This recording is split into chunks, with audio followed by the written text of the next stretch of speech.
Chapter 1, Obsession. It turns out that cheating in games really does invite a lightning strike. Su Ming stared blankly at the unfamiliar surroundings of the room. He had simply activated a cheat while playing a game, and, amidst the caustic jeers from his opponents, had nonchalantly remarked, "Cheaters get struck by lightning." To his astonishment, a bolt of lightning struck him, transporting him to another realm altogether. Moreover, it seems I have crossed over into someone else's body. Flashes of memories surged through Su Ming's mind. This was a world where martial prowess was revered.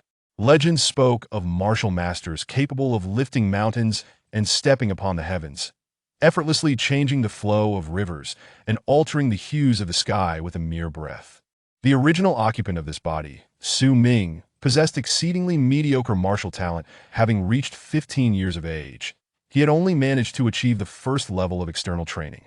Without any extraordinary turn of fate, he was likely destined to remain confined to external practice for his entire life, with no hope for advancement to internal cultivation.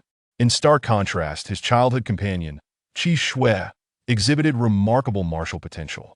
Recently, she had drawn the attention of an elder from the Feiyun Martial Pavilion, who took her under his wing as a personal disciple. From that moment on, Su Ming and Chi Xue found themselves separated, one in the rustic town of Yicheng and the other in the imperial capital of the Feiyun Kingdom. Determined to reunite with Chi Xue, Su Ming embarked on a long journey, spanning over a week and a half, to the capital city, Yinchi City. However, upon arrival, he quickly discovered that meeting Chi Xue would prove to be no simple task. The Feiyun Martial Pavilion was the premier martial institution of the Feiyun Kingdom, a place not easily accessible to just anyone. To even catch a glimpse of a disciple within its walls, one needed to have someone relay a message. With no other options, Su Ming reluctantly spent some money to enlist the help of a named disciple, Lin Han, to carry his request. And what was the outcome? As Su Ming awaited outside the gates of the Feiyun Martial Pavilion, instead of Chi Xue, he encountered her ardent admirer Lin Muqing. Vivid scenes concerning Lin Muqing flashed through Su Ming's mind. A country bumpkin? External training at the first level? Clad in flowing white robes, Lin Muqing didn't even deem it worth his while to throw Su Ming a glance. The Feiyun Martial Pavilion is definitely not a place for you, and Chi Xue is certainly not someone you can simply meet. Be gone! Leave the capital or else. With a careless flick of his sleeve, a forceful gust sent Su Ming crashing to the ground, and without uttering another word, Lin Muqing turned away, not even looking back. You! Su Ming struggled to rise from the ground. As he watched Lin Muqing's retreating figure, his desire to protest evaporated. The pain coursing through him robbed him of the strength to speak. Get lost now! Lin Han, who had been lurking nearby, rushed up and delivered a brutal kick to Su Ming, causing him to spit blood. Let me remind you, the capital is a treacherous place. If the young master becomes displeased, a wretch like you could simply vanish. Understand? Despite the threat, Su Ming did not leave the capital. Instead, he rented a meager abode not far from the Feiyun Martial Pavilion. Days turned into weeks, and Lin Han continued to pay visits, subjecting Su Ming to regular beatings. Yet Su Ming remained defiant. Did they think they could intimidate him into leaving the capital? He would rather meet his end than yield. This continued for about a month. Just 2 days ago, Lin Han showed up once again. During their latest scuffle, Su Ming suffered a severe blow to the head. While he initially felt no major injuries, once Lin Han departed, he found himself unable to rise from his bed. After 2 days of desperate struggle, he ultimately passed away. It was during this unfortunate moment that Su Ming was inexplicably transported into the body of the deceased Su Ming. Me? Su Ming? Su Ming? A torrent of memories collided within Su Ming's mind, nearly obliterating his sense of self, leaving him struggling to determine whether he was Su Ming or Su Ming. Fortunately, he quickly regained his composure. I am Su Ming, who has just crossed over. As for Su Ming, he is dead. Despite Su Ming's demise, the obsessions embedded in his memories deeply lingered in Su Ming's mind. I will never leave the capital, not even in death. Lin Muqing, Lin Han, I will haunt you even as a ghost. Chi Xue, I must see you. I will demand answers to all my questions. If Su Ming could not resolve these obsessions, they would surely continue to plague him. After considerable time grappling with the incomprehensible events that had unfolded, Su Ming realized It appears I have indeed crossed over and become a mere 15-year-old. Before crossing over, I was a university graduate in my 20s, which surely grants me some merit to regard a 15-year-old as a child. As such, I must now devise a plan for survival in this world, where martial prowess reigns supreme, and endeavor to become a formidable power. The foremost task before Su Ming was clear survive. If one were to ask Su Ming, beneath a low eave, one must bow their head. The capital was rife with danger, and for now, it would be prudent to retreat. While life remained, there would be opportunities to return and enact vengeance. But the lingering obsessions bound Su Ming tightly. I will never leave the capital, not even in death. Whenever Su Ming contemplated fleeing the capital, the obsession would begin to echo relentlessly in his mind, initially buzzing like an annoying fly, but gradually escalating into a thunderous roar. He had no doubt that should he insist upon leaving, the obsession would drive him to madness. Yet, staying in the capital meant facing regular beatings, not to mention the ever-present danger of losing his life. The capital was undeniably perilous. And yet, Su Ming had to remain. What if I simply find a place to hide in the capital? He considered but quickly dismissed that notion. With his dwindling funds, hiding in some corner would surely lead to starvation. Moreover, he was unfamiliar with the capital. Where could he even go to escape? Could he evade Lin Muqing? Bang! At that moment, with a resounding crash, the worn wooden door, already battered from numerous kicks, was forcefully pushed open once more. Even before anyone stepped inside, Su Ming instinctively guessed who it might be. The obsessions branded into his mind surged forth, twisting his expression into a grimace. Lin Han. Sure enough, a thin, dark-complexioned boy in lavish attire sauntered in with an air of nonchalance. "Well," Lin Han exclaimed dramatically upon spotting Su Ming. "Who said you were so beaten that you couldn't even rise from your bed? You look perfectly fine, as lively as ever. Simply absurd." Su Ming's expression twisted in fury. Perfectly fine? Absurd? Lin Han could not possibly know that the true Su Ming had perished, and now, standing before him, was an entirely different individual. Yet, the remnants of obsession provoked Su Ming's ire, causing him to teeter on the edge of an outburst. "TSK, TSK, what a fierce expression." Despite Su Ming's piercing glare, Lin Han appeared utterly unfazed. "So, do you loathe me? Loathe me enough to want to take my life? It would be futile. With your meager strength, even if I handed you a knife, could you truly bring yourself to kill me?" Su Ming gritted his teeth, battling against the urge to succumb to his obsession, and glared fiercely at Lin Han. "What do you want now?" "What do I want? Oh, it's obvious. I have come to inform you to leave the capital." Lin Han. "I must admit, your luck is astounding. Having offended the young master, yet still alive today.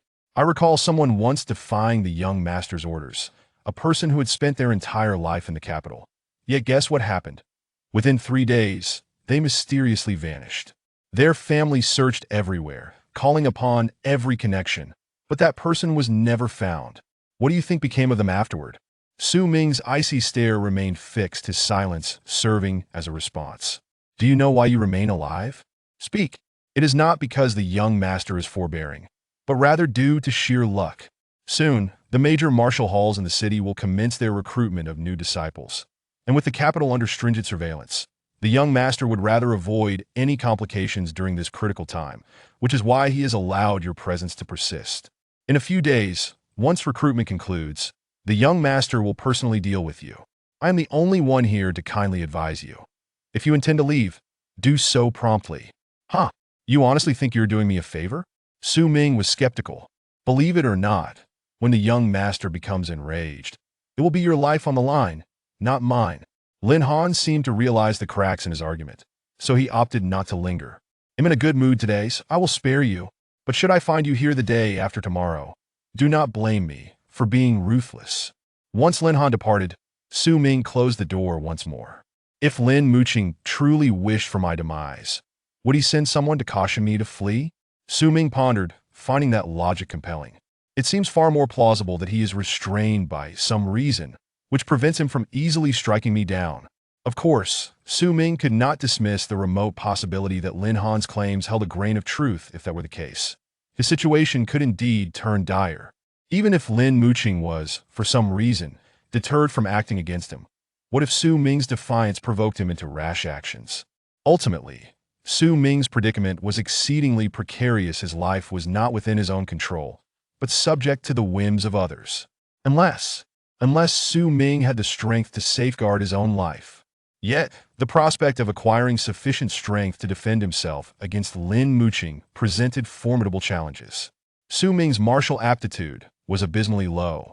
The spirit that now inhabited Su Ming's body would not magically endow him with superior talent. Even if, by some miracle, his abilities improved, the immense gulf in strength between him and Lin Muqing was not something that could be bridged in a short time. Moreover, Lin Muqing had formidable backing.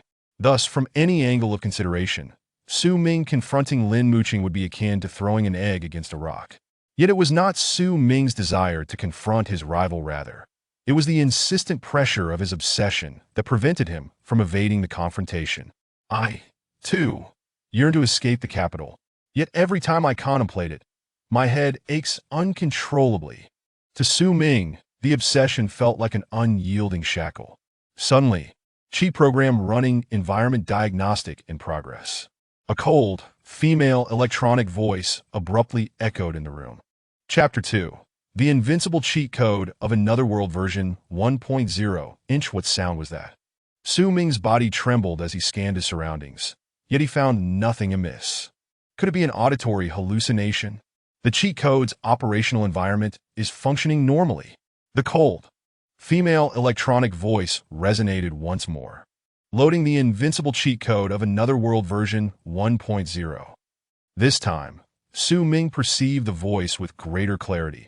It seemed to emanate not from the external world, but rather directly from the depths of his soul. The Invincible Cheat Code of Another World. Su Ming was on the verge of tears from excitement. The exclusive boon of traversers, the Golden Finger, has finally arrived. What enables traversers to ascend rapidly in another world? Is it their prodigious intellect, their extraordinary courage, or perhaps their indomitable will? After years of perusing online novels, Su Ming understood perfectly well that none of these are the true answer. It is solely the Golden Finger. Beyond the Golden Finger, everything else is but an illusion. Intelligence, bravery, and willpower are mere trifles in the face of the Golden Finger. Without it, those who were utterly inconsequential before their traversal would find themselves, upon entering the new realm, barely eking out a living, if not reduced to menial labor.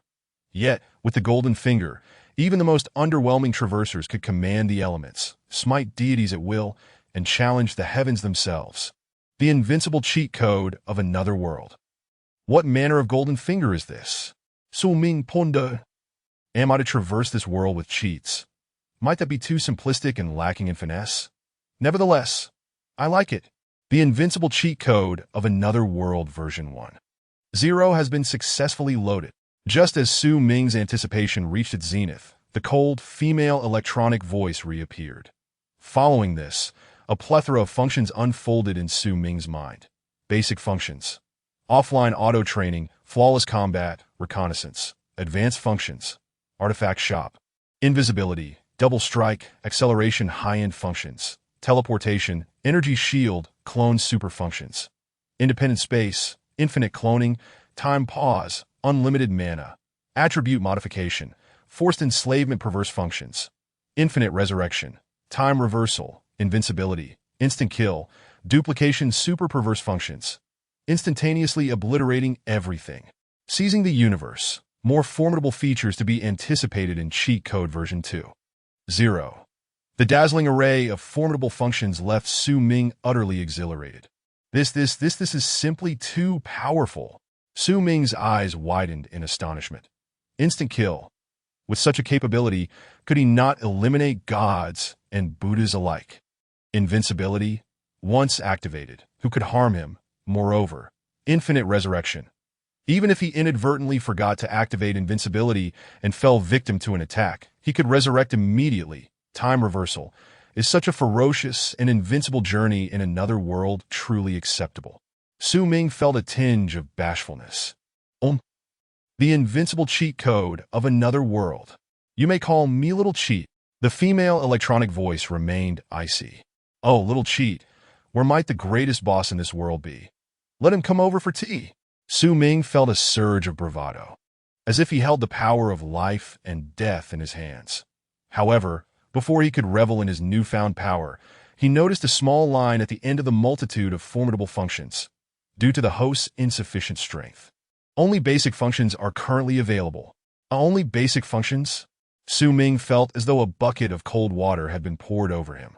No invincibility, no instant kill, no resurrection, no time reversal. Only 3 basic functions. Su Ming began to scrutinize these 3 basic functions closely. Offline auto-training. Once activated, the host's cultivation would automatically and rapidly increase regardless of the time or activity, but it would consume a certain amount of cheat points. Flawless combat. When activated, the host's combat state would reach its peak, but it would require the consumption of a certain number of cheat points. Reconnaissance. This could uncover all information, but it too would require a certain number of cheat points. Cheat points, cheat points, cheat points. Why is everything about cheat points? Su Ming felt overwhelmed. Little cheat.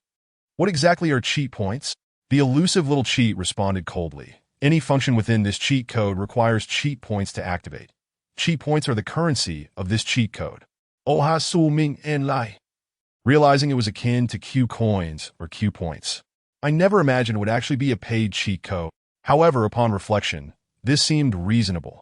If all functions were free, Su Ming could simply find a corner to hide in. Offline auto-training to max level, and then emerge to wreak havoc. Such a scenario would undoubtedly disrupt the balance of the world. How many cheat points do I currently possess? 0. What the? Although he had anticipated this, the answer still filled Su Ming with a sense of melancholy. How then can I acquire cheat points? Since every function required cheat points, there must be a method for obtaining them. Cheat points are divided into 10 levels, each requiring different resources for exchange. Little cheat elucidated. For instance, to acquire one level 1 cheat point, you would need 10 taels of gold or an equivalent value. 10 taels of gold equate to 1 level 1 cheat point. Su Ming committed this formula to memory. 10 taels of gold. Su Ming began rummaging through his pockets. However, after much searching, the loose change he found amounted to less than a tael of gold. 10 taels of gold was no trifling sum. It was sufficient for an ordinary family's annual expenses. So, does that mean I can't even exchange for a single cheat point right now? Fortunately, Little Cheat soon delivered some good news. All functions of this cheat code come with 1 free trial opportunity. Only 1. Su Ming couldn't help but complain. 1 is better than none. Trial first, then charge. This cheat code was rather generous. Then I shall first try the offline auto-training function. Su Ming felt a pressing need to enhance his strength. Host Su Ming. Your current cultivation level is at the first stage of external training. To advance to the second stage, a full day of offline auto-training is required, consuming 1 level 1 cheat point. Would you like to activate offline auto-training immediately? Little Cheat's voice remained cold, yet Su Ming felt a warmth within. What? From the first stage of external training to the second stage, it only takes a day. Having inherited Su Ming's memories, Su Ming was acutely aware of the arduous nature of cultivation that Su Ming had toiled for years, yet remained stuck at the first stage of external training. Yet Su Ming only needed to go offline for a day, doing nothing but taking a nap, to reach the second stage. This is simply too powerful, but I like it. The more powerful, the better. Su Ming's eyes sparkled. Activate. Immediately initiate offline auto-training. Su Ming could hardly wait to discover just how much stronger the second stage of external training would be compared to the first. Offline auto-training has commenced. As this is the host's first use of the cheat code, a world-breaking technique breaking the dust will be gifted. Technique infusion in progress. When Su Ming finally opened his eyes again, a full day had passed. The offline auto-training had no adverse effects on Su Ming. However, the technique infusion was somewhat overwhelming for the frail Su Ming, leading him directly into a state of unconsciousness. Upon awakening, Su Ming's first sensation was hunger. Having gone a day and night without food, he felt he might perish from starvation. Though hungry, Su Ming felt an overwhelming surge of power coursing through his body. No wonder Su Ming was so easily subdued by Lin Han. Lin Han was at the second stage of external training. In terms of strength, the difference between my current self and yesterday's self is akin to that of an adult and a child. Su Ming waved his arms a few times. This sudden influx of power is quite jarring. I need to adapt to it. Chapter 3, Su Ming, have arrived. The Invincible Cheat Code of Another World Volume 1. Chapter 3, Su Ming, have arrived the next morning. The sky was drizzling lightly, and the light was somewhat dim that Su Ming's room was in disarray. It was not due to a brawl, but rather because Su Ming had failed to control his newfound strength. He had broken a chair when sitting down, crushed a cup while drinking tea, and even put a hole in the bed while turning over in his sleep. However, after a night of turmoil, Su Ming had finally begun to adapt to his dramatically increased strength. At least his movements were no longer as clumsy as the previous night. Now, if I were to face Lin Han again, I surely wouldn't be completely helpless. Su Ming mused that if all went as expected, Lin Han should be arriving today. Knock, knock, knock. Who could be looking for me so early? In the capital, Su Ming hardly knew anyone. Could it be Lin Han? This lackey is far too eager, coming so early to run errands for her master. Wait, Su Ming soon realized. Lin Han would never knock. She would simply kick the door down. Who could it be? With a sense of curiosity, Su Ming opened the door. Standing outside was a stunning maiden clad in white. Her garments swayed gracefully in the wind, akin to snowflakes dancing. She stood in the gentle rain. Yet not a single droplet marred her attire. Upon seeing this maiden, Su Ming's heart stirred uncontrollably. The memories left by Su Ming surged forth. Chi Xue. She was the very reason Su Ming had traversed thousands of miles to the capital. The reason Su Ming had been willing to remain in the capital even at the cost of his life. Memories of their past flooded Su Ming's mind. Since he could remember, there had always been a girl named Chi Xue in Su Ming's life. In her childhood, Chi Xue was rather unremarkable, her appearance far from beautiful, which led to her being ostracized and bullied by other children.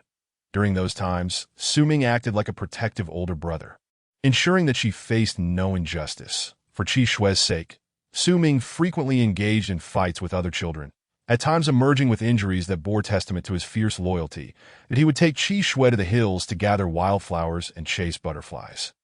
As the days turned into weeks, the ugly duckling gradually transformed into a graceful swan by the age of 14.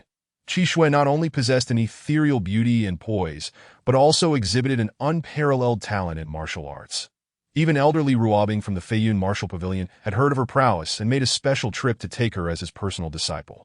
Meanwhile, Su Ming remained as unremarkable as ever. What's this? Aren't you inviting me in for a seat?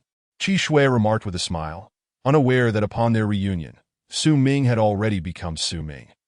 Taking a deep breath, Su Ming replied, "Please come in." Chi Xue's arrival had been anticipated.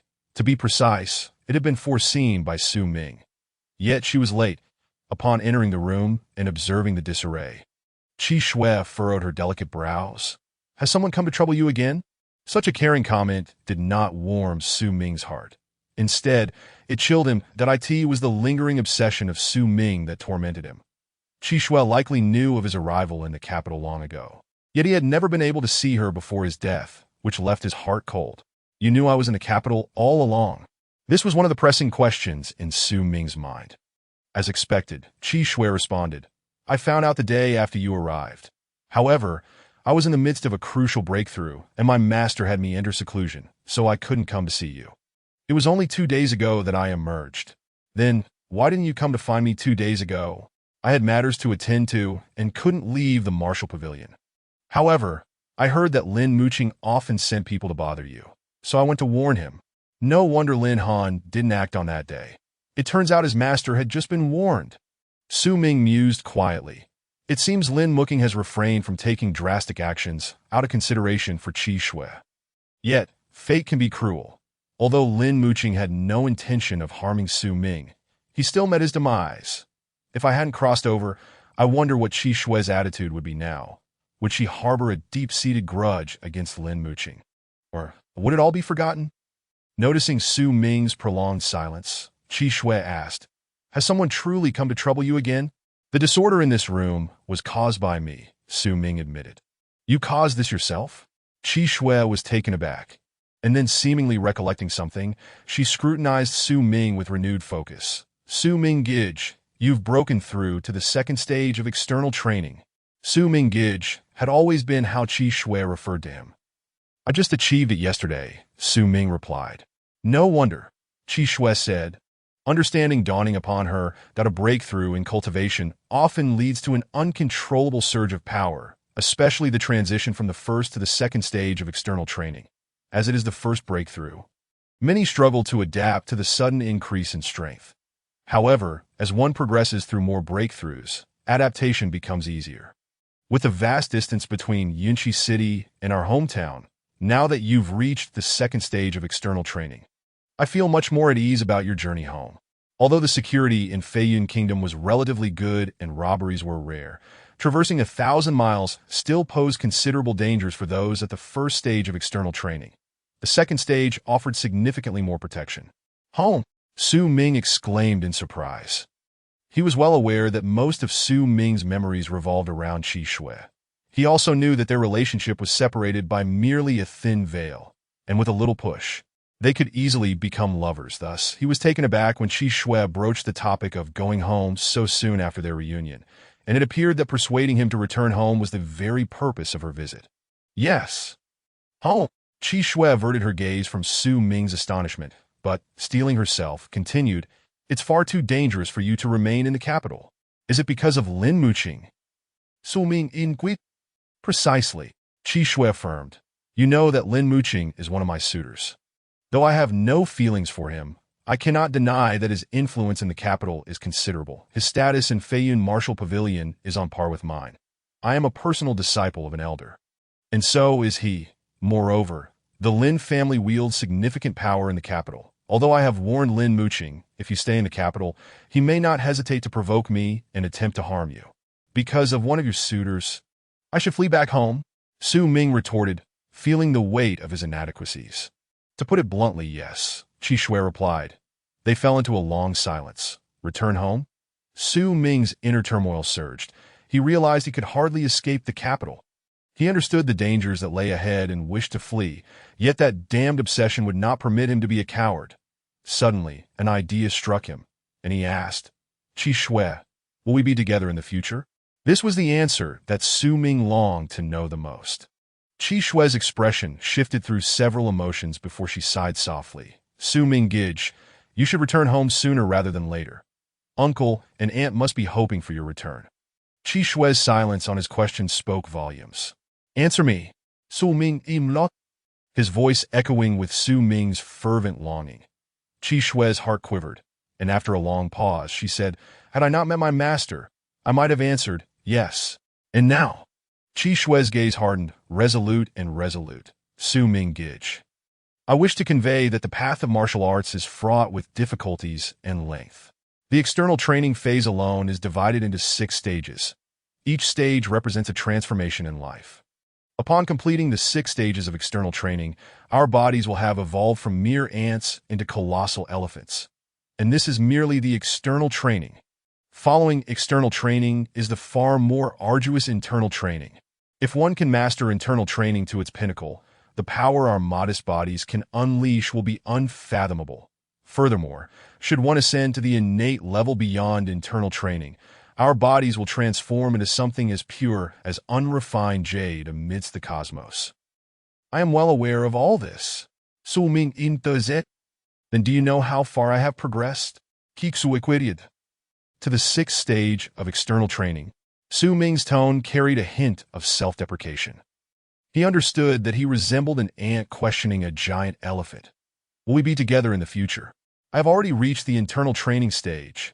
Before Su Ming could respond, Chi Xue continued, My master said that my talent is exceptional.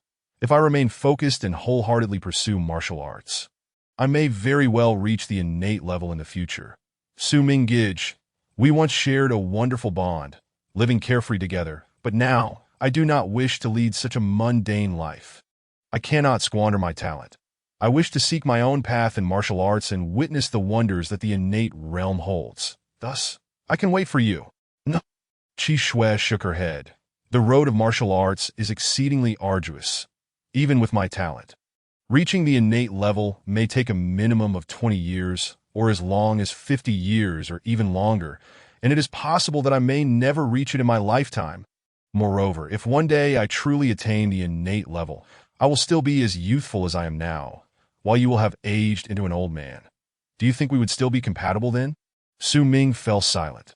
Chi Xue continued, Su Ming Gij, we are destined to be of different worlds.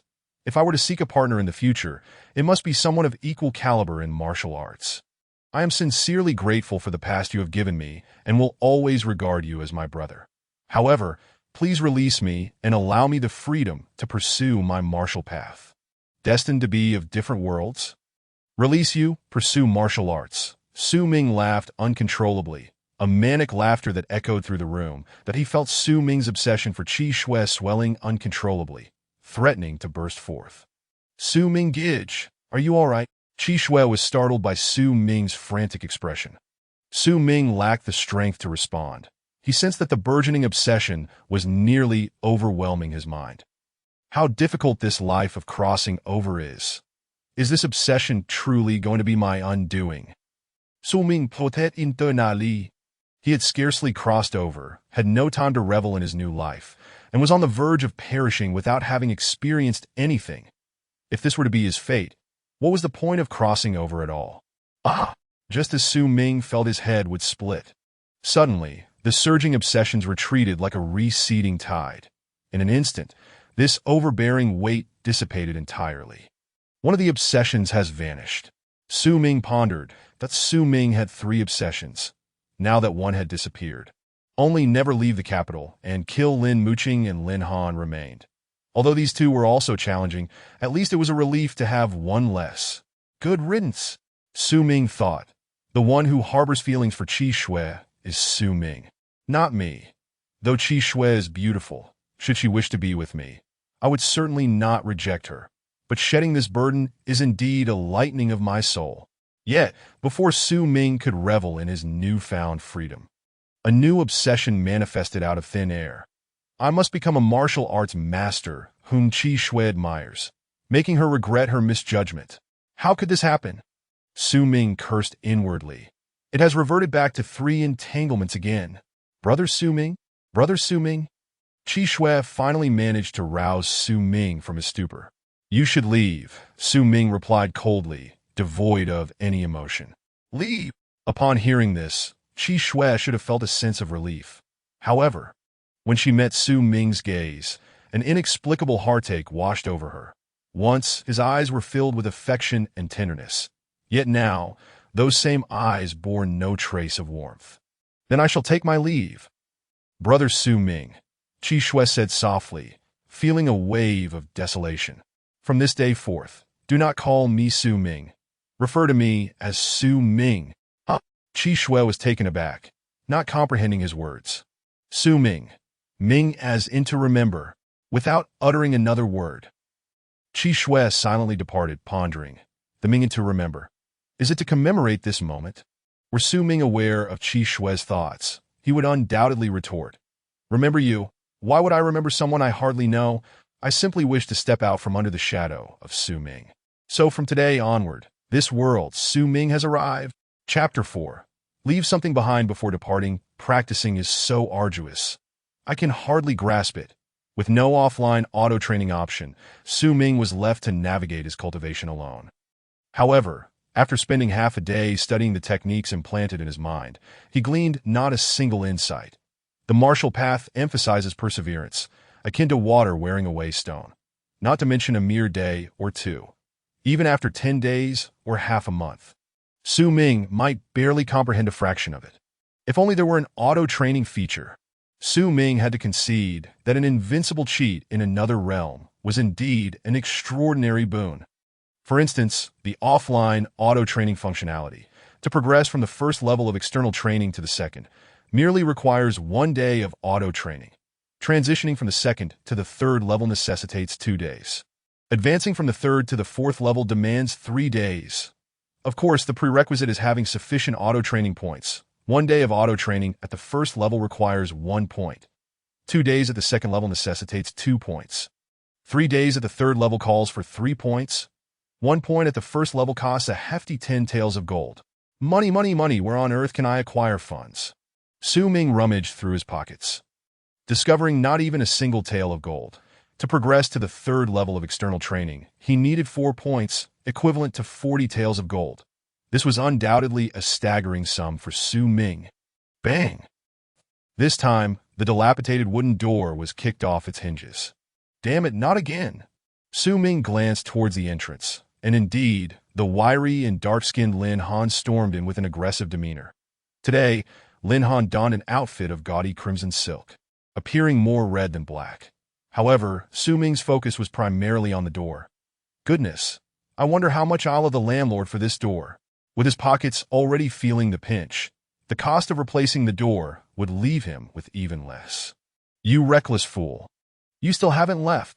Lin Han strode over to Su Ming, demanding, "Speak. Did you meet with Chi Xue this morning?" Lin Han was irate. His fury was as vivid as the red of his attire. The news of Chi Xue's visit to Su Ming had spread quickly, reaching Lin Muqing's ears in no time.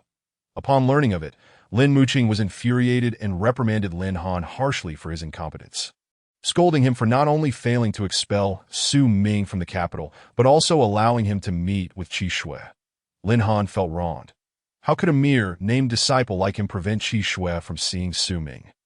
Yet, he dared not voice his grievances to Lin Muqing, who was not only a direct disciple of the Flying Cloud Martial Pavilion's elder, but also a scion of the Lin family. In comparison, Lin Han was merely a collateral member of the Lin clan. Without Lin Muqing's backing, he might still be struggling to remain a named disciple at the Flying Cloud Martial Pavilion. Before Lin Muqing, Lin Han would not dare utter a word. The pent-up frustration he felt was all directed at Su Ming. Even his previously gentle door-kicking had turned brutish, resulting in the door being kicked completely off its hinges. Whether you met or not is none of your business. Su Ming was equally vexed. Early in the morning, he had boldly declared, "This world, I have arrived," only to be swiftly slapped back to reality. So what if he had arrived? Who cared? No money. This was a particularly frustrating predicament for Su Ming. He was not born into wealth, and his current abilities hardly allowed him to earn much. Lacking funds equated to having no auto-training points. Without those points, his so-called invincible cheat was akin to a car without fuel, merely a shiny object for display. As Su Ming was racking his brain to devise a way to procure funds, Lin Han's foot sent the door flying. Coupled with his memories of animosity towards Lin Han, it was hardly surprising that Su Ming's expression soured. "What did you say? How dare you speak to me in such a manner?" Lin Han could hardly believe his ears. Such insolence had never occurred before. Is it that after not being beaten the day before yesterday, you've grown bold? Or do you think after meeting with Chi Xue this morning, you have someone backing you, and I dare not teach you a lesson? Su Ming shot Lin Han a glance filled with impatience before casually uttering a single word: "Scram." Though he did regard Lin Muqing with caution, he felt no fear towards Lin Han. Being at the same level of external training, Su Ming did not believe he could not defeat him. Moreover, even if he truly struggled, he still had a free perfect combat auto-training session available. You. Lin Han's face turned a furious shade of red. "You're seeking death." "Scram," Su Ming repeated, dismissing him with another curt word. He couldn't be bothered to engage in a lengthy exchange with a clown like Lin Han. Damn it! The two dismissive scrams felt like a profound humiliation to Lin Han. Yet he failed to realize that Su Ming was entirely uninterested in humiliating him, and his embarrassment was self-inflicted. "Country bumpkin, if I don't give you a proper lesson today, you might just think you're invincible. Kneel before me." Lin Han's formidable fist came crashing down without mercy. Had Su Ming still been at the first level of external training, that punch would have been quite painful. Boom! It was not Lin Han's fist that struck Su Ming, but rather, Su Ming nonchalantly lifted his foot, sending Lin Han hurtling into the wall. "You!" Lin Han was stunned. He had been kicked away. After a moment, he regained his senses. "You've broken through? No wonder. No wonder you're so cocky today. It turns out you've just made a breakthrough." Lin Han scoffed. "You think just because you've recently advanced to the second level of external training, you can strut around before me? You are dreadfully naive. It was merely my momentary oversight that allowed you to sneak in a hit. Next, I will show you that even at the same level of external training, there is still a vast difference. Fight if you want. If not, then leave. Su Ming was uninterested in Lin Han's incessant prattle, as he was preoccupied with figuring out how to make money to activate his cheat. Since you were so eager to seek death. Ishel oublié? Lin Han lunged at Su Ming once more. He was brimming with confidence. In his eyes, he was a seasoned practitioner of the second level of external training, having undergone numerous combat trainings at the Flying Cloud Martial Pavilion. If he could not handle a newly advanced Su Ming, what was the point of his existence? Observing Lin Han's approach, Su Ming noted, he certainly possesses some skill. However, Su Ming observed Lin Han's rapid movements. Why do I feel like his actions are rather slow and lack force? To test his hypothesis, Su Ming raised his fist, preparing for a direct confrontation with Lin Han. A direct confrontation? A novice at the second level of external training dares to stand against me. Lin Han discerned Su Ming's intent and could not help but smirk. Then I shall take the opportunity to cripple one of your arms. Lin Muqing will surely be pleased. Moreover, even if Chi Xue questions it later, I can always claim it was an accident, and she won't have a leg to stand on. In the world of martial arts, it was entirely normal for practitioners of the same level to accidentally injure one another during fights. With this thought, Lin Han poured all his strength into his punch, his power subtly surpassing that of Su Ming. Break for me. The two iron fists collided directly. Lin Han wore a vicious expression. In his mind, a novice at the second level of external training could never surpass him. Yet at the moment their fists met, his grimace swiftly transformed into horror. This is impossible. At the moment of impact, Lin Han felt Su Ming's fist was utterly unstoppable. Boom. Lin Han's fist was instantly crushed. Crack. My hand, it's broken. Lin Han could not fathom why, despite being at the same level of external training and facing an opponent who had just advanced. He found himself at such a clear disadvantage. Little did he know, the technique Su Ming practiced was among the most elite in this world. Even though its strengths did not manifest in physical form, it was incomparable to the subpar techniques Lin Han had learned. Truly weak, Su Ming muttered to himself. Lin Han's punches were as feeble as he had anticipated. If I were to face 2 or 3 opponents of Lin Han's caliber, I doubt I would have any issues. A wise man does not suffer losses needlessly. It's best to retreat. Lin Han touched his broken wrist, realizing that remaining here would only result in further humiliation. Thankfully, it was just my wrist that broke and no bones were harmed. With someone to set it and a couple of days of rest, I should recover sufficiently. You little bastard, you have truly surprised me today. As he was leaving, Lin Han couldn't resist leaving a harsh remark. Enjoy your moment of pride. If you dare to linger in the capital, I will ensure that when I return next time, you will be on your knees, licking my shoes. Su Ming's expression darkened. Who said you could leave? Do you think this is a place where one can come and go as they please? What do you want then? Lin Han's body involuntarily trembled, his tone fierce yet weak. If you have the guts, kill me. Kill you. Su Ming truly hesitated. Even Lin Muqing wouldn't dare to act too brazenly in the capital. I indeed do not dare to kill you. However, you must leave something behind before you go. Leave something behind. Lin Han's face turned slightly pale, his eyes unconsciously darting toward his broken ARM in the capital. Killing was a taboo, but fighting was commonplace. Even if one were injured or crippled, it rarely drew attention. It was not unusual for the defeated party to sever a limb themselves. Ultimately, this was a world that revered martial prowess. It was normal for people to fight, while the absence of conflict was what truly seemed amiss. Therefore, when Lin Han heard, leave something behind before you go, his face turned ashen. He feared Su Ming meant to sever his arm. What do you intend? Lin Han took a few cautious steps back. What do I intend? Now it was Su Ming's turn to advance. What do you think? Lin Han, terrified, instinctively covered his injured arm. Don't act recklessly. If you dare to sever my arm, I assure you, I will have someone cut off both your arms in return. Sever your arm? Su Ming scoffed derisively. Who said anything about severing your arm? Then what do you mean? Lin Han asked in panic. Su Ming approached Lin Han, who was significantly shorter, gently patting his shoulder before suddenly roaring. Damn it, hand over everything valuable you have on you. Lin Han's eyes widened, 2 words flashing through his mind. Robbery. You intend to rob me? Of course. Su Ming replied nonchalantly. You've caused me trouble repeatedly. Is it unreasonable for me to rob you just once? Hurry. Bring out everything valuable you have, or I will be forced to take action myself. No, I won't give it. Lin Han's expression was one of defiance unto death. Oh. Su Ming was somewhat surprised. I didn't expect you to be so greedy for money. Greedy for money? To be honest, Lin Han was far from that level. Under normal circumstances, he would undoubtedly choose to preserve his arm over money. But today was different.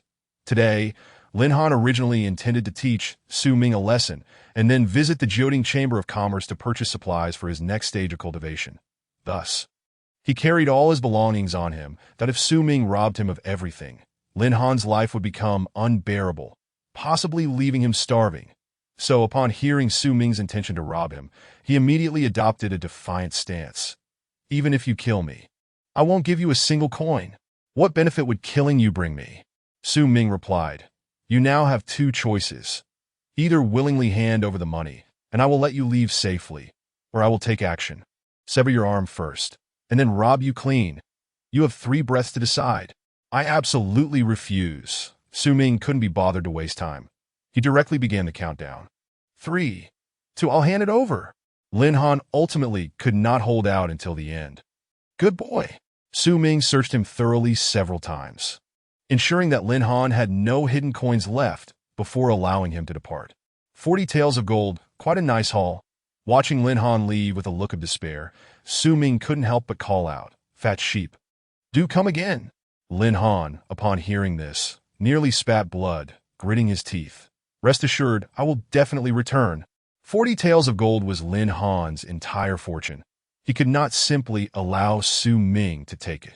Yet as Su Ming gazed at the gold in his hands, memories of Su Ming's past surfaced in his mind, that Su Ming's death was directly related to Lin Han.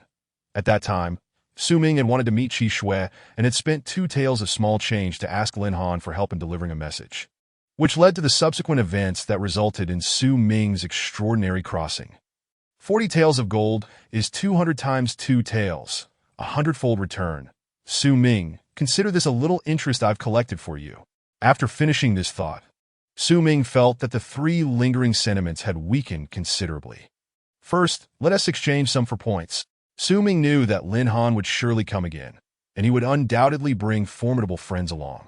So he urgently needed to enhance his strength. However, while 40 taels of gold is a significant sum for us, it is hardly anything to a practitioner of the 5th or 6th level. Thus, Lin Han likely cannot recruit any truly powerful helpers. As for Lin Muqing, even if he were to seek me out, it would hardly be for this trifling sum of 40 taels. Regardless, let us convert the gold into points and swiftly boost our strength. Would you like to exchange 40 taels of gold for 4 1-level points? A cold female electronic voice rang out. Exchange. To ascend from the 2nd to the 3rd level, one needed to be offline for 2 days, consuming 2 points each day. 4 points were just enough for Su Ming to elevate himself to the 3rd level. I hope Lin Han waits until 2 days later to come. That would give me a greater chance to handle the formidable allies he brings. For 2 days, Lin Han did not come looking for trouble. Meanwhile, Su Ming took the opportunity to explore the capital, gaining first-hand knowledge of this world. The Fun Kingdom was vast, spanning countless miles, with a population in the millions, and martial experts in abundance. Yet within the mere 100-mile radius of Yonk City, the capital, gathered 90% of the kingdom's martial experts. In the capital, martial houses stood tall, with over 100 of various sizes. The powerful martial house, known as the Feiyun Martial Pavilion, claimed to be the foremost in the kingdom, said to have been established by the royal family, with all the elders possessing innate cultivation, and the pavilion master being a figure shrouded in mystery, with unfathomable strength. The only house comparable to it was the Barbaric martial house, which had always maintained a low profile, yet rumors suggested its foundation surpassed that of the Feiyun Martial Pavilion. Moreover, some weaker martial houses even lacked innate experts. A few internal practitioners could establish a martial house, yet they were more than capable of teaching the basics to external practitioners, besides the martial houses. The influential families within the capital were equally formidable. For instance, the Lin family, where Lin Muqing belonged, openly boasted 5 innate experts. Families like the Huang and Zhu families were not any less formidable. Furthermore, there were merchant associations, fighting arenas, and churches. The Jioding Chamber of Commerce was renowned for its immense wealth, yet no one dared to harbor ill intentions toward it. The Wanshou fighting arena had claimed the lives of countless elite descendants from powerful families. Yet no one dared to cause trouble there. The fact that these forces could endure in the capital without falling indicated that they had robust martial backing, let alone the shadowy black markets. Mercenary guilds, assassin organizations, and intelligence networks that thrived in the shadows, all of which lived by the sword. As for the most powerful force in the entire capital, it was undoubtedly the royal family of the Feiyun Kingdom. The depth of the royal family's foundation was unknown to anyone. However, the mere fact that all major martial houses, families, and various factions complied obediently under the royal family's rule without daring to defy it provided a glimpse into their overwhelming power. Su Ming was not concerned with the multitude of experts in the capital. His focus was on how he could earn money. Moreover, he needed to make a substantial amount in a short span of time. With 2 days past, Su Ming had naturally leveled up to the 3rd level. However, his points had reset to 0, leaving him unable to continue leveling up. Money, money, money. Su Ming was in dire need of funds. Yet, to advance from the 3rd to the 4th level, he required 9 1-level points, converted into gold, that amounted to 90 taels. Under normal circumstances, Su Ming would find it impossible to amass such a sum in a short time. Standing on the bustling streets of the capital, Su Ming's gaze fell upon a massive bird's nest-like structure. The outer walls were adorned with intricate carvings of various demonic beasts. Wanshou Fighting Arena. If I participate in a life-or-death match inside, I could earn 90 taels of gold. Su Ming considered his strength to be quite formidable among his peers. Moreover, even if he encountered a stronger opponent during the life-or-death battle, he still had one free opportunity to use the perfect battle feature. If I only enter for one life-or-death match, I should be able to emerge unscathed. However, I wonder if trading one use of perfect battle for a chance to go offline is worth it. The cost of activating perfect battle in terms of points was still unclear to Su Ming that moment. A voice called from behind. Su Ming, what brings you to the capital? Chapter 6. Old Rules Who? Su Ming turned around, spotting a burly young man in military attire, his face resembling a piece of charcoal. After a moment's pause, Su Ming recognized him. You are Su Kai? What happened to you? You look like a mess. The Su family was merely a small clan in Yicheng. Yet it had quite a few relatives that Su Kai was Su Ming's cousin, who had always looked after Su Ming. More accurately, Su Ming's predecessor, Su Ming. Damn it, I left home to join the army a year ago. At the outset, I was merely a rookie in the preparatory camp, enduring the relentless sun while crawling and rolling about. How could I not become tanned? Although Su Kai complained, his expression was one of pride. Finally, after a year of hardship, I have emerged from the preparatory camp. I am now a member of the Flying Cloud Army. My cultivation has progressed from the 2nd tier of external training last year to the 3rd tier now. What do you think? Impressive, right? Indeed, impressive. Su Ming, seeing his cousin's triumphant demeanor, could not bear to dampen his spirits and could only respond half-heartedly.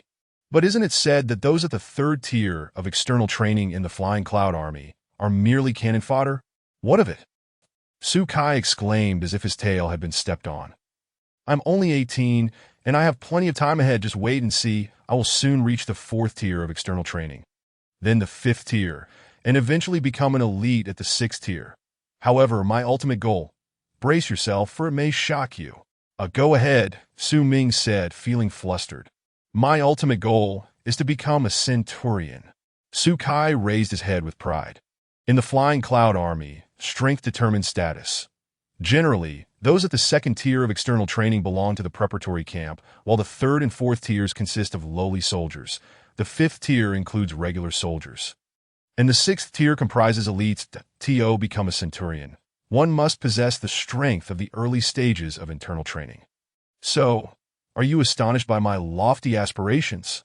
Seeing Su Ming's dazed expression, Su Kai mistakenly believed that his grand ambitions had intimidated him, thus satisfying his vanity.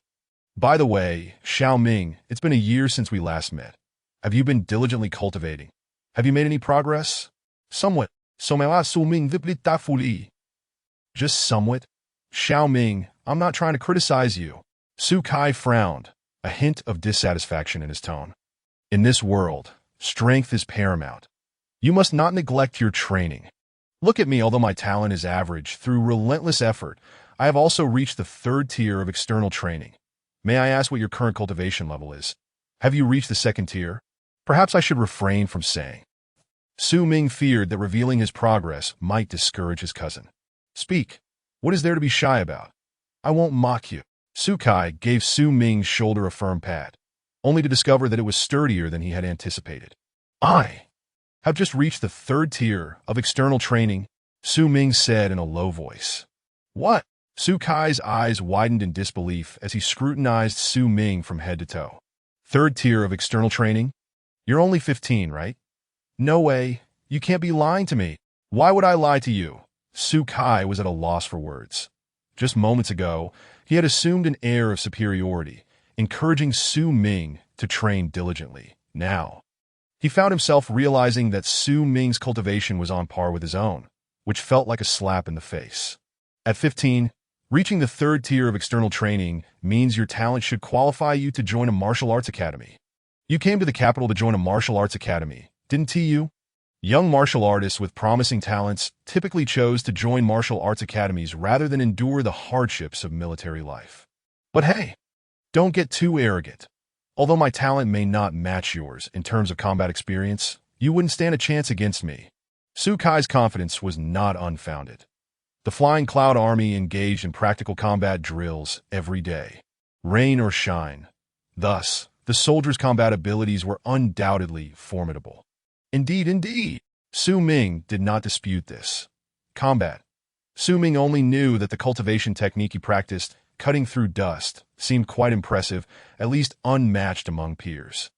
Moreover, he could activate the perfect battle auxiliary feature at any time. Come on, let's not linger here. It's been ages since we last met, and we must celebrate with a couple of drinks. Encountering his cousin and witnessing his significant improvement in strength lifted Su Kai's spirits immensely.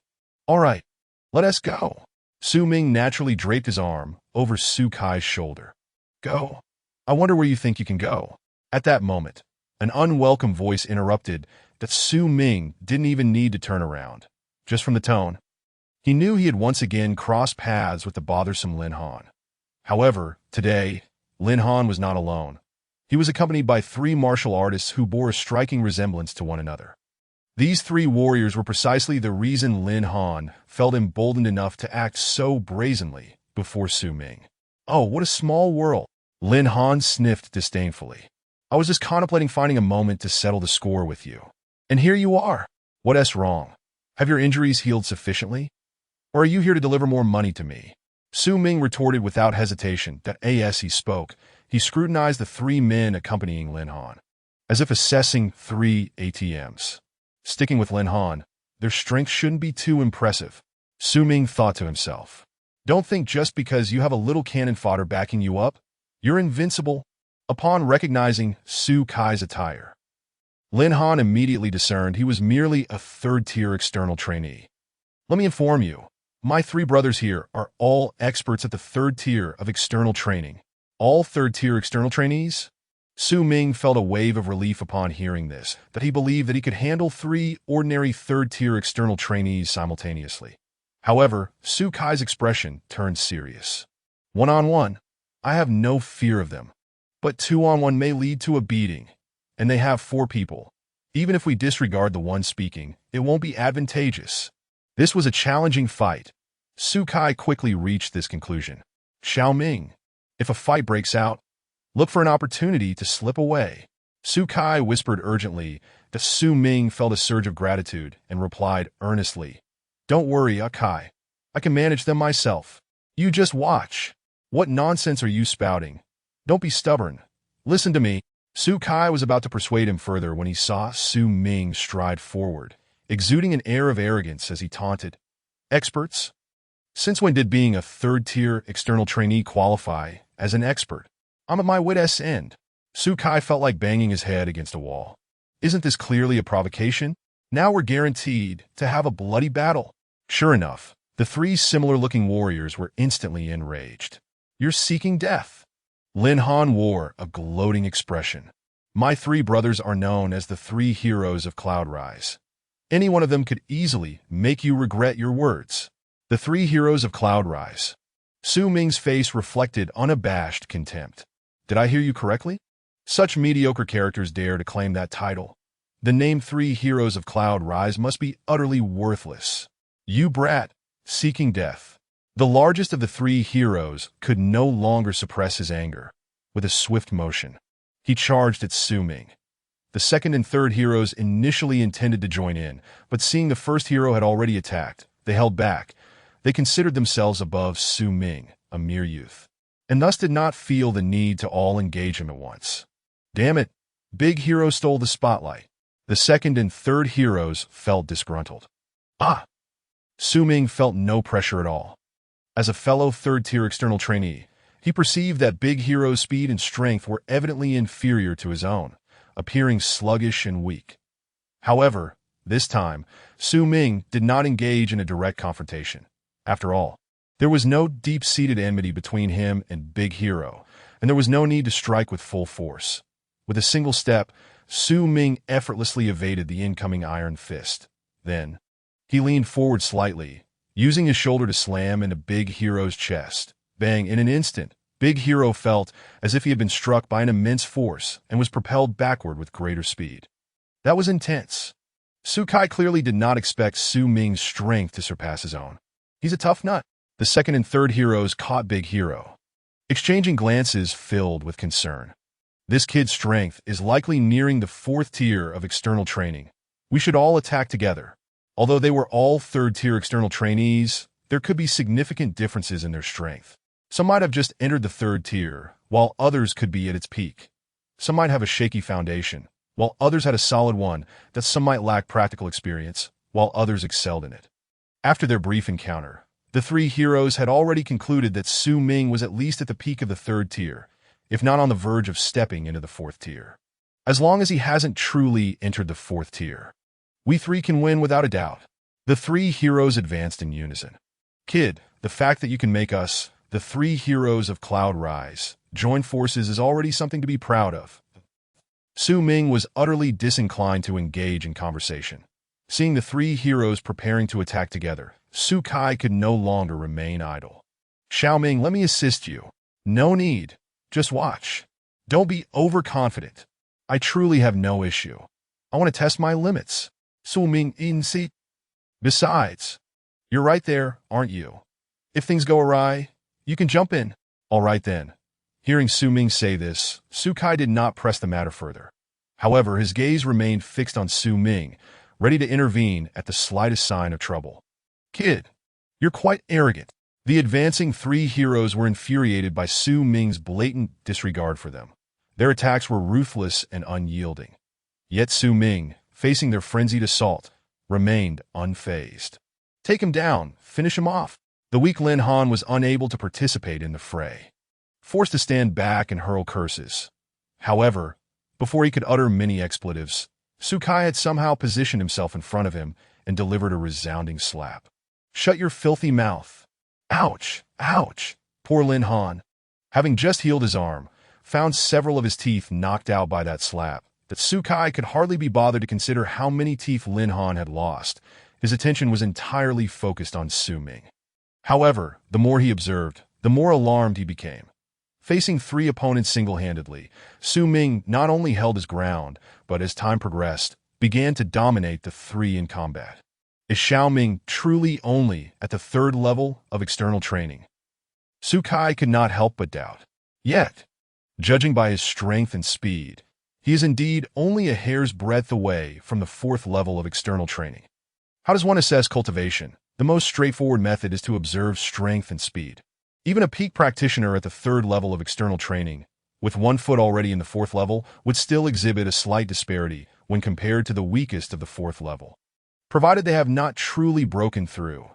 Each level of the external training phase represents a transformation of the body. Yet Su Kai would not have anticipated that Su Ming's current cultivation could accurately be described as newly entered into the third level of external training. However, Xiaoming's combat abilities are extraordinarily formidable. This so-called three heroes are, by no means weak within the third level of external training, yet they are still being overwhelmed by him. Su Kai was understandably astonished. And Lin Han was even more so, that moment. Lin Han had even forgotten his toothache. Clutching his jaw, he gazed incredulously at the battle unfolding before him. How can he be this powerful?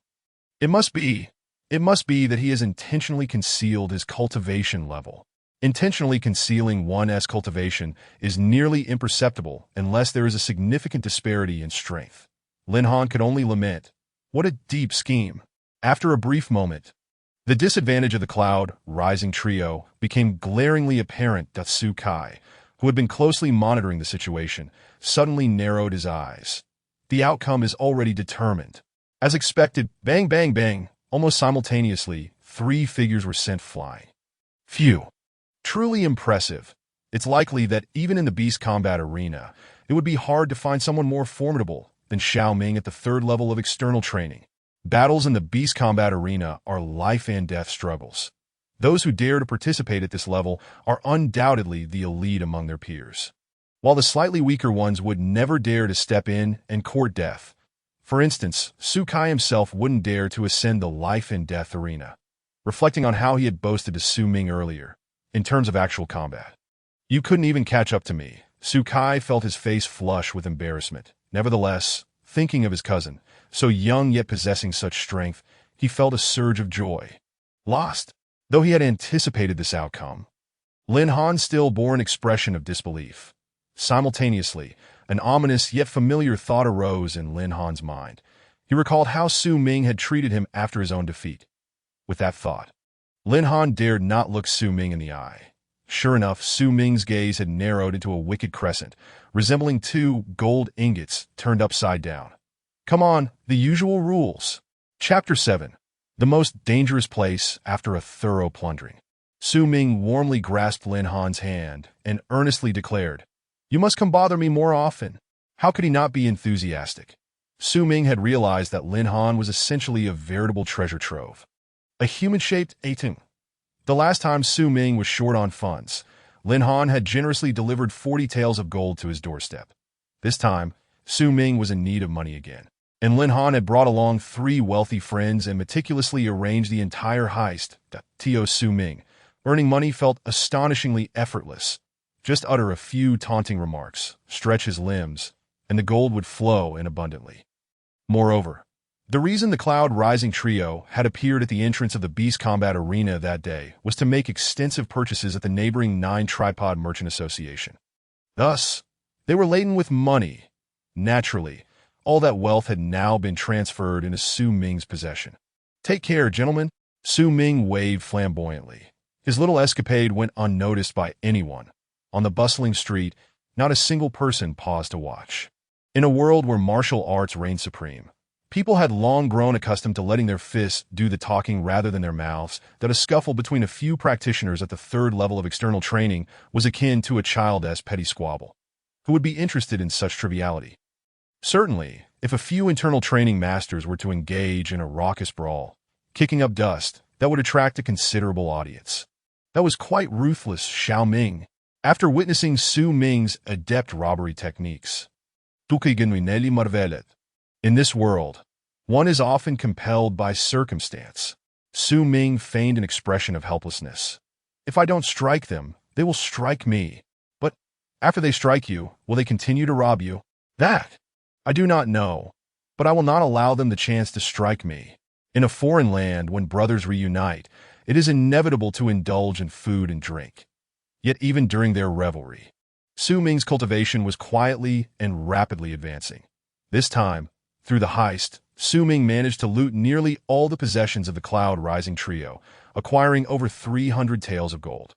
After all, the wealth of the Cloud Rising Trio was not something Lin Han could compare to. At least, it had not been before Su Ming's robbery. With so much gold, I can afford to go offline and advance to the 5th level of external training. Transitioning from the 3rd to the 4th level of external training requires 3 days. With 9 points of training, progressing from the 4th to the 5th level necessitates 4 days, with 16 points of training. Upon reaching the 5th level of external training, Su Ming would still have gold left over. What surprised Su Ming even more was that even gold notes could be directly exchanged for training points. Logically, gold notes are just pieces of paper and do not hold much intrinsic value. However, small notes can be exchanged for training points based on the denomination of the gold note. However, gold and gold notes can only be exchanged for level 1 training points. What then is required to exchange for level 2 training points? This question was of little concern to Su Ming for the time being, as he had yet to discover where level 2 training points might be useful. Come, let's toast. After another round, Su Kai consoled him. All right, Xiaoming, don't be disheartened. There are women everywhere. The two brothers sat down to drink, naturally catching up on their recent circumstances, which led them to discuss why Su Ming was in the capital, and then on to Chi Xue. Disheartened? I truly have nothing to be disheartened about. Su Ming Vipli. I too am astonished that Chi Xue would treat you this way. Su Kai remarked. I remember back in the day, she used to trail behind you, calling you brother Su Ming. Enough about that. Let us talk about you. Su Ming shifted the topic. Have you been assigned to the capital? The Flying Cloud Army is dispersed throughout the Flying Cloud Kingdom, with a troop of several 100,000 stationed outside Yinchi City, known as the Yinchi Guard, primarily responsible for safeguarding the capital. Yes, I will be with the Yinchi Guard from now on. It's a decent placement.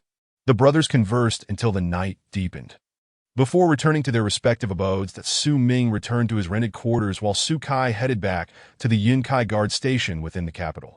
Upon returning home, Su Ming began to seriously contemplate his future plans. The capital is certainly not a safe place. Su Ming mused. The reason Lin Muqing has yet to make a move against me is partly due to Chi Xue's deterrent, and partly because the capital is currently under martial law. Once the major martial houses have finished recruiting new disciples and the martial law is lifted, it's uncertain when he might strike. However, Su Ming felt conflicted. But because of my obsession, I am unable to leave the capital. Su Ming felt as if he were a turtle in a jar. Should Lin Muqing ever truly harbor murderous intent, he would be unable to escape, lacking the power to resist, and would be left to await his demise. No, I absolutely cannot sit here and wait for death. But what can I do? In 4 days, the Flying Cloud Martial Pavilion will commence its recruitment of new disciples. Once they select the most talented individuals, the other martial houses will follow suit. The recruitment process for all martial houses in the capital is expected to conclude in about 10 days. In other words, there are only these 10 days during which Su Ming remains relatively safe in the capital. Lin Muqing should not resort to extreme measures against him. After all, to Lin Muqing, Su Ming is likely just an insignificant ant, not worth wasting excessive energy on.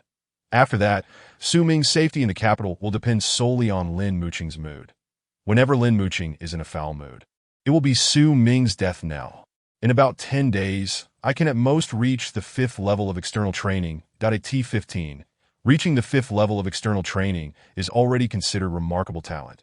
Yet, with Lin Muqing's influence, it may not be difficult for him to eliminate me. Su Ming was consumed by a profound sense of insecurity. What should I do? Suddenly, a thought struck Su Ming. Perhaps the most dangerous place is the safest place. It was on this very night that Lin Han, accompanied by the Cloud Rising trio, approached Lin Muqing with a sorrowful expression to lodge their grievances. Young master, you must stand up for us. What now? Recently, Lin Muqing had grown increasingly dissatisfied with his subordinate from the collateral branch of the family. His inefficiency had not only failed to drive Su Ming out of the capital, but he had also been robbed by Su Ming, which was quite embarrassing. Nevertheless, regardless of how his subordinate had embarrassed himself, Lin Muqing maintained his composure as the elder brother, lest it discourage the other subordinates. And why have you 3 bears come as well? Lin Muqing referred to the Cloud Rising trio as 3 bears, which was also a term of endearment for his subordinates. We, the Cloud Rising trio, exchanged glances, hesitant to speak. That it was Lin Han, who had been robbed once before and had already complained once, whose thick skin prevailed as he once again lamented, Young master, we have been robbed by Su Ming again. What? Lin Muqing could hardly believe his ears. That Su Ming has robbed all the money from the 3 of us. We implore you, Qing Xiao, to stand up for us. With the seasoned veteran's opening statement, Yun Qi and the 3 bears joined in the lament. He robbed all 3 of you. Lin Muqing could hardly believe his ears. Indeed, together, we couldn't even match his strength, and he made off with all our possessions. To take on 3 opponents single-handedly? This lad is truly formidable, possessing nearly the strength of a 4th-tier practitioner, yet he has gone undetected. What a terrifying adversary. Lin Muqing squinted, pondering. In recent days, he has revealed his prowess, perhaps believing that the capital is under martial law, and I dare not act against him. Thus seizing the opportunity to join a minor martial academy, seeking refuge and hoping to remain in the capital. You all should return for now, Lin Muqing declared. Chi Xue. What about our money? Lin Han and Yun Qi, the 3 bears, were naturally quite concerned about their plundered wealth. The capital is currently under strict lockdown. I truly find it inconvenient to confront him, Lin Muqing replied, but rest assured, once the lockdown is lifted, it will be his demise. At that time, I shall ensure he returns every last coin, with interest. Chapter 8. The Flying Cloud Martial Pavilion in Yunqi City, martial academies stood tall. Each year, as the time approached for the academies to recruit new talents, the capital's defenses grew increasingly stringent. Anyone daring to cause trouble during this critical period would undoubtedly face the wrath of the royal family of the Flying Cloud Kingdom. Why does the royal family place such importance on the recruitment of new students at martial academies? The answer is simple. In a world where martial prowess reigns supreme, the longevity of the Flying Cloud Kingdom hinges on a continuous influx of martial experts.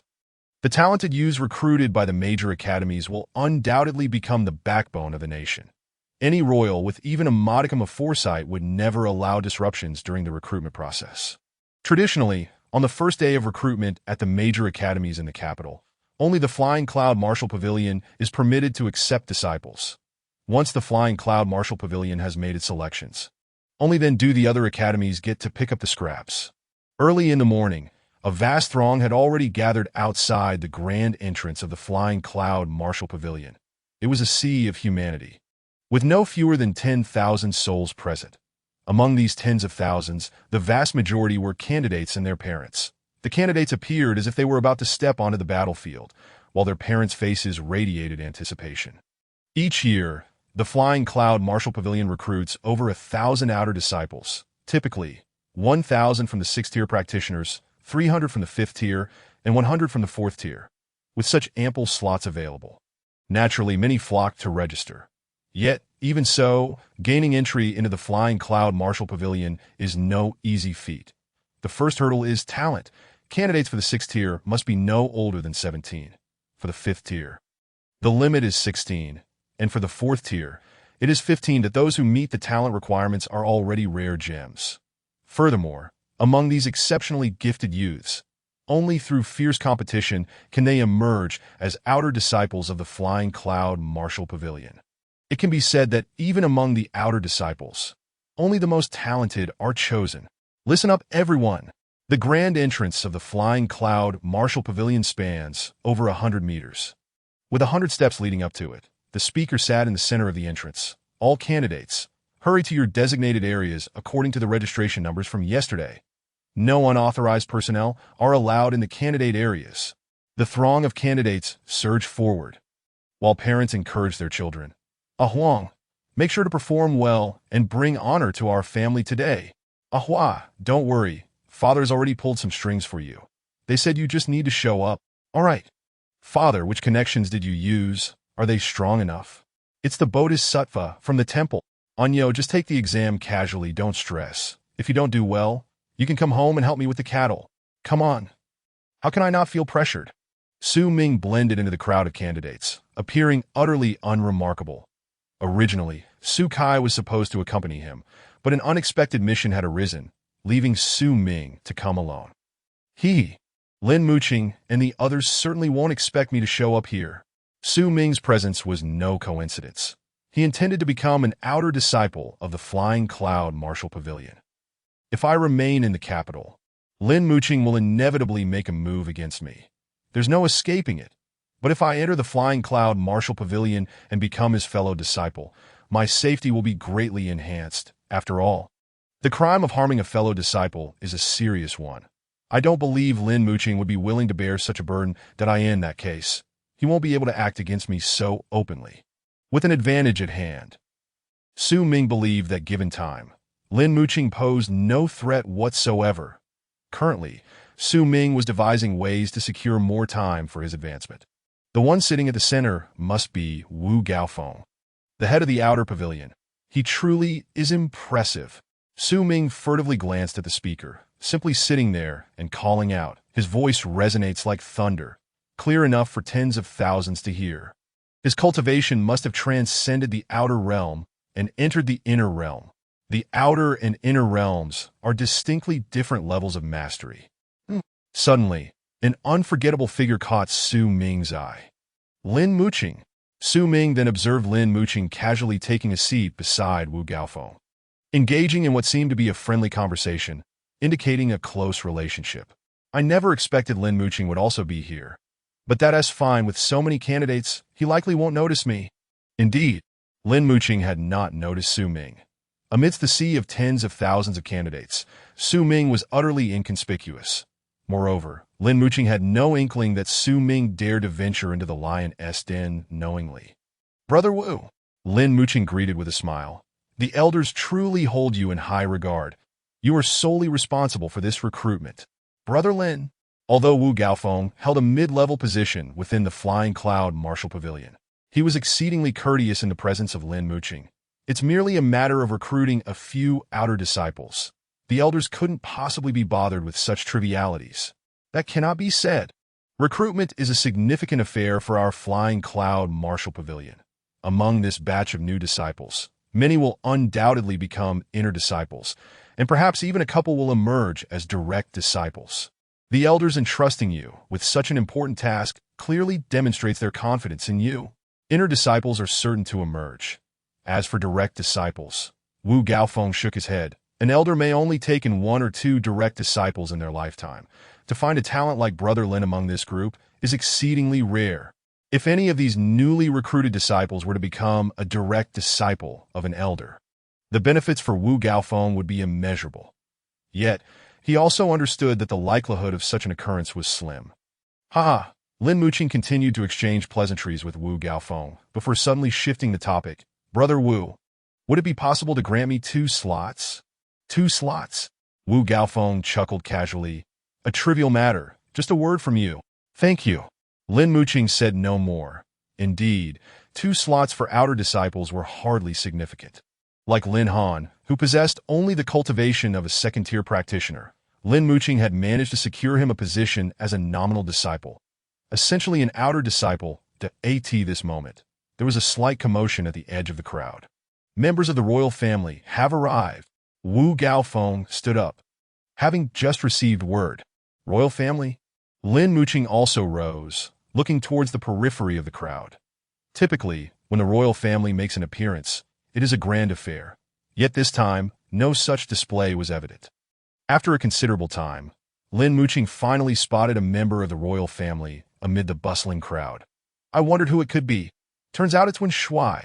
Lin Muqing's tone was exceedingly casual, clearly not regarding this Chi Xue with any measure of respect. Brother Lin, please keep your voice down. Regardless, he is a member of the royal family. It wouldn't be wise to offend him. Wu Gaofeng gently nudged Lin Muqing with his elbow. Rest assured, Brother Wu, I am well aware. Lin Muqing followed Wu Gaofeng, begrudgingly making his way to greet Chi Xue. As the recruitment at the Flying Cloud Martial Pavilion was about to commence, 2 figures emerged from an area where the crowd was sparse. 1. A dandy clad in splendid attire, fanning himself with a folding fan, accompanied by his maid. This dandy, though possessing an air of elegance, was not particularly eye-catching. Rather, it was his maid who exuded an extraordinary charm, drawing glances from passers-by. However, if the true elite of Yinchi City were to witness these 2, their attention would not be on the maid. In fact, many would dare not look too closely at her, fearing they might offend this dandy. For this dandy held a prestigious title in the capital. Lord Gu. The maid, observing the throngs ahead, expressed her impatience. I say, little. At home, you may call me whatever you please. But outside, you must address me with due respect, the dandy interrupted. If anyone overhears, it would be quite troublesome. The maid stuck out her tongue. Yes, my lord, That's more like it. The dandy Lord Gu nodded in satisfaction. I must say, my lord, the Flying Cloud Martial Pavilion is rather overbearing. Each time they recruit, we must wait for them to finish their selections before it is our turn at the Wild Martial Pavilion. How are we to recruit any promising talents this way? The maid lamented.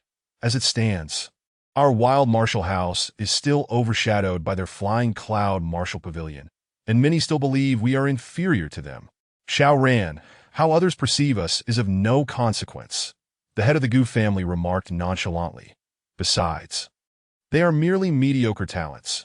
Whether we have more or less makes no difference to us that in fact, it could even save us some resources. Then why are you here today? Well, since I have nothing better to do, I might as well take a leisurely stroll. Besides, if by chance I encounter any prodigies, I shall not hesitate to seize them. Prodigies? The maid Chi Ran scoffed. What true prodigy could possibly emerge from such a small place? Xiao Ran. You are mistaken. The head of the Gu family smiled enigmatically. Heroes do not inquire about their origins. Chapter 9. Discovery. The recruitment assessment of the Flying Cloud Martial Pavilion commenced with candidates from the Outer Training 6 transformation. The area beneath the candidates' feet had long been ensconced in a grand array set by the pavilion's past masters. With a wave of his hand, Wu Gaofeng activated the formation. Boom, a 9-tiered pagoda. Adorned with a plethora of intricate array runes, materialized from thin air, enveloping all candidates in the Outer Training 6 transformation. Many of the lower-tier martial artists had never witnessed such an extraordinary array. And gasps of astonishment filled the air. Those seasoned in the ways of the Flying Cloud Martial Pavilion, however, stood tall and began to expound to those around them. You know not how many such pagodas there are, 12 in total. 12? The uninformed martial artists exclaimed in disbelief. 3 are at the main entrance. And you have seen one. The other 2 are situated in the areas for Outer Training 4th and 5th transformations. The remaining 9 are scattered throughout the pavilion's periphery. These arrayed pagodas serve not only for assessments, but also as protective formations for the pavilion. It is said that if all 12 are activated simultaneously, even innate experts would think twice before daring to invade. Wow! Even innate experts would hesitate. To the lower-tier martial artists, innate experts were nothing short of legends. After all, in the entire Flying Cloud Kingdom, there were but a handful of such figures. The notion that even they would shy away from the pagodas sparked vivid imaginations among the candidates about the awe-inspiring spectacle of all 12 pagodas in action. At that moment, Wu Gaofeng began to project his voice. Candidates within the array, do not panic. You may have noticed that those around you have vanished. This is because you are all in a special independent space. Now, your task is to select your weapons and prove your prowess. As a reminder, if you sense any life-threatening danger, forfeit swiftly. Otherwise, you may find yourself in real peril. No sooner had Wu Gaofeng's words echoed than the pagoda underwent some changes. Numbers indicating the count of candidates on each tier appeared on the body of the pagoda. Initially, the first tier displayed 8957. Swiftly, this number dwindled while the second tier's count surged, the third tier and above. However, remained at 0. At the pinnacle, a massive projection showcased the state of the 9th tier, which at present lay eerily vacant. It has begun. Countless eyes fixated on the pagoda, eagerly anticipating the emergence of their peers on the 9th tier. According to past years, typically, among these nearly 9,000 candidates, around 2,000 to 3,000 manage to reach the 9th tier. Then, these 2,000 to 3,000 will engage in fierce combat, after which the Flying Cloud Martial Pavilion will select 1,000 outer disciples based on their performances. Su Ming mused. As for who gets chosen, that is entirely at the discretion of the recruitment head. However, generally speaking, the longer one lasts on the 9th tier, the higher the chances of being selected. In mere moments, the number on the 3rd tier began to fluctuate, indicating that candidates had already breached that level. Wu Gaofeng, Lin Muqing, and other members of the Flying Cloud Martial Pavilion remained vigilant, observing the numerical shifts. Lin Muqing cast a furtive glance at Wen Shui. Her eyes filled with disdain. Wen Shui, the 3rd prince? Were it not for old Du's backing, he would have no standing to compete with the 1st prince. Even with old Du's assistance, it changes nothing. Lin Muqing, or rather the entire Lin family, was staunchly aligned with the first prince, trying to unearth some talented individuals during the Flying Cloud Pavilion's recruitment. What a laugh! Many elders within the pavilion have already shown their support for the first prince. Should any new disciple possess true talent, it would not be when Xue's turn to claim them. Lin Muqing scoffed inwardly, though she dared not display any of her thoughts outwardly. For the unassuming elder beside Wen Xue was none other than the legendary figure of the Flying Cloud Kingdom, old Du Yuda. As time passed, the numbers atop the pagoda continued to climb. However, simultaneously, the first tier saw a resurgence in its count, indicative of candidates who, sensing danger during the assessment, had forfeited and returned to the first tier. As time wore on, the first tier's number swelled. Those returning had lost the chance to ascend the tower anew. Suddenly, the zero on the 9th tier flickered, and a confident, audacious young figure emerged in the projection atop the pagoda. "Here they come," Wen Xue exclaimed with excitement. For the fact that this individual was the first to reach the 9th tier signified their exceptional talent. Beside him, old Du narrowed his eyes, appearing on the verge of slumber. Youth is a fine thing. Indeed, how strikingly brilliant. An increasing number of candidates ascended the pagoda, yet many were swiftly repelled back to the first tier by others upon reaching the 9th tier. Some candidates, too slow to concede, were caught unawares by backstabs, met their untimely demise. A bunch of trash. Lin Muqing derided as she observed the candidates on the 9th tier. As a direct disciple, she had stepped into the realm of internal training at a young age, and thus had every right to be proud. Watching these fools fight is utterly tedious. Her gaze drifted aimlessly. Suddenly, Lin Muqing was taken aback as she spotted a familiar figure among the candidates in the outer training 4th transformation. Upon closer inspection, she mused, "Isn't that's Su Ming. What is he doing in the outer training 4th transformation area?" After a moment's contemplation, she arrived at what she believed to be a correct conclusion. "I see. This brat must be deliberately concealing his true cultivation. He is originally from the outer training 4th transformation, but is pretending to be from the outer training 1st transformation, allowing Lin Han to bully him at will. Then, he has been biding his time until this recruitment to stealthily infiltrate the Flying Cloud Martial Pavilion. What remarkable patience!" Lin Muqing could not help but admire Su Ming's fortitude, having endured until now. Little did she know, Su Ming had not been enduring at all. Rather, he had been rapidly advancing his cultivation through extraordinary means over the past few days. To endure so well, he truly is a cunning and formidable individual. A sly smile crept across Lin Muqing's face. If I hadn't stumbled upon him by chance, he would have slipped into the pavilion unnoticed. When the time comes for me to deal with him, it would have required considerable effort. However, it seems fortune has favored me, as I have discovered him. Just when I was contemplating how to discreetly handle him, he has presented himself on a silver platter. It would be foolhardy not to take advantage of this opportunity. "Brother Wu," Lin Muqing whispered, "could you assist in arranging for my 2 associates to be placed in the outer training 4th transformation area? Arrange for them to the outer training 4th transformation area." Wu Gaofeng frowned slightly. "But they are from the outer training 5th transformation. Are they not capable of reaching the peak of the outer training 5th transformation pagoda? If they can ascend to the 9th tier, I assure you they will enter the Flying Cloud Martial Pavilion." "No, it is not that." Lin Muqing leaned closer and quietly shared her thoughts. "Oh, I see. Wu Gaofeng chuckled. "I will arrange it immediately." Thank you. By the way, bring my 2 associates over first. I have some instructions for them." "Certainly." Lin Muqing cast a cold glare at Su Ming. "Brat, you had better pray that you do not ascend to the 9th tier. Otherwise, you shall not live to tell the tale." At that moment, Su Ming sensed something amiss and glanced in Lin Muqing's direction. The 2 pairs of eyes met from afar. Chapter 10. The perfect battle. Due to the presence of a specialized assessment array, the evaluation progressed remarkably swiftly. Wu Gaofeng, who was in charge of the recruitment, had little to do.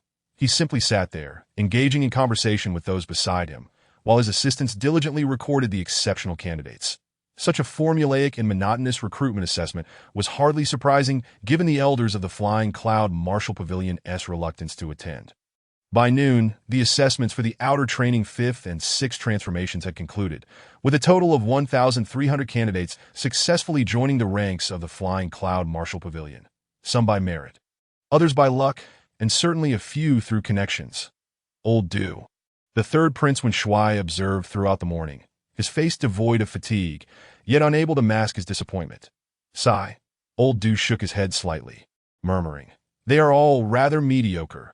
None possess the talent to meet the standards of the pavilion's elders for direct disciples, so they are not worth our effort to recruit.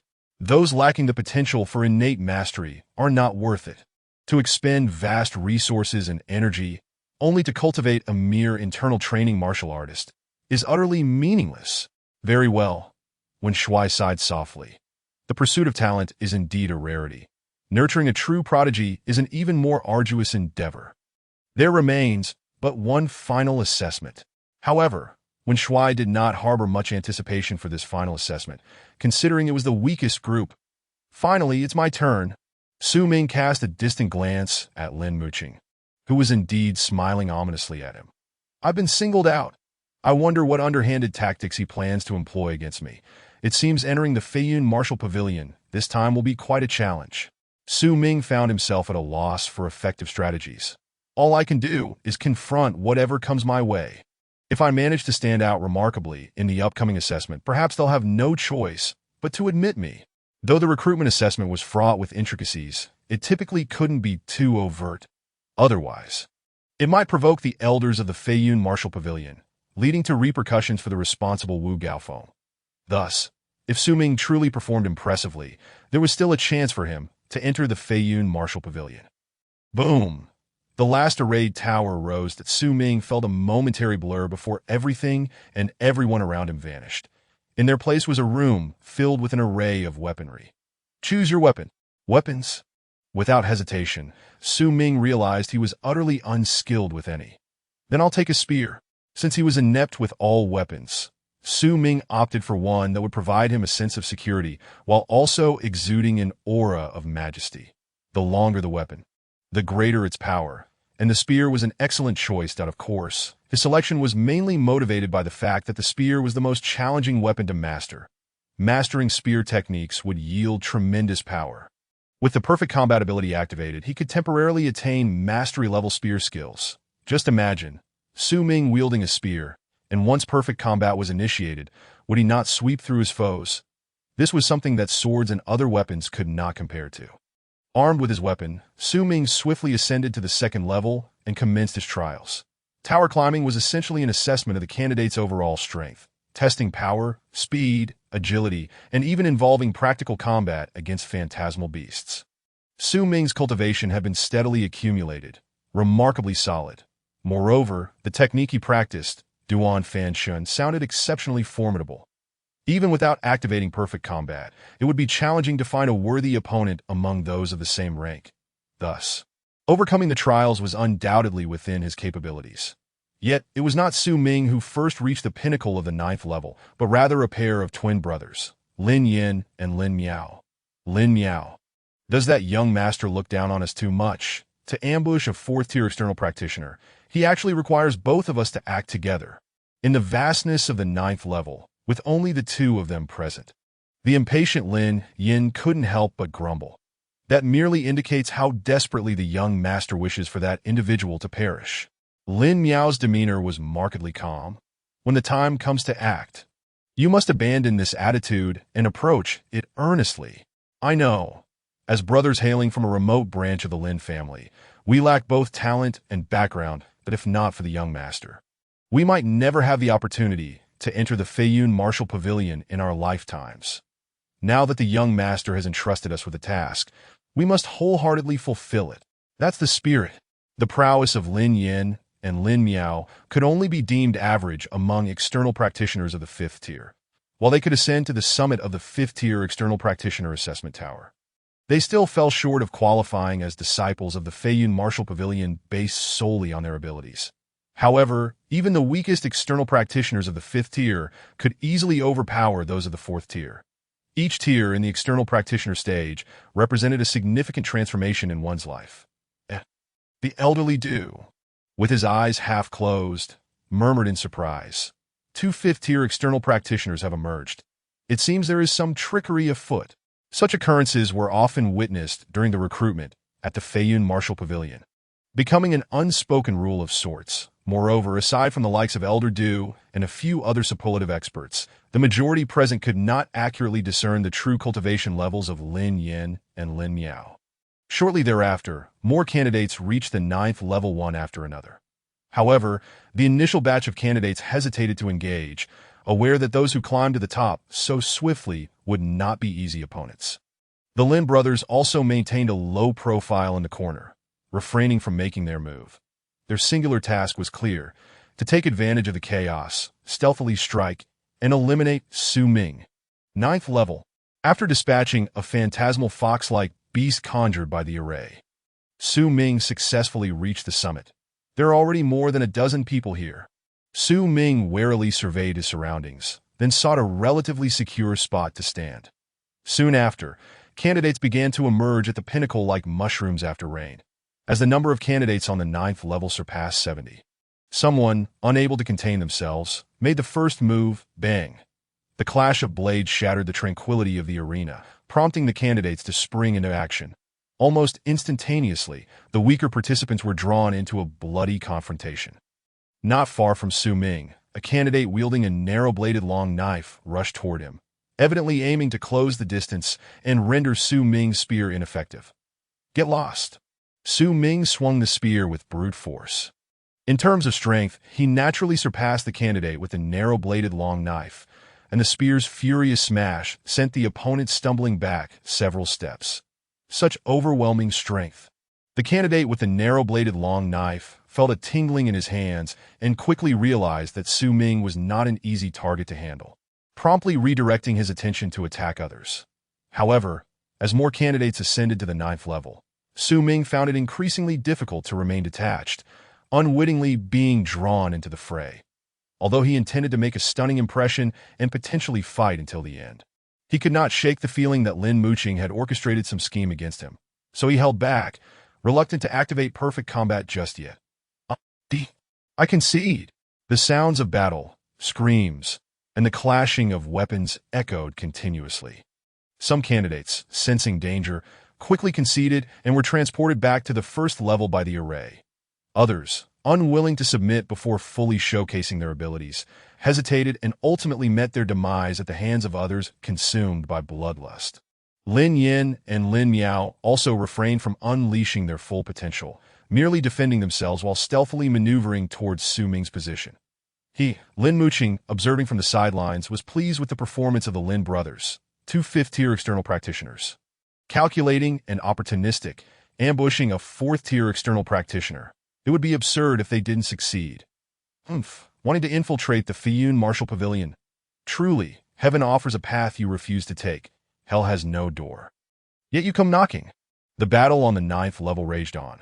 Perhaps Su Ming's performance was slightly impressive, creating a sense of competitive pressure among those around him, leading 3 candidates to simultaneously launch an attack from 3 different directions.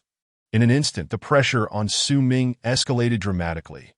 If he were unarmed, Su Ming could manage a defense. But now, with everyone wielding weapons and given his lack of skill with the spear, facing 3 opponents left him feeling utterly overwhelmed.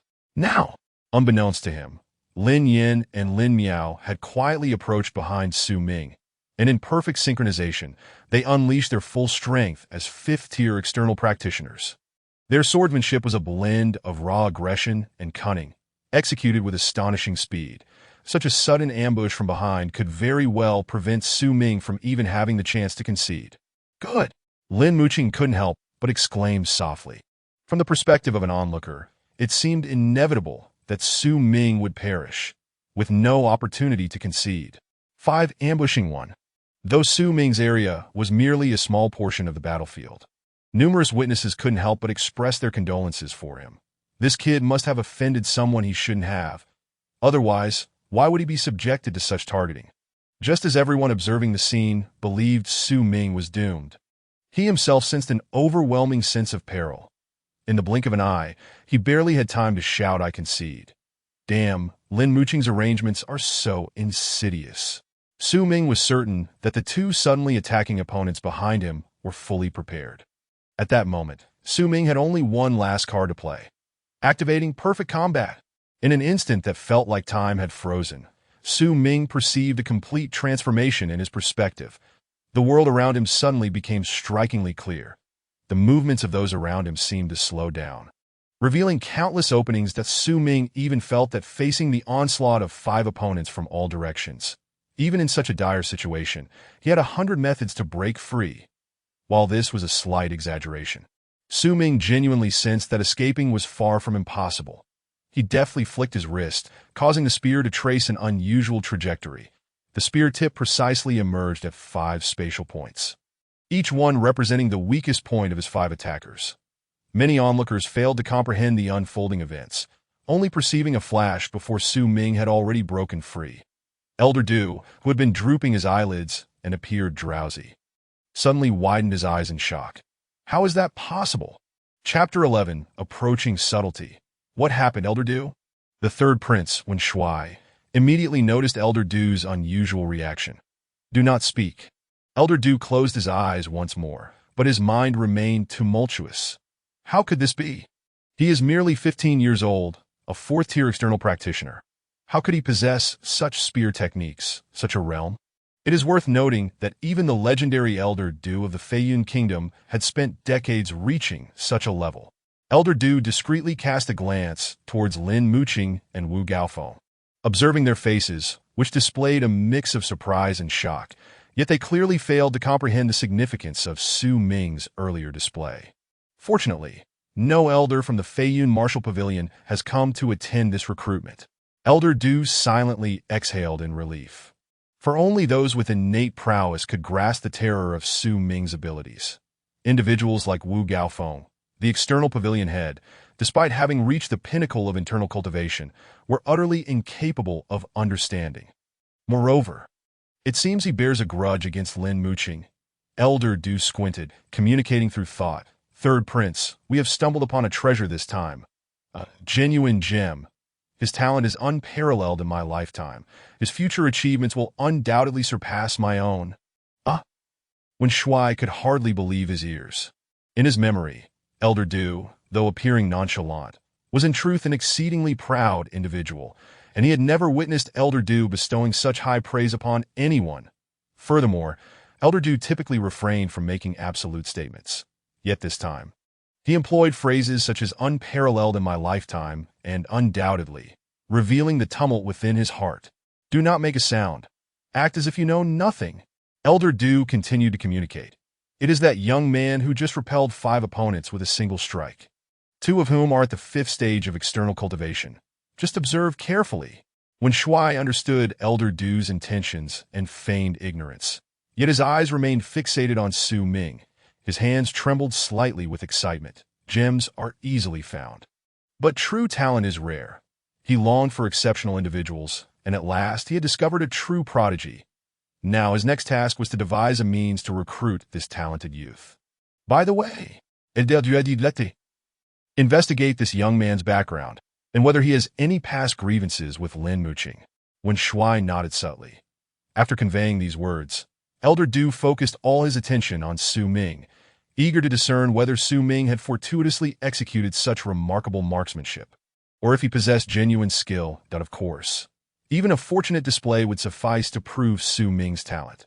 For someone with lesser aptitude, luck alone would not suffice.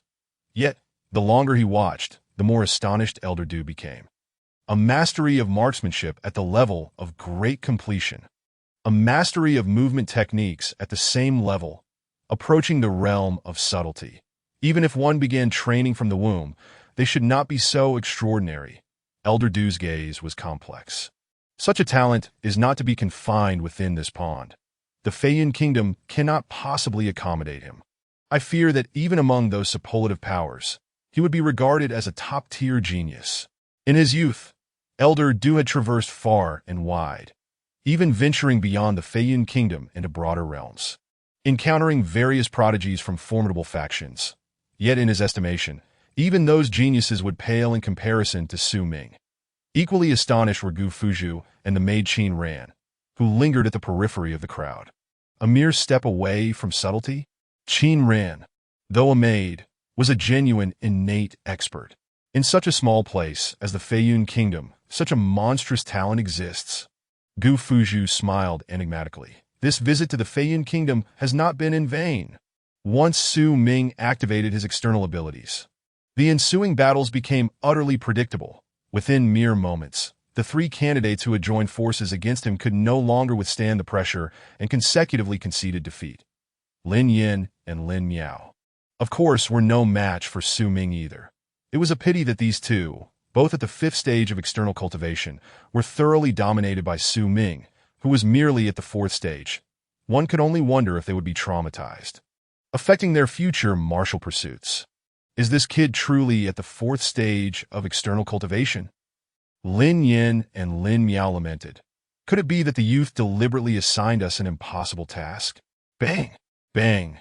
After struggling for over a dozen exchanges, their weapons were simultaneously sent flying. Su Ming's gaze turned icy. After digesting the residual memories, Su Ming assimilated much of this world's values. In this realm, conflict and violence were commonplace. Thus, when Su Ming fought, he was indeed capable of delivering lethal blows.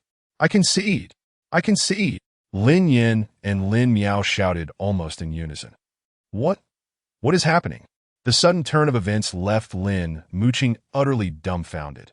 It was only upon the defeat of the Lin brothers that he regained his senses. However, limited by his own strength and perspective, he remained perplexed as to why Su Ming was so formidable. Martial brother? Lin Muqing turned to Wu Gaofeng, who wore a similarly bewildered expression. Then, Lin Muqing covertly glanced at Wen Shui and Elder Du, only to find their expressions unchanged, seemingly oblivious to Su Ming's explosive display. The strength displayed by this young man just now must be nearing the 6th stage of external cultivation. Lin Muqing could not accurately gauge Su Ming's prowess, relying instead on observations from Su Ming's battles with others. Nonetheless, his estimation was fairly accurate. At this moment, Su Ming's strength was roughly at the 5th stage of external cultivation, nearly unmatched, yet still a fraction shy of the 6th stage. Humph. Lin Muqing let out a heavy snort, his gaze towards Su Ming growing increasingly menacing. He has concealed himself too deeply. Such an adversary must not be allowed to remain. Do you not wish to enter the Feiyun Martial Pavilion? I shall ensure you do not. Once the capital's lockdown is lifted, I will stop at nothing to eliminate you. Martial brother, please assist me. Wu Gaofeng clearly understood Lin Muqing's intentions. His performance has been too remarkable. If we reject him, we risk provoking an elder's displeasure. If any consequences arise, I will bear the responsibility. This young man is too patient. I cannot allow him to remain. I will eliminate him at the first opportunity. Then, very well, let us devise a justification. Isn't it simple to create an excuse? We shall claim he has consumed forbidden substances. Lin Muqing said nonchalantly. All right. Though Wu Gaofeng acquiesced, he was well aware that Su Ming had not ingested any forbidden substances. For if he had, it would merely elevate his strength. Yet Su Ming's evident victory was achieved through skill. The power he wielded was still at the 4th stage of external cultivation. Let it be. Wu Gaofeng had long become accustomed to such dealings. This time, he felt no guilt. Yet this young man truly appears as if he has consumed forbidden substances. Unfortunately, having offended Lin Muqing, his days are surely numbered. In the following assessments, Su Ming appeared quite unburdened upon witnessing his 1-against-5 performance. The surrounding candidates dared not provoke him. Furthermore, the other candidates believed that based on Su Ming's recent display, he had likely secured a spot, even if they banded together to send Su Ming back to the 1st level. It would be futile to deprive him of that opportunity. Simply put, taking action against Su Ming was utterly meaningless. However, the candidates on the 9th level remained unaware that due to Lin Muqing's interference, even Su Ming's astonishing performance was in vain. Was I perhaps a bit too ostentatious just now? Su Ming noticed that a no-man's land had formed around him, with candidates avoiding him as if he were a plague. Damn it! Had you all distanced yourselves earlier, I wouldn't have wasted a chance at a perfect battle. I only have one free use available. Su Ming expressed his frustration. Initiating a perfect battle was quite costly, equivalent to 10 days of hanging points. as Su Ming was currently at the fourth stage of external cultivation. Activating a perfect battle would cost him 40 points. After this free use, even if he exhausted his entire fortune, he would be unable to afford another perfect battle. Yet, once the perfect battle is activated, it truly is formidable. Su Ming yearned for more opponents to engage, relishing the thrill. Fortunately, new candidates soon ascended to the 9th level. Some candidates, who had previously kept their distance from Su Ming, approached him, bewildered by the lack of interaction. Thankfully, Su Ming was not a ruthless killer. He merely played with them lightly, not allowing them to concede defeat, and sent them off to find other candidates to engage with. The candidates released by Su Ming felt a mixture of fear and gratitude towards him. Su Ming's aura of expertise quietly etched itself into their hearts. Indeed, several would often recall his calm demeanor and masterful presence years later. With the perfect battle activated, Su Ming undoubtedly fought until the end, even in the final stages, when the last 8 candidates united against him. They were still vanquished. As the assessment concluded, Wu Gaofeng stood among the candidates at the 4th stage of external cultivation. 100 shall become disciples of the Feiyun Martial Pavilion. Wu Gaofeng manipulated the talisman, and the 100 selected candidates reappeared on the 9th level of the formation tower, visible to all. In Chapter 12, Gu Hanmo, the 100 selected candidates re-emerged on the 9th level. Their expressions varied. Some appeared perfectly at ease, while others were astonished and taken aback. Well done! Fantastic! Cheers erupted from the friends and family of the selected candidates. Haha, my son has entered the Feiyun Martial Pavilion. Who dares to look down upon our Shao family now? A boisterous middle-aged man, proudly displaying his bare chest, laughed heartily. His son was a youth skilled with a blade, exuding an air of fierce determination. You vile woman, daring to break off our engagement, now that I have become a member of the Feiyun Martial Pavilion. What kind of woman can I not find? But mark my words, I will make you regret your actions. Similar scenarios unfolded for several other selected candidates. For many ordinary individuals, being accepted as an outer disciple of the Feiyun Martial Pavilion is akin to ascending to the heavens. Under the tutelage of the Feiyun Martial Pavilion, they're almost guaranteed to break through external training and embark upon the path of internal cultivation. The distinction between internal and external practitioners is as vast as the chasm between heaven and earth. An internal practitioner, regardless of their location within the Feiyun Kingdom, is regarded as a master. Moreover, those who emerge as internal practitioners from the Feiyun Martial Pavilion not only possess superior combat abilities compared to those of a more rudimentary background, but they are also formidable due to their numerous friends who are fellow internal experts. Should anyone be wronged, these friends will immediately come to their aid from all directions. The Lord of the Manor, Qin Ran exclaimed. That prodigy was not selected. Evenal? Chief Gu chuckled. It goes without saying that someone must have manipulated the outcome. Is Wu Gaofeng foolish? How can he dare to keep such a prodigy at bay? This is actually advantageous. It saves me the trouble of requesting someone from the Feiyun Martial Pavilion. When Shuai and Elder Du had their thoughts firmly fixed on Su Ming, however, upon the announcement of the selection results, they searched repeatedly, yet found no trace of Su Ming. Eliminated? When Shuai and Elder Du exchanged glances, each detecting a hint of concealed delight in the other's eyes. Being eliminated is quite beneficial. The first prince wields significant influence within the Feiyun Martial Pavilion. Had Su Ming not been eliminated, it would have certainly presented a slight challenge for Wen Shuai to recruit him. Such a dazzling performance, yet still eliminated. It is almost certain that there is a feud between him and Lin Muqing. Elder Du communicated telepathically. Lin Muqing is distinctly aligned with the first prince. His enemies are our allies. Indeed. Yet, I wonder, Elder Du sighed inwardly, do we have sufficient time to wait for him to grow stronger? Many martial artists present were equally astonished by Su Ming's recent performance. After searching for a while and failing to locate Su Ming among the selected, they began to murmur amongst themselves. Those with louder voices directly questioned the fairness of the selection process at the Feiyun Martial Pavilion. Everyone, please quiet down and listen to me. Wu Gaofeng stood up, his composure unwavering as he declared, the young man you are discussing, who wields a spear, has been confirmed to have consumed prohibited substances. The crowd gasped in astonishment. Moments later, the scene erupted into chaos. I knew it! A martial artist! Already envious of Su Ming's talent, shouted excitedly, how could an external practitioner of the fourth transformation be so formidable?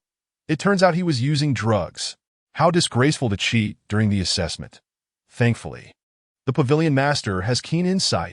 Wu Gaofeng, as the head of the outer pavilion, was flattered by those eager to curry favor, who intentionally referred to him as pavilion master. Wu Gaofeng himself was more than pleased to hear such misinterpretations. Pavilion master. What is the name of that shameless individual? Yes, pavilion master. Expose him so he cannot enter any other martial houses. Wu Gaofeng feigned a sympathetic demeanor, stating, the youth may stray from the path, but we must grant him some opportunities. I hope he can redeem himself in the future. The pavilion master is truly benevolent. The pavilion master embodies great compassion. A fresh wave of flattery filled the air, though it was unclear which sycophant's voice it originated from. I know that individual. His name is Su Ming, and he hails from Yicheng.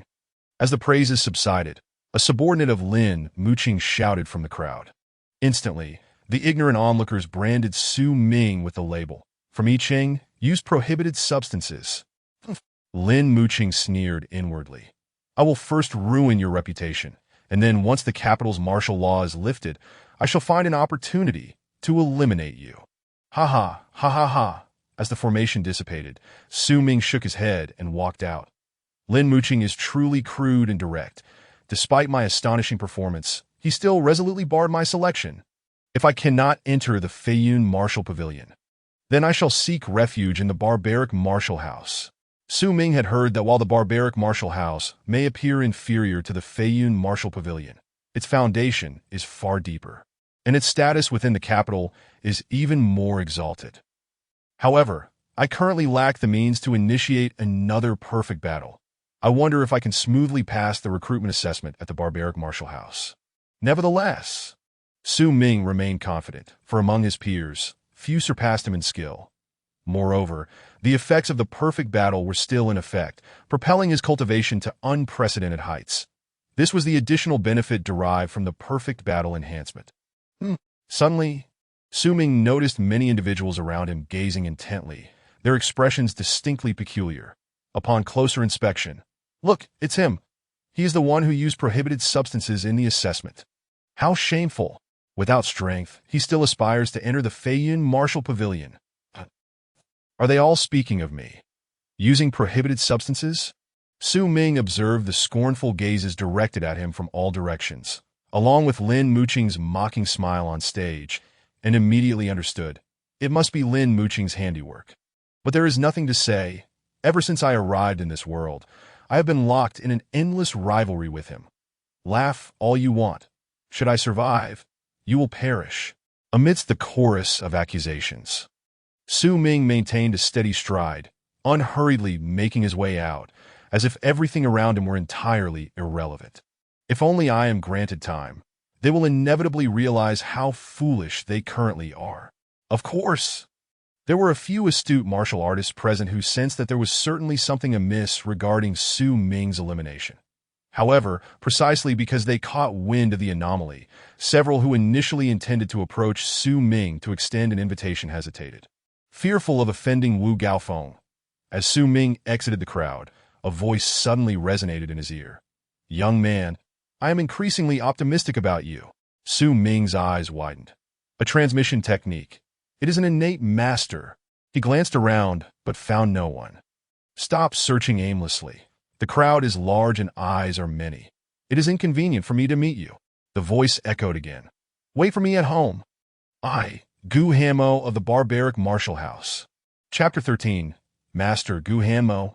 That name sounds somewhat familiar. I believe I have heard it before. Su Ming pondered, and then suddenly his eyes widened. Isn't the head of the Barbaric Martial House called Gu Hanmo? The head of the Barbaric Martial House is actually paying attention to me and, personally, sending a message. Su Ming felt utterly incredulous. Could it be that someone is playing tricks on me? In Su Ming's view, he was merely an external practitioner of the fourth transformation, not even an internal cultivator, even if he had performed splendidly. It should not warrant the attention of such a reclusive figure. However, transmission is the exclusive domain of innate masters. Which innate master would have the time to amuse themselves by toying with me? Regardless, I shall return home and wait. Su Ming was not concerned that the innate master who transmitted the message harbored any ill intentions towards him, for did he even measure up? If an innate master truly wished him harm, there would be no need for dialogue. A mere flick of their finger would suffice to end his life. As soon as Su Ming stepped through his front door, two individuals followed closely behind. One was a dashing young man fanning himself with a folding fan, while the other was his maid. Both are masters. The effects of Su Ming's perfect battle enhancement were still in play. The fact that these two could stealthily trail him to his home indicated that their prowess far surpassed his own. Who might you two be? Su Ming did not immediately associate these two with Gu Hanmo, as he envisioned the legendary head of the barbaric martial house to be an elder with an ethereal presence. The dashing young man grinned wickedly. Did I not just transmit to you? I, Gu Hanmo of the barbaric martial house. Su Ming's eyes widened in disbelief. You are Gu Han, the head of the house. Why, do you not believe it? Gu Hanmo nonchalantly found a seat, as if he were in his own home. Qin Ran stood by, composed and attentive. It is hard to believe, Su Ming admitted. However, your voice is indeed the same as the one that just transmitted to me. As an innate master, you wouldn't be inclined to jest. Thus, I have no choice but to believe. Haha, then you do believe. Indeed, Su Ming nodded, though he could not help but feel astonished. This head of the house seemed remarkably young, appearing to be not much older than himself. How had he cultivated to such a degree? Yet, he could not fathom why the head of the house would seek him out. Gu Hanmo did not respond immediately. Instead, he closed his fan and scrutinized Su Ming for a considerable time, as if attempting to see through him. Who is your master? Gu Hanmo suddenly inquired. Master? Su Ming was taken aback by the question. I have no master. Ah, quite the performance. Gu Hanmo chuckled. Your expressions are particularly well executed. First bewilderment, then surprise, and finally returning to bewilderment. Pavilion master, I truly have no master, Su Ming replied, both amused and exasperated. He was merely speaking the truth. Your words might deceive others, but me, not quite. Though Gu Hanmo, despite his tender years, holds the esteemed position of the lord of the barbaric martial house, he carries none of the airs typically associated with such authority. Engaging in conversation with Su Ming, he exudes a casual camaraderie akin to that of old friends. Your marksmanship, your agility, your realm. If you claim to have no master and are self-taught, does that mean my years of arduous cultivation have merely led me to the level of a mere dog? Su Ming found himself at a loss for words. Unable to confess to Gu Hanmo that he had, in fact, been relying on a cheat, he surmised that even if he were to reveal this truth, the esteemed lord would remain skeptical, adamantly insisting on his belief that Su Ming had a master. Enough with the pretense. In this day and age, who doesn't have a few masters? Gu Hanmo continued. I can tell that your master must be some reclusive sage from a hidden corner, imparting upon you unparalleled martial skills while forbidding you to mention his name. Am I right? Su Ming was rendered speechless.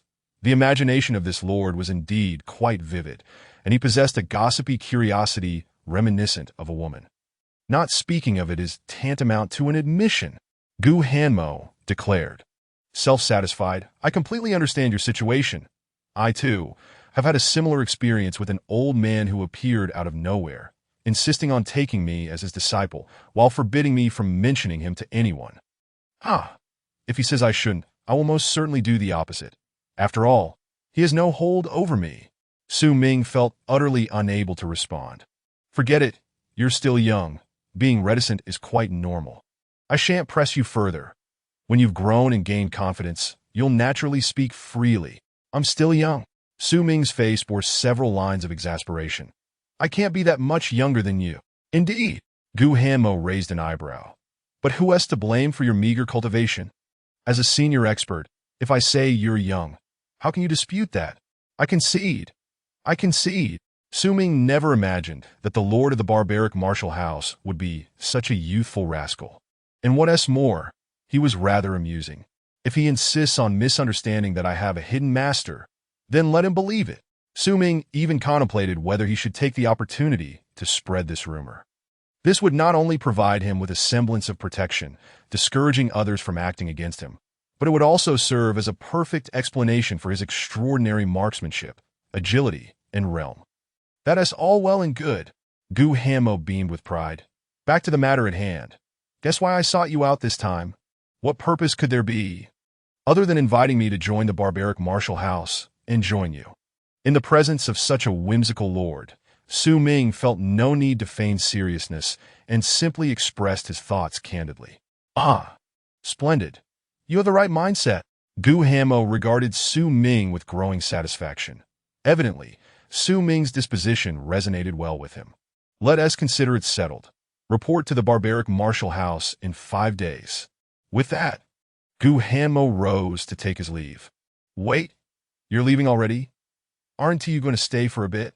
Su Ming genuinely felt he was struggling to keep pace with Gu Hanmo's rapid-fire demeanor. I've asked all the pertinent questions and said all that needed to be said. What more is there for me to linger on? Am I to give you the opportunity to flatter the Lord? Ha ha, I'm off. Gu Hanmo strolled away, fanning himself with an ornate folding fan, leaving only his retreating figure for the utterly dumbfounded Su Ming to behold. Is this lord always so blunt? However, it's precisely this sort of person that makes for interesting company, devoid of unnecessary complexities. Su Ming stood at the door, watching Gu Hanmo depart. Lord Gu, just you wait. Soon my cultivation will match yours. With the cheat in hand, he was brimming with confidence. Ah! Suddenly, Su Ming narrowed his eyes, gazing at Gu Hanmo's departing figure, a mischievous smile creeping across his lips. This lord is so enigmatic. He must possess an extraordinary background. This is the perfect opportunity to test the final function of my cheat. Probe. Su Ming initiated the probing function, and immediately, a cascade of information concerning Gu Hanmo flooded his mind. What? It's actually... No way.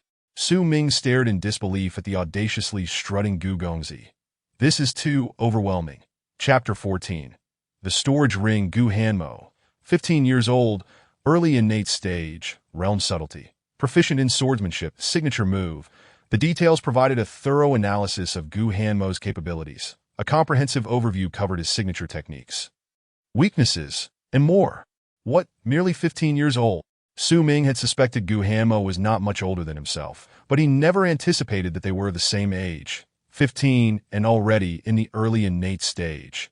What a prodigious talent. However, shortly thereafter, an even more astonishing revelation struck him. Birth: name Gu Yinmo, the sole daughter of the Lord of the Barbaric sect, currently disguised as the Lord of the Barbaric martial house in Feiyun Nation, with the aim of uncovering talents to bring back to the Barbaric sect for cultivation. Goodness, Gu Hanmo, Gu Yinmo, the only daughter? Su Ming had always thought he was bantering with a pure lad. Little did he know he had inadvertently flirted with a young lady. Open and forthright, lacking ulterior motives, and holds no ill will towards the host. Upon assessment, she is worthy of deeper acquaintance. Probe complete. Su Ming was flabbergasted by the revelation that the Lord was, in fact, a maiden. The probing function of my cheat is indeed astonishing. With a single probe, I uncovered nearly all the secrets of the mysterious Lord. Human nature is the most inscrutable of things. One could unwittingly befriend someone with ulterior motives and find oneself betrayed before realizing it. With the capability to probe, Su Ming no longer had to fear misjudging his companions. It appears that Gu Hanmo likely sees potential in me and intends to bring me to the Barbaric sect. Su Ming was unfamiliar with the Barbaric sect, but surmised it was a formidable power, not unlike Feiyun Nation. I've long heard tales of the vastness beyond Feiyun Nation. It seems that the Barbaric sect belongs to that realm. Su Ming felt a sense of anticipation regarding the Barbaric sect. Meals must be eaten bite by bite, and paths must be traversed step by step. Although he was eager for the outside world, Su Ming knew that his current focus should be on cultivation. The enhancement of his cultivation would not require his concern, thanks to the offline hanging feature. However, the elevation of his realm necessitated his active engagement. The realm is an ethereal concept. Its advancement seemingly hinges on enlightenment. Put simply, If you comprehend it, then you comprehend it. If you do not, then you do not. So, have you comprehended it? In any case, Su Ming was muddled and bewildered. Fortunately, the perfect combat state would persist for quite some time. With this perspective, Su Ming could engage with the realm, yielding significant progress. Knock, knock, knock, a sound echoed at the door. How strange. Who could be visiting me at this late hour? Su Ming mused. His acquaintances in the capital numbered only a handful. Is it Su Kai? Or perhaps Chi Xue? Yet Su Ming doubted it could be either. Su Kai was on a mission and wouldn't be back so soon. And as for Chi Xue, that was even less likely. As for enemies, they wouldn't bother knocking. They typically barged in without ceremony. Who is it? Su Ming queried, perplexed, as he rose to open the door. Upon opening, he was met with the sight of two familiar faces. You are. Su Ming was astonished. These two were individuals he had observed during the new recruit assessment earlier that day, and he had heard much discussion about them. The third prince? Elder Du? His incredulity was palpable. How could these two esteemed figures possibly be knocking on his door at such an hour? Could it be that someone is impersonating them to play a prank on me? Su Ming pondered. But what would they gain from such a ruse? Moreover, while appearances could be mimicked, the noble elegance of the third prince and the effortless demeanor of Elder Du, such qualities could not be feigned. Fortunately, having earlier engaged with the mysterious lord of the barbaric martial house, Su Ming managed to maintain his composure in the presence of Wen Shuai and Elder Du, despite his astonishment. Your Highness, Elder Du, please come in. Su Ming refrained from asking too many questions, simply gesturing for them to enter. Once inside, they settled comfortably, exchanged pleasantries, and engaged in light conversation to get acquainted. Both Wen Shuai and Elder Du appeared remarkably affable, treating Su Ming as an equal. May I inquire as to the purpose of your visit? Su Ming asked directly. Both Wen Shuai and Elder Du were among the highest echelons of Feiyun Nation. While Su Ming was merely a lowly external martial artist, he certainly did not expect them to have come merely for casual tea and conversation. Elder Du sipped his tea and turned his gaze towards Su Ming. May I ask, who is your esteemed master? Su Ming was speechless. Why did everyone assume he had a master behind him? And why did they all inquire so straightforwardly? It seems that every perceptive expert believes I have a hidden mentor. I suppose I must hasten to fabricate a tale about my master and I, although he contemplated concocting a fictional master to serve as a support. Su Ming understood that such an imaginary figure should not be revealed too soon. Maintaining an air of mystery would be essential to successfully deceive others. 2222222. However, neither Wen Shuai nor Du Lao could have fathomed that what they believed to be a near approximation of the truth was, in fact, a chasm of 100,000 miles away from it. Moreover, they would never have imagined, even in their wildest dreams, that Su Ming was equipped with external enhancements. Chapter 16. The Wild Martial Academy in the blink of an eye. 5 days had swiftly passed. And Su Ming arrived at the Wild Martial Academy as promised, that in stark contrast to the grand entrance of the Flying Cloud Martial Pavilion. The entrance of the Wild Martial Academy appeared rather shabby. Nevertheless, Su Ming understood that in this era where prestige was paramount, such modesty was referred to as depth of character. I have heard that the depth of character of the Wild Martial Academy surpasses that of the Flying Cloud Martial Pavilion. I wonder if this is true. With this curiosity in mind, Su Ming stepped into the Wild Martial Academy. The ambience of the Wild Martial Academy lacked the bustling clamor of the Flying Cloud Martial Pavilion. The entire academy housed merely a few hundred individuals. As Su Ming wandered through its premises, he scarcely encountered any figures. That it was not until he traversed a lengthy bluestone pathway and arrived at the academy's plaza that he finally beheld a gathering of over 100 people. These must be the new disciples admitted into the Wild Martial Academy this year. Each year, the Wild Martial Academy only recruited a little over 100 individuals, though their number was merely a tenth of that of the Flying Cloud Martial Pavilion. Each one was an elite. In fact, some self-important young talents would even forego the recruitment at the Flying Cloud Martial Pavilion to specifically seek admission to the Wild Martial Academy. As Su Ming approached the registration desk to check in, his actions immediately attracted numerous glances. Ah, another newcomer? Indeed. How is there yet another? I didn't see this person during the recruitment assessment a few days ago. Could it be that he has connections? How could that be? The Wild Martial Academy is not a disorganized place like the Flying Cloud Martial Pavilion. Our elusive academy head maintains strict oversight. To this day, I have not heard of anyone who managed to slip in through connections. That is true. The newly admitted disciples regarded Su Ming with a mixture of curiosity and skepticism. Wait, that person looks somewhat familiar. Suddenly, someone exclaimed, "Isn't he the one who used performance-enhancing drugs during the recruitment at the Flying Cloud Martial Pavilion? The one who used performance-enhancing drugs? Yes, that's him. I witnessed his prowess. His marksmanship is quite impressive." Impressive marksmanship. Someone immediately retorted. If his marksmanship were truly commendable, would he need to resort to performance-enhancing drugs? It must be said that Lin Muqing's slanderous campaign had proven remarkably effective. At least, the vast majority of those present that day firmly believed Su Ming had used performance-enhancing drugs. After all, Su Ming's displayed abilities had surpassed their understanding. Without such drugs, how could someone at the 4th level of external training be so formidable?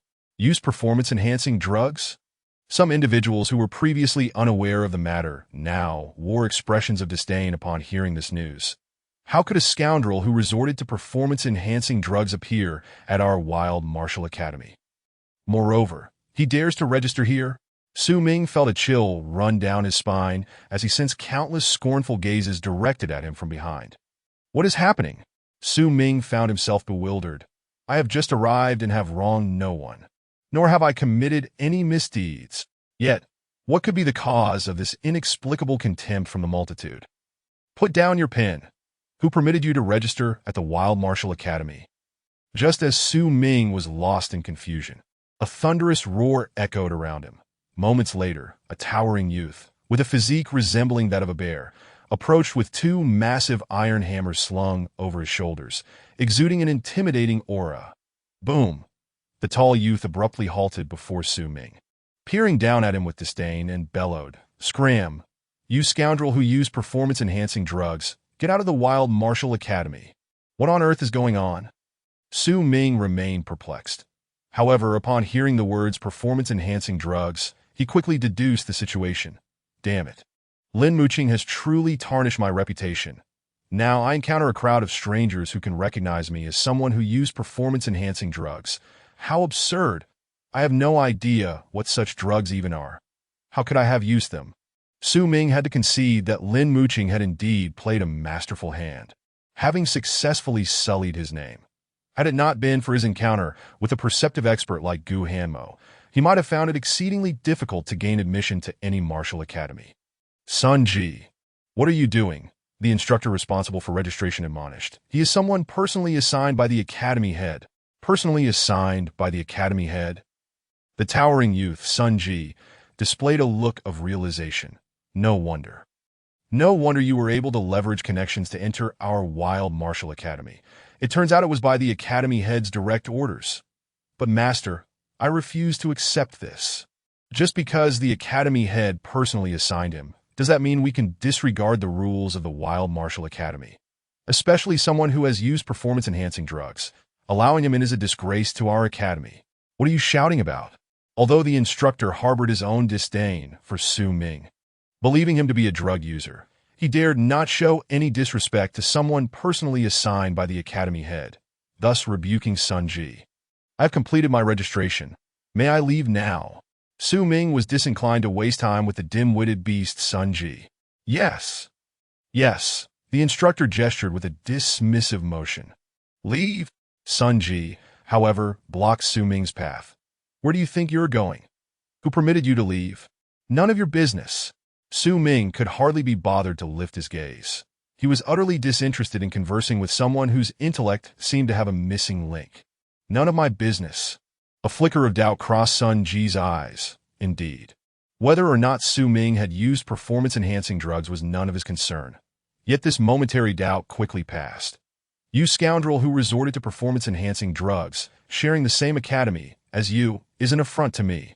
You better get lost. By now, a considerable number of new disciples had gathered around. They had all determined Su Ming to be a drug user and thus looked down upon him, eager to witness his humiliation. Fool! Su Ming cast a glance at the dim-witted giant. Which of your eyes saw me using performance-enhancing drugs? I heard it. The entire nation knows you use performance-enhancing drugs. Sun Ji retorted angrily. Wait a moment.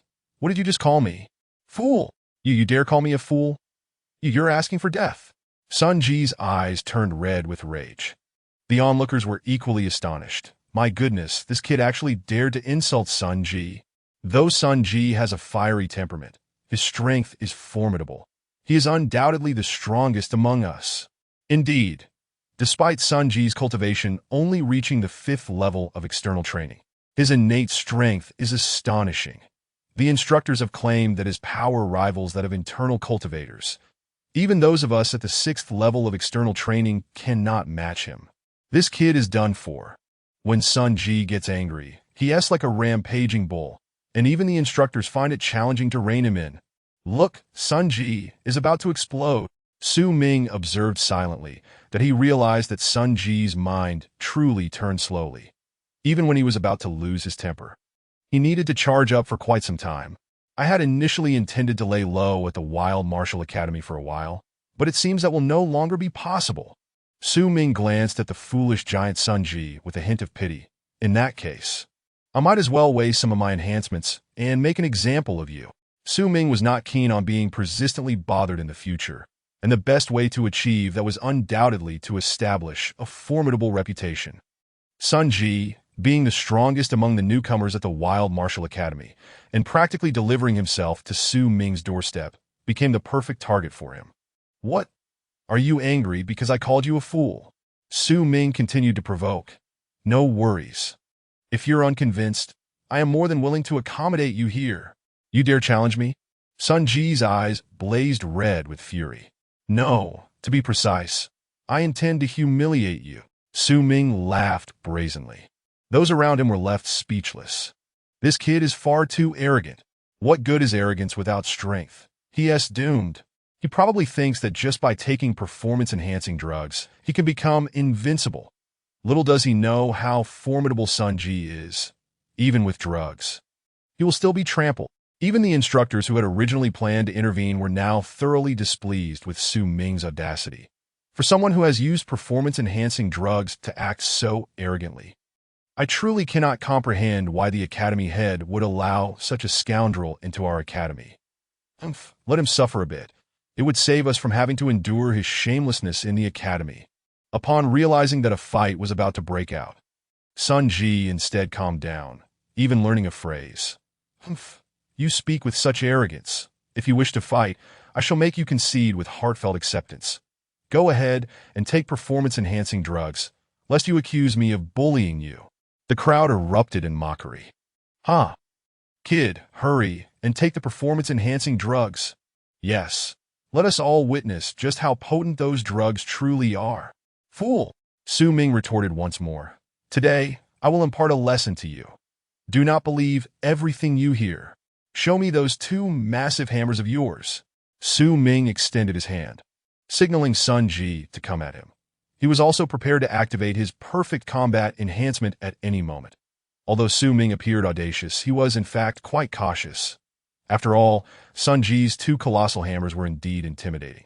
With the iron heads measuring nearly half a meter in diameter, should he inadvertently be struck by such a weapon, it would not be a trivial matter. You come empty-handed and expect me to reveal my weapon? Sun Ji chuckled in disbelief, his anger dissipating into laughter. Come on, you little rascal. I shall stand right here and let you take 3 strikes. Let me take 3 strikes. Su Ming replied with a sly smile. No need for 3. A single punch will suffice to make you face reality. Chapter 17. The Underling. Just 1 punch to make me face reality? Sun Ji couldn't help but laugh again. I've seen arrogance, but never to this extent. The surrounding crowd echoed his sentiments with derisive remarks. How utterly shameless. He must not realize how formidable Sun Ji's defenses are, which is why he dares to speak such nonsense. Indeed, with Sun Ji's monstrous physique, even withstanding a few strikes from a martial artist at the 6th transformation is a trivial matter, let alone him. Just wait and see. Anyone who dares provoke Sun Ji will surely regret it. Su Ming grinned widely. You will soon discover whether this is arrogance. With that, he activated the perfect combat mode. Engaging perfect combat is akin to consuming 10 days' worth of energy points in one go. Had Su Ming not recently come into a small fortune, he would not have dared to squander such valuable resources on a mere contest of pride. Su Ming clenched his fist, feeling all his strength coalesce within it. This sensation of complete control is truly marvelous. In-depth mastery is an advanced realm of martial arts. If one could comprehend it, they would be able to intricately control every ounce of power within their entire being. Simultaneously, they would possess an acute and precise judgment of the external world. Mastery is a state long sought after by countless martial artists, yet remains elusive. Even among innate masters, only 1 in 10 may grasp the essence of this realm. For Su Ming, the in-depth level was undoubtedly still a distant goal. Even though he experienced an illusion of total control while in perfect combat, he was still a step away from achieving true mastery. Nonetheless, Gu Hanmo, Qin Ran, and Old Du, the 3 experts, were all taken aback when they witnessed Su Ming's strike. After all, even the legendary Old Du of Feiyun Kingdom had yet to step into the realm of mastery and was also merely a step away from it. This meant that after activating perfect combat, Su Ming's level was on par with Old Du's. Such a level was akin to bullying the unsuspecting Sun Ji. It is crucial to understand that at higher levels, one could unleash tenfold the effect from a mere fraction of their power. 5 days passed, and Su Ming's cultivation had advanced to the 5th transformation of external training. Whoosh! Su Ming's fist spun like a rotating diamond. The force of this punch was profound, yet it had already far surpassed the 5th transformation of external training, almost transcending its boundaries. The ignorant Sun Ji, witnessing Su Ming's seemingly feeble punch, let out a light laugh. Such a weak attack. If I simply stand here and let you hit me, what could possibly happen? A little rascal indeed. However, the moment Su Ming's fist connected, Sun Ji's expression twisted dramatically. His face contorted with unrestrained pain, but more so, his eyes widened in disbelief. Bang! The power behind this punch was immensely restrained. It did not send Sun Ji flying, but rather left him crumpled on the ground like a shrimp, howling in agony, unable to rise for a long time. Woo!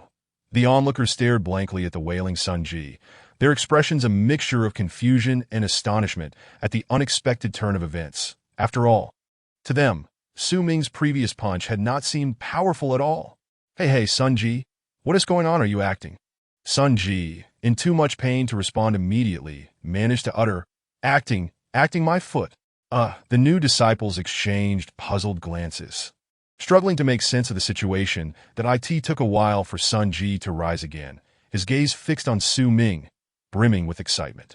You've also reached the 5th transformation of external training in these past few days, haven't you? Su Ming nodded slightly. Impressive, Sun Ji exclaimed. Absolutely astonishing. You are the most formidable opponent of the same level I have ever encountered. I, Sun Ji, formally challenge you. At this moment, the onlooking new disciples began to regain their composure. Hey, Sun Ji, are you saying that this guy, who allegedly uses banned substances, is actually formidable? Uses banned substances? Sun Ji scoffed. I truly am a fool for believing such rumors, just based on Su Ming's punch earlier. Entering the Feiyun Martial Pavilion would be a walk in the park. Yet he fails the recruitment assessment and is unjustly labeled as a substance abuser. Clearly, someone is deliberately slandering my brother Su Ming. Though Sun Ji was somewhat rash, once he encountered someone he respected, he would wholeheartedly embrace them as a brother. In the blink of an eye, he was referring to Su Ming as Brother Su Ming. Was that punch really impressive? The surrounding crowd, including the martial arts instructors, failed to see the strength behind it. I reckon my own punches aren't even that powerful. Sun Ji surveyed the onlookers. If anyone disagrees, step up and give it a try. More powerful than your punch? The new disciples instinctively shrank back. Many had witnessed or even felt the might of Sun Ji's punches. You challenge me. Since Su Ming had taken a bold stance, he decided to maintain his audacity. You are not my match. Not my match. Upon hearing this, Sun Ji was not the least bit offended. Instead, he He was filled with exhilaration. How would you know without trying? Let me take a punch. With that, Sun Ji's massive form surged forward like a mountain, crashing down upon Su Ming. Boom! Sun Ji's iron fist was immensely powerful. As it struck, everyone nearby could feel its might. Such prodigious, innate strength. In perfect combat, Su Ming's senses were heightened. And as the target of Sun Ji's punch, he could appreciate its strength more profoundly than anyone else. I can't meet force with force. Even though Su Ming's strength surpassed that of an average practitioner at the fifth transformation, he had no choice but to yield at this moment. The reason Su Ming's punches were powerful lay in the depth of his understanding of martial arts. Should he clash head-on, even with perfect combat activated, he would not be a match for Sun Ji. In an instant, Su Ming formed a palm and traced a Tai Chi circle, effortlessly dissipating Sun Ji's force, while Su Ming had no proficiency in palm techniques. With perfect combat active, there was nothing he could not master. Interesting, Sun Ji exclaimed, thrilled when his punch failed to connect. This was the first time he had encountered a peer capable of absorbing his punch so effortlessly, even when facing opponents at the sixth transformation. He typically dominated in his heightened state. Sun Ji unleashed a barrage of iron fists, while Su Ming calmly countered each one with precise palm strikes that, of course, each time Su Ming received a blow, he found himself compelled to take a step back. The instructors of the Wild Martial Pavilion and the new disciples, though not exceptionally discerning, were no fools. They could see that Sun Ji was giving it his all while Su Ming stood firm, absorbing each punch without flinching. Just as their astonishment reached its peak, Su Ming's form flickered, and in the blink of an eye, Sun Ji was sent flying. Bang! Over 100 gazes fixated on the fallen Sun Ji, feeling as if they were in a dream. Sun Ji, defeated. The martial arts instructor discreetly wiped the sweat from his brow. Is the Feiyun Martial Pavilion truly foolish? Such a talented young man has been cast out and defamed. The pavilion master possesses discerning eyes.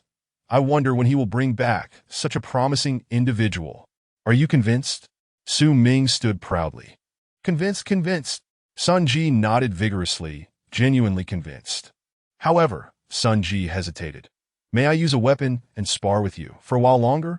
He had heard that Su Ming's greatest prowess lay in his marksmanship, and he wished to witness it firsthand. Reveal your weapon. I too wish to see those two great hammers. Su Ming gestured invitingly. Your weapon? Me? I have no need for a weapon. Such arrogance, the thought flashed through everyone's mind. Yet this time, no one dared to mock him. They recognized that Su Ming was indeed superior to Sun Ji.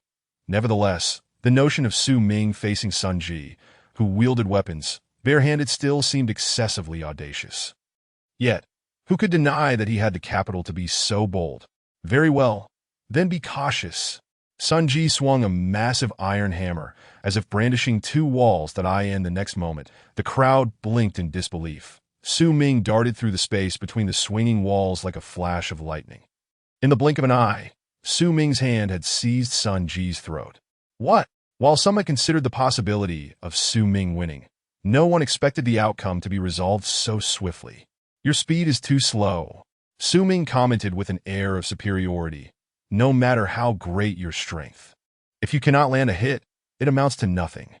Sun Ji stared blankly for a long moment before suddenly, thud, he knelt down exclaiming, Big brother, take me as your disciple. You? Su Ming shook his head. I have no need for such a foolish disciple. Foolish? Hearing Su Ming refer to Sun Ji as foolish once more, yet this time, not a single soul dared to respond. Indeed, before Su Ming, Sun Ji was nothing more than a brute, a foolish bull endowed solely with raw strength. Big brother, please don't abandon me. Sun Ji's nature was both foolish and endearing. Upon realizing that Su Ming was unwilling to take him as a disciple, he panicked, clinging desperately to Su Ming's leg. Nearly in tears, such an impressive big brother, he felt compelled to seek him as a mentor. If only he could grasp even a fraction of Su Ming's skills and combine them with his own formidable strength, he would undoubtedly become exceptional. But I am merely a new disciple at the Martial Academy, not a master. How could I accept you as a disciple? Su Ming extracted his leg from Sun Ji's grasp. How about this, as a person of my stature? It is inevitable that many will come to pester me in the future. You could be my little brother and help me deal with some trivial matters. Little brother? Sun Ji mused, though it wasn't a master-disciple relationship. It was still quite agreeable. Little brother sounds good. Little brother it is. Since you are my little brother, you shall have responsibilities. Listen closely. Your task is to ensure that anyone who wishes to bother me must first pass through you. Yes. Yes. Sun Ji responded like a dutiful little child.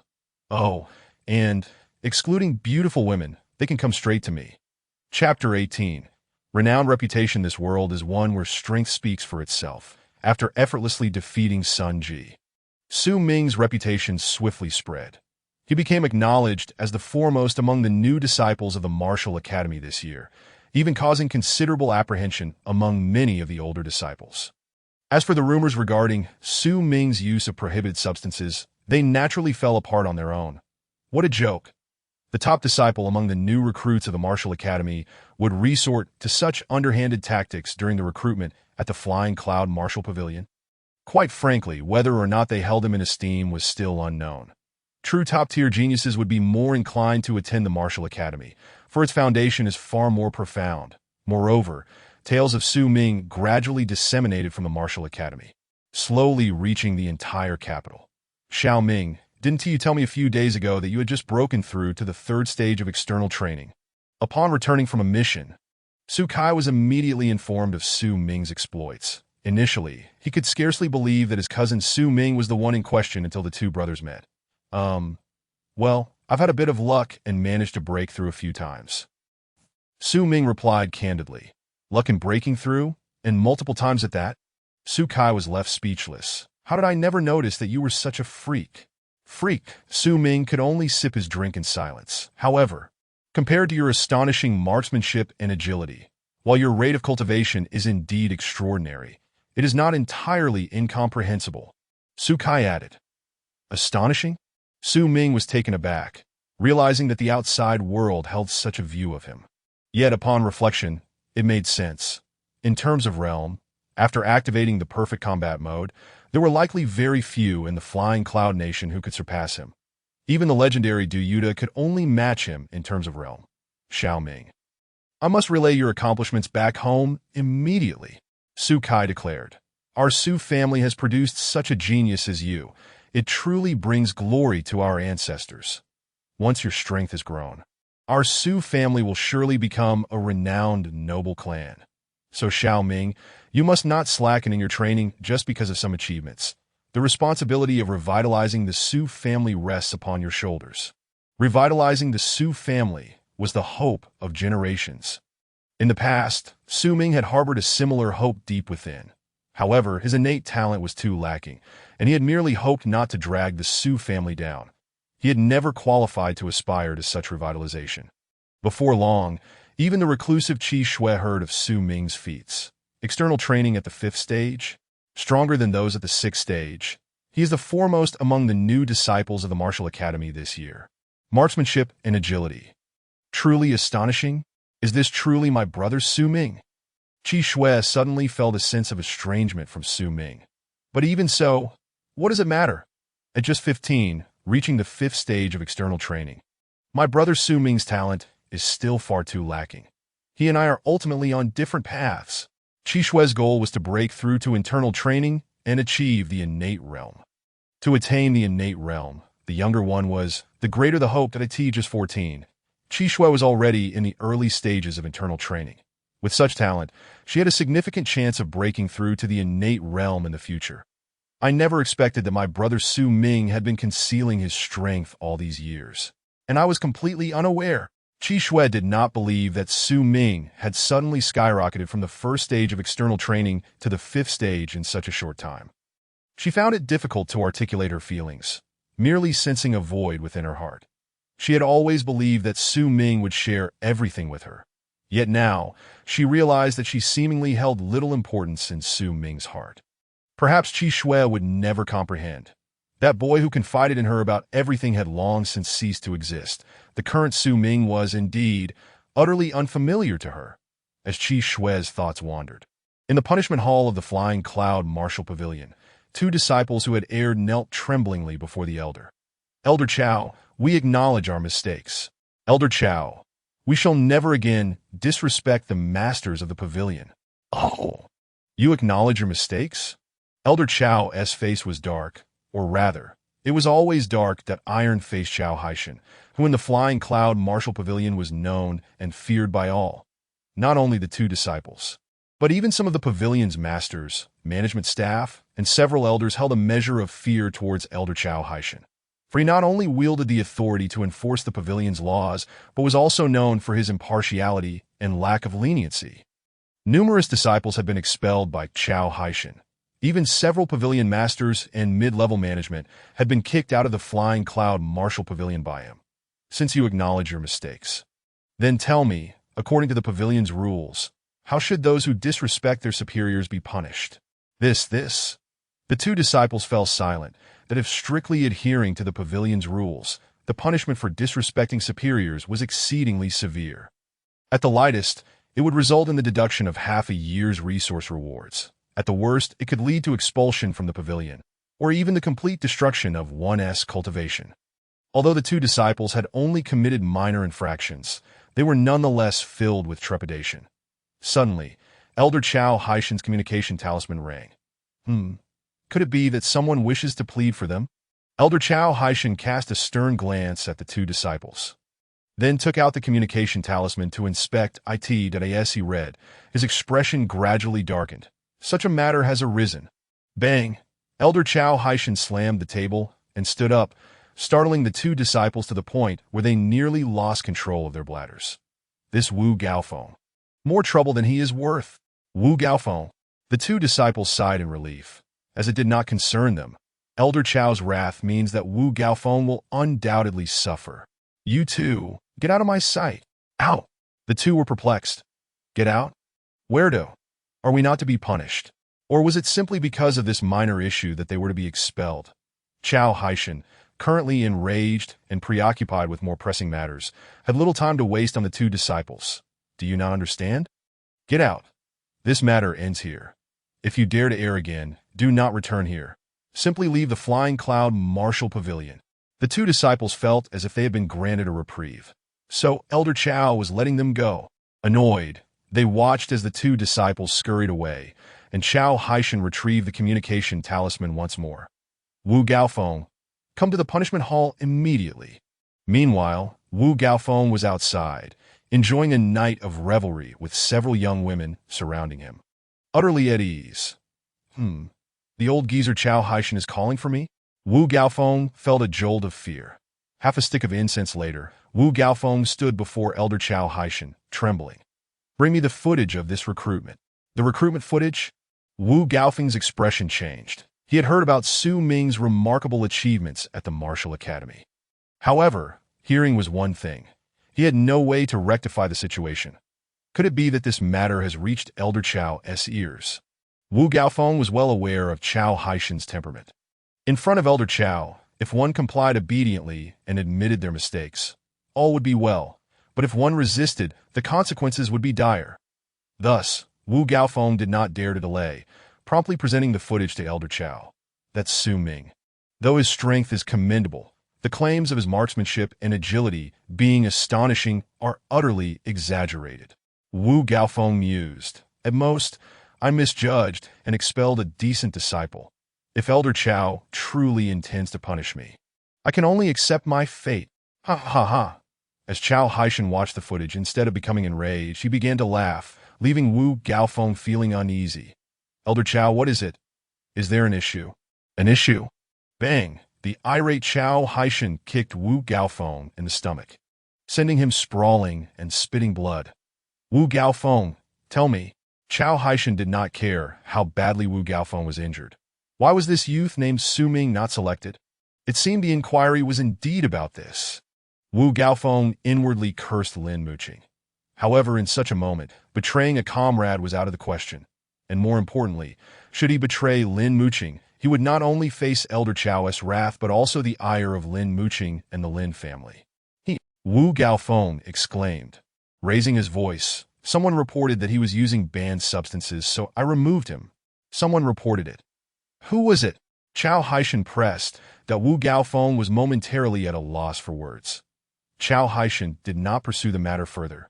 Moreover, you control the assessment array. Everything within the array is under your scrutiny. How could you, Wu Gaofeng, not discern whether he has consumed banned substances? Are you blind or what? Chao.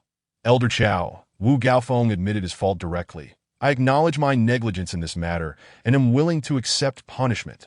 Willing to accept punishment? Chao Haishan scoffed. I fear you may not be able to bear it. Not able to bear it? Wu Gaofeng was taken aback. Elder Chao, isn't he just a disciple with slightly better talent? Slightly better talent? Chao Haishan laughed maniacally. Wu Gaofeng, do you know that our Feiyun Martial Pavilion has been established for so many years?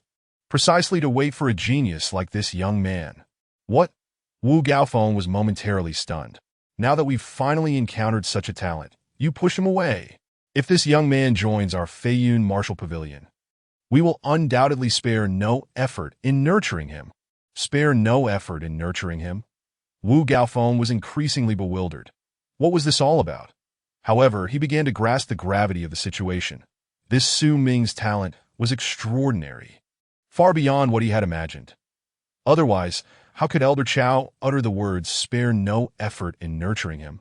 If he joins our Feiyun Martial Pavilion, even if the Barbaric Martial House comes to claim him, we will absolutely resist to the bitter end. Resist to the bitter end against the Barbaric Martial House. Wu Gaofeng was well aware of the formidable background of the Barbaric Martial House.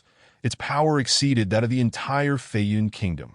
Over the years, there had indeed been numerous instances where the Barbaric Martial House sought individuals from the Feiyun Martial Pavilion. Those they sought were undoubtedly the most outstanding disciples of the elders. Even the most elite disciples could only concede if the Barbaric Martial House desired them. And this time, Chao Haishan had actually spoken of resisting the Barbaric Martial House. What did this imply? It indicated that Su Ming's talent was undoubtedly far superior to all the prodigies the Feiyun Martial Pavilion had seen over the years. And now, such a genius has been personally shoved into the arms of the Barbaric Martial House by you. Wu Gaofeng, aye, the tragedy struck too suddenly, leaving Wu Gaofeng completely unprepared, rendering him speechless. And don't say that I didn't give you a chance. At this moment, Chao Haishan's tone unexpectedly turned eerily calm. However, Wu Gaofeng recognized this as a manifestation of Elder Chao's extreme anger. I give you half a month's time. Regardless of the cost, bring Su Ming back to me. If you fail to do so, you shall come to my laboratory and become a test subject. A laboratory? A test subject? Wu Gaofeng's face turned pale. Once he became Elder Chao's test subject, it would truly be a fate worse than death. Now, be gone.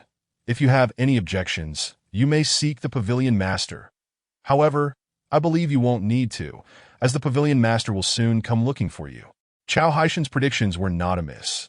Shortly after Wu Gaofeng left, he was summoned by the Pavilion Master for a reprimand.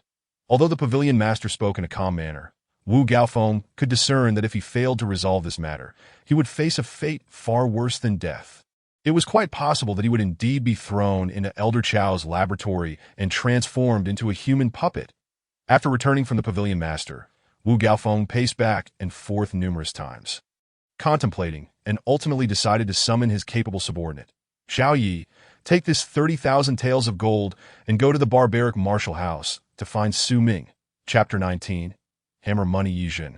Wu Gaofeng's capable subordinate. Although his cultivation was merely at the 6th stage of external training, he was highly valued by Wu Gaofeng, demonstrating his exceptional ability to get things done. After being reprimanded by Elder Chao and the Pavilion Master, Wu Gaofeng naturally understood the severity of his mistake. Yet he could not bring himself to approach Su Ming directly, so he sent Yizhen to probe the waters first that if he could persuade Su Ming to return. That would be best. If not, he would have to humbly lower himself. A 15-year-old brat? Upon hearing the task, Yizhen exclaimed confidently, Brother, rest assured, I will definitely coax him back to the Feiyun Martial Pavilion. Yizhen's silver tongue had helped Wu Gaofeng negotiate many significant matters, in his view. If he couldn't handle a mere 15-year-old, then his years of effort would have been in vain. However, it wasn't long before Yizhen returned with swollen eyes and a mournful expression. Brother, I was beaten by Su Ming's little brother. Who? Su Ming's little brother. I believe his name is Sun Ji. That oaf only has the cultivation of the 5th stage of external training, but his strength is immense. No matter what I said, he wouldn't listen and just started hitting me. Yizhen truly felt a sense of frustration akin to a scholar encountering a soldier. Sun Ji, I know him. Wu Gaofeng's expression darkened. Xiao Yi, bear with it for now. Once we coax Su Ming back to the Feiyun Martial Pavilion, I will help you settle this score. Half an hour later, Wu Gaofeng and Yi Zhen, guided by Sun Ji, found Su Ming. However, before Wu Gaofeng could speak, the burly Sun Ji had already started lamenting to Su Ming. Boss, someone is bullying me. What? Someone is bullying you. Su Ming could not tolerate his little brother being bullied. Who is it? Sun Ji pointed at Wu Gaofeng. It's him. Wu Gaofeng, Su Ming shouted angrily. You bully my little brother. What do you mean by that? Do you really think that as the external pavilion head of the Feiyun Martial Pavilion, you can run amok in our barbaric martial house? Wu Gaofeng was speechless. How could he bully him? As a master at the pinnacle of internal training, would he stoop to bullying a mere 5th stage external trainee? Su Ming's little brother, this must be a misunderstanding, Wu Gaofeng said, lowering his posture significantly. This Sun Ji is a, very principled person. I heard you instructed him that anyone who wants to see you must pass his test, so, in order to see you, I had to get past him first, you see, and then you used your might against him? Su Ming interrogated. No. No. How could that be? Wu Gaofeng quickly replied. I, Wu Gaofeng, am not so unscrupulous as to attack a 5th stage external trainee that I merely deflected his 2 hammers when they swung towards me. Is that so? Su Ming turned to Sun Ji. He.S. lying. Sun Ji raised his palm. This Wu Gaofeng bullied me, smashing both my hammers to smithereens with just 2 strikes. Look, even my palm is raw from the shock. Su Ming looked at Sun Ji in disbelief. Goodness, this kid's acting is too exaggerated. Earlier, after Sun Ji had beaten Yi Zhen, he immediately ran to report to Su Ming. Su Ming pondered for a moment, then devised a plan, intending to team up with Sun Ji to extort Wu Gaofeng. Extorting someone is an art, especially requiring acting skills. All Sun Ji had to do was complain about how Wu Gaofeng bullied him. However, Su Ming did not expect Sun Ji's performance to be so over the top, smashing 2 hammers to pieces with just 2 strikes. In your hand? What kind of hand is that? A Qilin arm. If the hammers were shattered, how could your palm only be raw? Nevertheless, Su Ming knew he could not expose Sun Ji at this moment. He immediately cast a gloomy look at Wu Gaofeng. Wu Gaofeng, you came to find me today just to flaunt your power, didn't you? No, not at all. Wu Gaofeng repeatedly denied that he dared not claim he was here to flaunt his power. If he did so, how could the ensuing conversation continue, and how could he possibly persuade Su Ming to return to the Feiyun Martial Pavilion? If he failed to coax Su Ming back, a horrific punishment awaited him. He had to first quell Su Ming's fury. Wu Gaofeng became increasingly servile. I truly only deflected the hammers gently, and I am not an innate expert. I am not so formidable. However, before Wu Gaofeng could finish his sentence, Sun Ji suddenly produced a handful of iron powder from seemingly nowhere, evidently having prepared in advance. Then tell me, what is this? Su Ming chimed in. I know how tough my brother Sun Ji's skin is. Not even swords can pierce it. Yet now his palm is raw. Are you still trying to argue? Do you think I'm a fool? Is it you who thinks I'm a fool? Wu Gaofeng internally berated Su Ming, but did not dare to explode.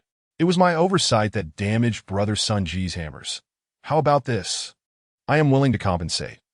Wu Gaofeng pulled out 2,000 tael gold notes, clearly admitting his fault and planning to settle the matter with a small loss. After all, if this matter did not pass, Su Ming would remain entangled in it, and he would be unable to proceed with the main topic, compensation. Su Ming glanced at Wu Gaofeng's gold notes and said softly, Little G, those hammers of yours must have been passed down through your family. Right? Yes. Sun Ji eagerly chimed in. They cost over 10,000 taels of gold to forge back in the day, and just a few days ago, I took them for appraisal. They said they were worth at least 30,000 taels. The more Wu Gaofeng listened, the darker his expression became, until he could no longer feign ignorance. Su Ming, Wu Gaofeng strode before Su Ming, locking eyes with him. Let us speak frankly. My intentions, I trust you have somewhat surmised. I am aware that my actions have been rather unscrupulous, and you must feel quite displeased, harboring thoughts of revenge against me. Very well, I accept my fate. As he spoke, Wu Gaofeng produced a thick stack of gold notes. Each bill bore a denomination of 1,000 taels.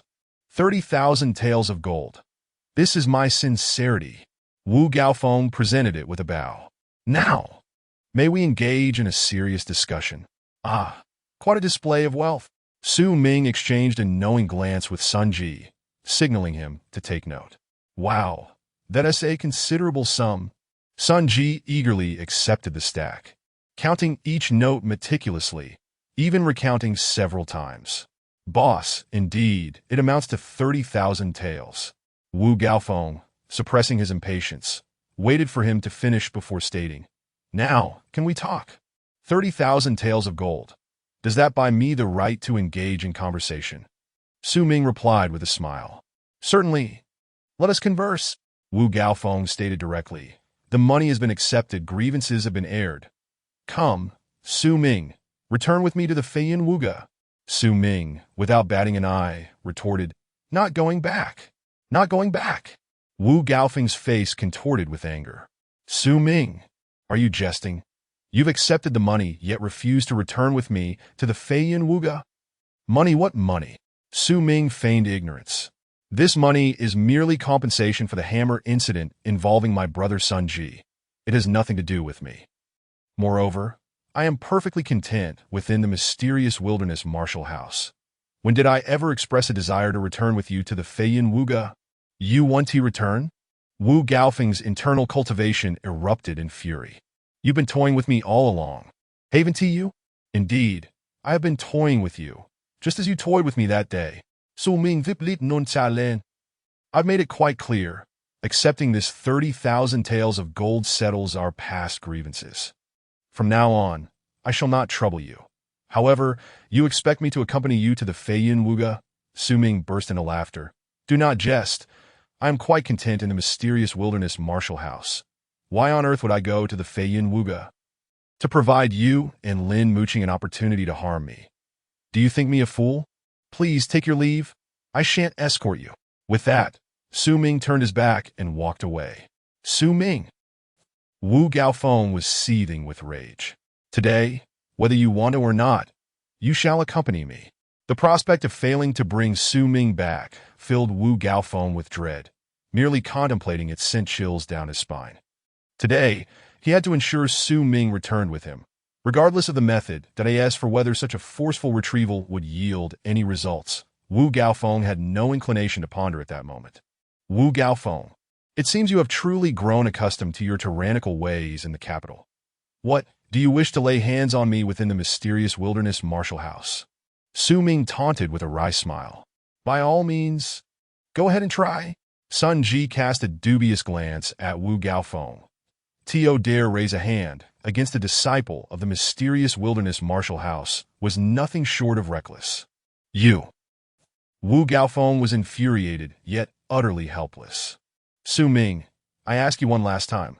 Will you return with me to the Feiyin Wuge? Return to the Feiyin Wuge? Dream on. Su Ming waved his hand dismissively. Come. Xiao Ji, let us find a place to discuss how to divide the spoils. Chapter 20. The challenge on the 20th day of Su Ming's sojourn in this otherworldly realm, he had gradually acclimatized to a life devoid of electricity and the internet. His cultivation steadily advanced unbeknownst to him, reaching the final stage of external training.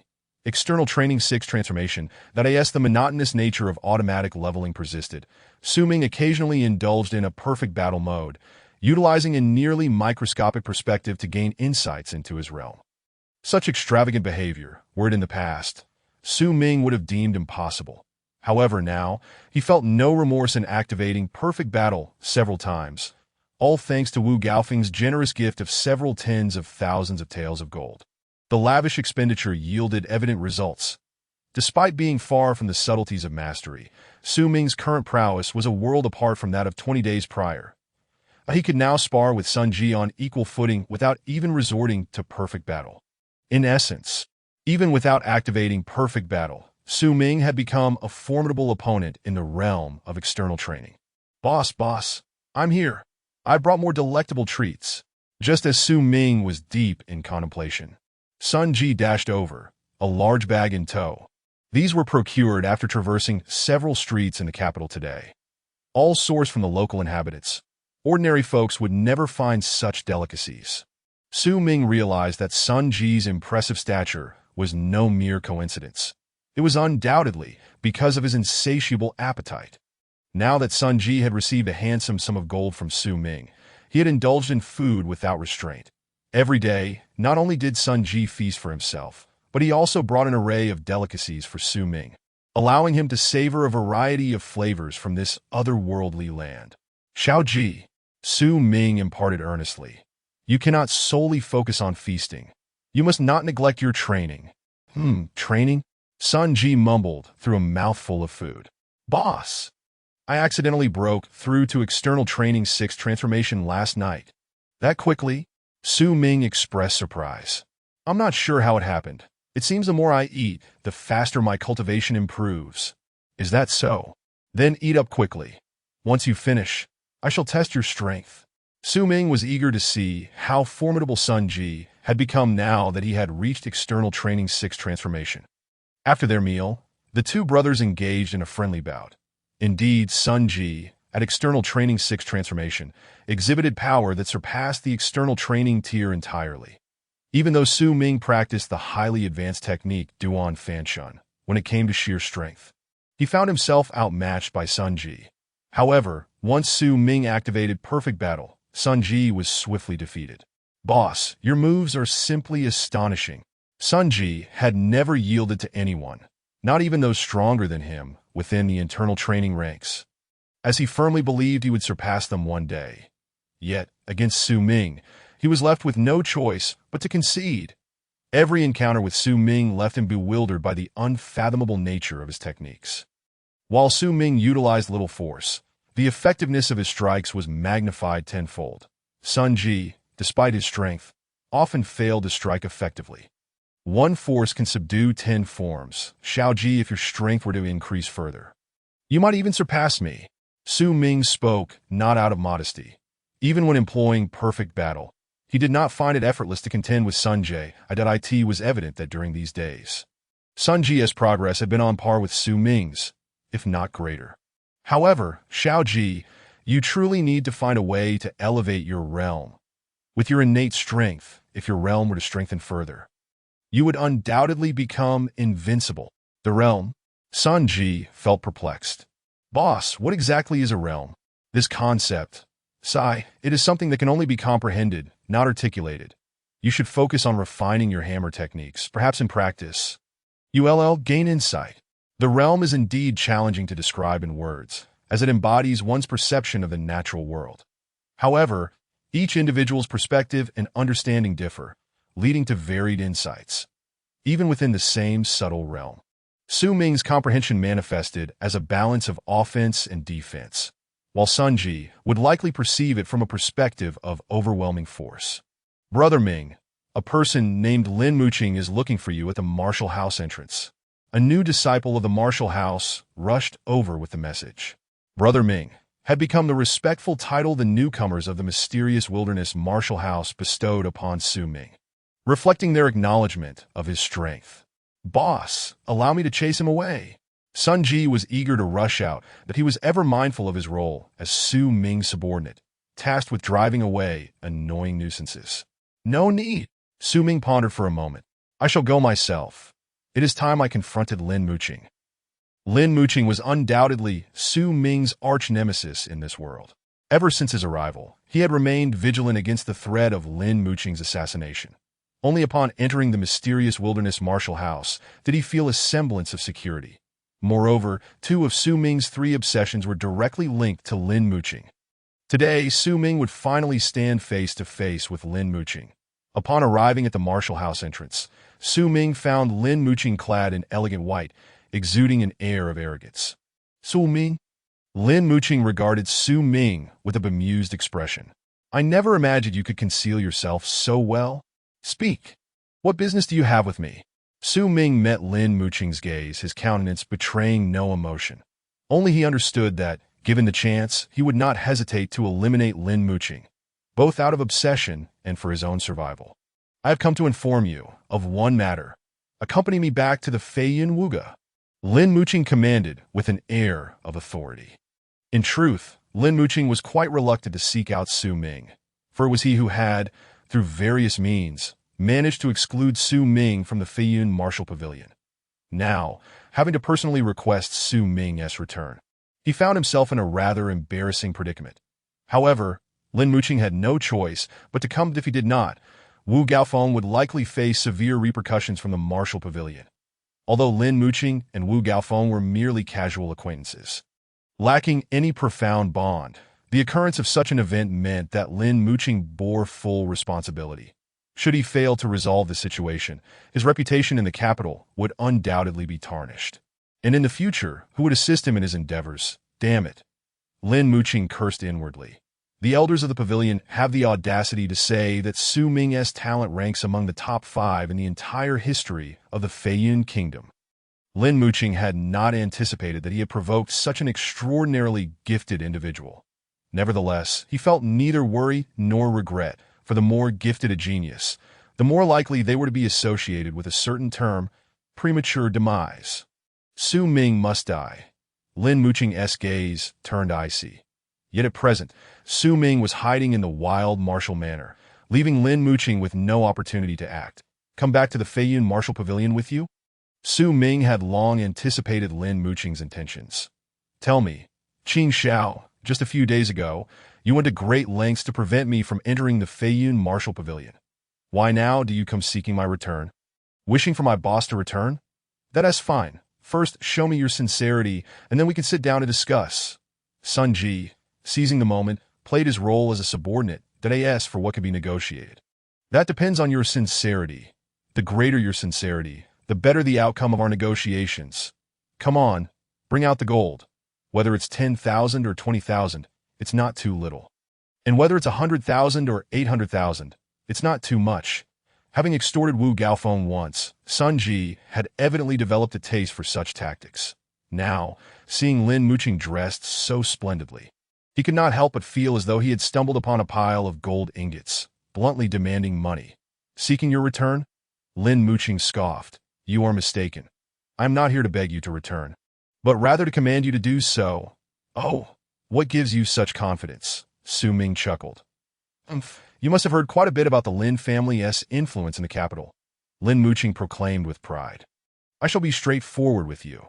If you continue to hide in the wild martial manner, I truly have no means to deal with you. However, the moment you step outside, I possess countless ways to handle you, provided you are willing to pay the price. Su Ming nodded. Indeed, I acknowledge that the Lin family has such capabilities. But if the wild martial manner is so secure, wouldn't going with you to the Feiyun Martial Pavilion only hasten my demise? As long as you are willing to return to the Feiyun Martial Pavilion and refrain from meeting Chi Xue from now on, I can promise you that our past grievances will be wiped clean, Lin Muqing stated. Moreover, I can guarantee that I will not take action against you in the future. From what you say, it seems I ought to accompany you back to the Feiyun Martial Pavilion, and I should thank you for sparing my life. Su Ming couldn't help but admire Lin Muqing's shamelessness, as he had been the one employing various tactics against Su Ming all along. Now, he spoke as if he were the one granting Su Ming forgiveness. Wasn't he that a bit too brazen? Furthermore, even with such audacious words, Su Ming was aware that there must be some deceit behind them. He did not trust that if he truly returned to the Feiyun Martial Pavilion, Lin Muqing would not seek an opportunity to act against him. What if I refuse to go? Refuse. That is acceptable. I won't force you. Lin Muqing unexpectedly replied that if you insist on not returning to the Feiyun Martial Pavilion with me, I have 2 paths prepared for you. The first path is for you and your companion, Sun Ji, to remain at the wild martial manor indefinitely. Otherwise, Su Ming's expression turned cold. If it were merely a threat against himself, he might not have been concerned. However, Lin Muqing was now dragging Sun Ji into this, which was something Su Ming could not tolerate. Although he had only known Sun Ji for a few days, he had indeed been touched by the straightforwardness of this earnest man, that Su Ming had even discreetly assessed Sun Ji, confirming that he was a brother worth forging a deeper bond with. Yet now, Lin Muqing was using Sun Ji as leverage against him, that Su Ming suppressed his anger and continued to listen. As for the second path, I offer you a challenge. A challenge? I challenge you. If you defeat me, you may choose not to go to the Feiyun Martial Pavilion, and our grievances will be resolved. However, if you lose, you must obediently accompany me back to the Feiyun Martial Pavilion. A challenge? Su Ming raised an eyebrow. Very well. When and where? The time is now. The location. The Beast Fighting Arena. Chapter 21. Battle with Lin Muqing. The Beast Fighting Arena. An ancient coliseum, nearly as old as the Feiyun Kingdom itself, was steeped in profound history. Countless legendary masters had emerged from this place, while numerous young and impetuous geniuses had met their untimely ends here. Lin Muqing's challenge to Su Ming, with the venue set at the Beast Fighting Arena, clearly indicated that he had come prepared. That I end the Beast Fighting Arena. Duels are without life or death. Should I kill Su Ming here? Even the wild martial manner would have no grounds to fault me. They can only blame their disciple's lack of skill. Standing on one of the platforms in the Beast Fighting Arena and watching the surrounding isolation arrays rise, Lin Muqing could not suppress a smirk of triumph that he had instructed the arena staff to initiate the no-death, no-cessation mode, unless one party perished or both agreed to cease combat. The duel would not conclude. Surrendering would be futile. During the last recruitment at the Martial Pavilion, Su Ming had undoubtedly been at the 4th level of external training. Lin Muqing glanced at Su Ming, confident that even if he concealed his true cultivation level, he could not evade the scrutiny of the formation. Lin Yin and Lin Miao, both at the 5th level of external training, had only managed to infiltrate the 4th level due to Wu Gaofeng's leniency. Su Ming, however, would not enjoy such privileges from Wu Gaofeng. Just a few days ago, he was at the 4th level of external training. At most, he has only reached the 5th level now. The reason he is so formidable, as the elders of the pavilion say, is due to his remarkably high realm. Realm? Lin Muqing scoffed, fully aware of its significance as a member of a noble family. While a small difference in cultivation can indeed be reversed by realm, my cultivation is already at the initial stage of internal training. How could I possibly struggle against someone who is at most at the 5th level of external training? Haha, I could cleave him with a single sword strike, and he wouldn't even be able to defend himself. As the saying goes, strength can overcome skill. Lin Muqing had numerous schemes in mind. But did he think Su Ming was a fool? In fact, when Su Ming first encountered Lin Muqing at the entrance of the Wild Martial Manor, he had already employed a probing technique to analyze his odds against Lin Muqing. Lin Muqing, initial stage of internal training, average realm. After careful analysis, Su Ming concluded that his chances of victory were quite favorable. It's time I witnessed just how formidable an internal training practitioner truly is. Su Ming gently caressed the long spear in his hands. This spear had been crafted for him by a blacksmith from the Martial Manor at great expense. Though it was an ordinary weapon, Su Ming found it exceedingly comfortable to wield. That is for why he had chosen the spear as his primary weapon. It was because he had discovered that after achieving perfect combat, his combat prowess with the spear was unmatched. Su Ming, I must admit that your spear technique is indeed quite astonishing. If our cultivations were equal, I would genuinely consider myself no match for you. Alas, your cultivation is far too weak. Lin Muqing wielded a sharp azure sword. To possess such weak cultivation and still dare to stand on this stage. It only goes to show that you truly have no other options left. Su Ming pointed his spear directly at Lin Muqing. Have you considered that it might be you who cannot leave this platform? Lin Muqing seemed to find the idea ludicrous. You, at most at the 5th level of external training, dare to speak to me in such a manner. It appears you truly do not understand the vast disparity between external and internal training. Here's the deal. I'll give you one last chance to save your life. If you kneel before me, knock your head 10 times and shout 3 times, "Grandfather, I was wrong. I shall spare your life today." What do you say? Lin Muqing inwardly sneered. Indeed, it was a matter of sparing your life. However, I will certainly sever your tendons and meridians, rendering you incapable of ever cultivating again. And then I shall take you back, imprison you, and whenever I feel inclined, I will torment you. What do you want me to shout? Su Ming inquired. Grandfather, I was wrong. What? Su Ming feigned ignorance. Grandfather, I was wrong.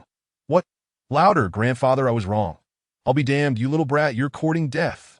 Lin Muqing finally realized he had been played. Damn it, how dare you toy with me? The blade of Lin Muqing's sword shimmered with azure light, a manifestation of the profound energy possessed only by internal training practitioners. Meanwhile, the azure light beneath his feet surged forth as he rapidly ascended to incredible speeds. Not only did internal training practitioners possess physical strength far superior to that of external training practitioners, but they also wielded the profound energy that external practitioners could never attain. Even at the initial stage of internal training, the power derived from profound energy was no less formidable than physical strength. In other words, the power that a martial artist at the initial stage of internal training can exert is at least 2 to 3 times that of an external practitioner at the sixth transition. This is precisely why it is exceedingly difficult for a sixth transition external martial artist to triumph over an internal practitioner at the initial stage. The disparity in strength is akin to that between an adult man and a child. You scoundrel! A flash of azure light appeared, and Lin Muqing was suddenly before Su Ming. So swift. Sun Ji, watching from outside the arena, felt a chill run down his spine upon witnessing Lin Muqing's speed. In terms of sheer strength, I might be able to hold my own against him. However, his speed far surpasses mine. Should I confront him, I fear I would be annihilated in an instant, no matter how great one's strength may be. If one's speed is lacking, it is likely that one would not even be able to graze the hem of the opponent's garment. Boss, you must exercise caution. Although Sun Ji had immense faith in Su Ming's capabilities, he could not help but feel anxious for him at this moment. Internal practitioners are undeniably superior to external practitioners in every aspect. If an onlooker like Sun Ji is already apprehensive, then Su Ming, facing the imminent attack, would be acutely aware of just how swift Lin Muqing truly is. Nevertheless, while Lin Muqing is fast, Su Ming is not slow. Although Su Ming is significantly weaker than both Lin Muqing and Sun Ji in terms of raw power. His attributes, strength, speed, agility, endurance, and so forth, are remarkably balanced. Su Ming possesses no weaknesses. Moreover, compared to the average external practitioner at the sixth transition, Su Ming's overall attributes surpass theirs by a remarkable 50%. It is precisely this 50% advantage that allows Su Ming to withstand Lin Muqing's straightforward onslaught of power and speed. In other words, even without engaging in perfect combat, Su Ming would be able to struggle against Lin Muqing. And now, with perfect combat activated, bang! The tip of Su Ming's spear struck Lin Muqing at his most vulnerable point with astonishing precision. Though Lin Muqing held a complete advantage in strength, this thrust nearly caused him to lose grip of his treasured sword. What? Lin Muqing was taken aback. Your strength and speed. When did you reach the sixth transition of external training? No. Wait, you're significantly stronger than the average sixth transition external practitioner. I understand now. You must have taken forbidden drugs. Beyond this, Lin Muqing could not fathom why Su Ming had suddenly become so formidable. Moreover, it must be an exceptionally potent drug, enabling you to exert strength surpassing that of a sixth transition external practitioner with your fifth transition cultivation. Forbidden drugs? Su Ming could not be bothered to explain. If he wished to think that way, so be it. After all, Su Ming's killing intent towards Lin Muqing had already ignited. It's futile, Lin Muqing shouted. Even if you have taken forbidden drugs, the gap between external and internal training is insurmountable. Just now, I was merely careless. From now on, your luck will run out. The 18 absolute swords. Just as Su Ming was about to use his spear to parry the blade, he discovered that the sword energy formed wherever the blade passed, sealing off his escape from all directions. This was the Lin family's secret technique. The 18 absolute swords. It required at least an internal training realm with profound energy within to cultivate. Only innate masters could master this sword technique. 6 paths of sword energy. Although Lin Muqing could only unleash 6 paths of sword energy simultaneously, their angles were so cunning that Su Ming found it impossible to evade. Hey! Su Ming's body soared into the air, twisting at an unimaginable angle, allowing him to slip through the gaps between the 6 paths of sword energy. Simultaneously, Su Ming's spear launched an attack. Boom! Though Lin Muqing managed to block the thrust, he was still pushed back several steps by the force of Su Ming's attack, which had gathered all his strength. However, what astonished Lin Muqing was not the power of the thrust, but rather, how is this possible? How could you evade my 18 absolute swords? The 18 absolute swords is an absolute killing move, once unleashed. Lin Muqing had never heard of anyone of the same level managing to evade it at the very least. One would have to endure 1 or 2 paths of sword energy. Yet the evidence lay before him. Su Ming had indeed evaded all of them. If it were truly the 18 absolute swords, I would certainly be unable to evade. Unfortunately, what you have unleashed is merely the 6 absolute swords, lacking 12 swords. Now it was Su Ming's turn to pursue the advantage. He was certain that Lin Muqing's use of this self-assured killing move would undoubtedly exhaust a significant amount of energy. No, impossible. But this was not the time for Lin Muqing to utter impossibilities, as he had to focus entirely on Su Ming's relentless assault. After taking forbidden drugs, you are indeed powerful, nearly able to threaten me. Even now, Lin Muqing remained convinced that Su Ming had taken forbidden drugs. It was no wonder, considering Su Ming's rapid ascent in strength was truly astonishing, leaving anyone incredulous. However, do you think you are the only one with access to forbidden drugs? With a flick of his hand, Lin Muqing produced a bright red pill. Although you took forbidden drugs first, the fact that you forced me to resort to them earns my respect. However, it is a pity that today you shall surely perish. Upon swallowing the pill, Lin Muqing's aura surged dramatically. Chapter 22. A Life for a Life. Damn, how shameless. Sun Ji clenched his fists in anger as he watched from outside the arena. Sun Ji knew full well that Su Ming had not taken any forbidden drugs. It was simply that his abilities were genuinely this formidable. Ironically, it was Lin Muqing who had incessantly accused Su Ming of using forbidden drugs, who was now resorting to them. Challenging an internal practitioner as an external one was already audacious, but now that he finds himself at a disadvantage, he resorts to forbidden drugs. In Sun Ji's eyes, a person like Lin Muqing, relying solely on his family's wealth, was nothing more than a cowardly bully, just a coward who flaunts his family's influence. Sun Ji's straightforward and fiery temperament led him to express his disdain openly. However, no matter how much Sun Ji criticized, he could not alter the reality unfolding in the arena. At this moment, Lin Muqing's aura had surged by a full 50%. Now let's see what tricks you have left. The disparity in strength was so vast that even if Lin Muqing relied solely on his attributes, he could easily overwhelm Su Ming. This is troublesome. Fortunately, Su Ming had long been psychologically prepared for Lin Muqing's shamelessness. Though he found the situation challenging, he was not in a state of panic. Casually, Su Ming sent out a probe. Lin Muqing is currently under the influence of forbidden drugs, with all attributes nearing mid-stage internal training. He is not to be underestimated. Not to be underestimated? Su Ming was speechless. Of course I know, it's not to be underestimated. The probe continued to relay information. The state of the forbidden drugs will last for half a stick of incense. Under the current circumstances, it is advisable to adopt a circumspect strategy and delay time. Once the state of the forbidden drugs wears off, Lin Muqing will enter a weakened state. Circumspect strategy? In other words, play it safe, right? Speaking of playing it safe, it was quite Su Ming's forte. During his time playing competitive games, his favorite tactic was to play cautiously. In fact, Su Ming even had a motto: one must be cautious in youth. Just delaying for half a stick of incense should not be too difficult. In the blink of an eye, Lin Muqing had charged forward with ferocity. Su Ming, prepare to die. Am I afraid of you? Su Ming's body surged with strength as he brandished his spear, preparing to confront Lin Muqing head-on. Confronting head-on? How foolish. Lin Muqing scoffed, intensifying his strength. However, just as their weapons were about to clash, Su Ming suddenly retracted his spear and fled. Do you think I'm an idiot for going toe-to-toe with you? Su Ming had prepared for this and thus fled with ease. Lin Muqing, caught off guard, struck at empty air, feeling utterly frustrated. You! Are you toying with me? I say, young man, are you still throwing a tantrum like a spoiled rich kid? We are in a life and death battle, not playing house. What's wrong with toying with you a little?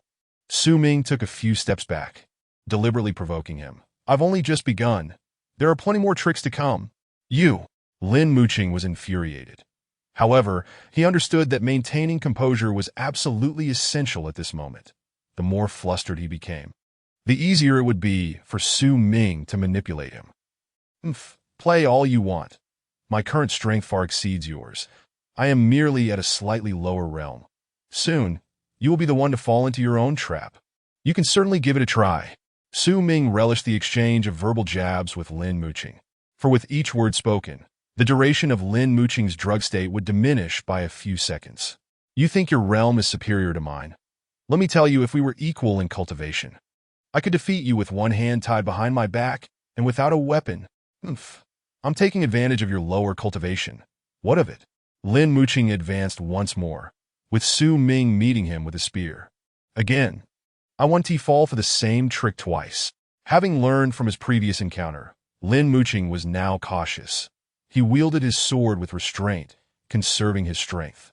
As long as I remain cautious, slowly closing the distance, victory is assured.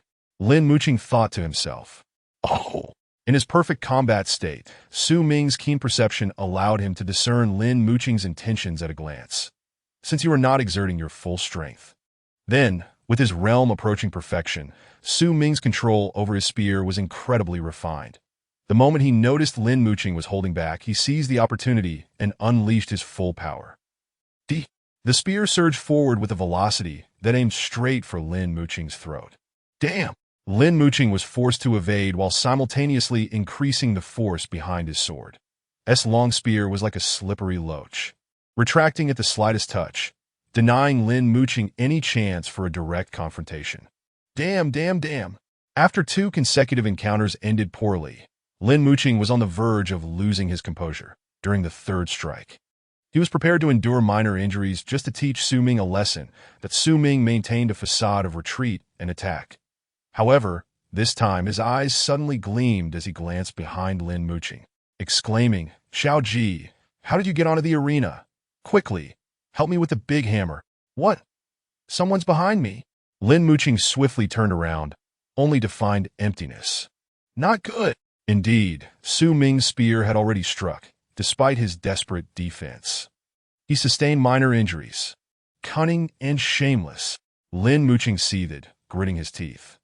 Even Sun Ji, outside the arena, couldn't help but agree with Lin Muqing's assessment. The boss is truly cunning, even using me, but the boss is indeed worthy of his title, certainly imparting practical lessons on how to handle opponents stronger than oneself. Reflecting on this, Sun Ji concentrated on learning and pondering. Yet, after much consideration, he concluded that Su Ming's tactics could be encapsulated in 2 words, sneaky. Using the weak to counter the strong is, after all, a form of sneakiness. Under Su Ming's exceedingly crafty delays, even with the aid of forbidden drugs and an arsenal of techniques, Lin Muqing found himself unable to gain even a slight advantage. Instead, he was occasionally caught off guard by Su Ming, resulting in further minor injuries. Before long, the duration of a stick of incense had passed. Lin Muqing distinctly felt the effects of the drug receding like a tide within him, causing his momentum to plummet. Simultaneously, an overwhelming fatigue began to rise from deep within his muscles. Lin Muqing's expression changed drastically. Not good. The effect of the forbidden drug has worn off. Now, Lin Muqing was even weaker than before he had consumed the forbidden drug. In terms of attributes, he could no longer claim significant superiority over Su Ming. Well, what? Just moments ago, in a frenzied state, Lin Muqing had failed to grasp the peril of his situation until the drug's effects faded away. Why has my drug's duration ended while yours still persists? Lin Muqing struggled to accept the reality that Su Ming had not consumed any forbidden drugs. Where did you procure your drug? How can its effects last so long? Su Ming chuckled without a word. Was there any need to explain to Lin Muqing that he had not taken any forbidden drugs? Lin Muqing, you still have the presence of mind to inquire about the source of my drug? I suggest you contemplate how you might meet your end instead. You intend to kill me? Lin Muqing stared wide-eyed. Haha, we are currently in a life-and-death standoff. There is no yielding or surrendering. Su Ming declared, tell me, should I spare your life? Surrendering is futile, but if we both agree to cease fighting, wouldn't that suffice? Lin Muqing, gripped by fear, blurted out such foolishness. As expected, Su Ming immediately retorted, fool! Do you think I would agree to halt this battle? Consider this. If I were the one defeated, would you show me mercy? Enough of this nonsense, prepare to die. You, Su Ming, if you dare to kill me, the Lin family will undoubtedly seek vengeance. Lin Muqing weakly threatened. The beast fighting arena permits duels without regard for life or death. Should I kill you today? It is entirely justified, Su Ming asserted, as long as the moral high ground is mine.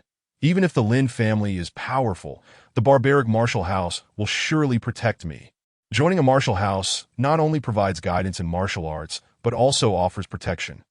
Of course, even a formidable entity like the barbaric martial house cannot arbitrarily shield its disciples. If a disciple is at fault and the opposing force is significant, the barbaric martial house will still make necessary concessions.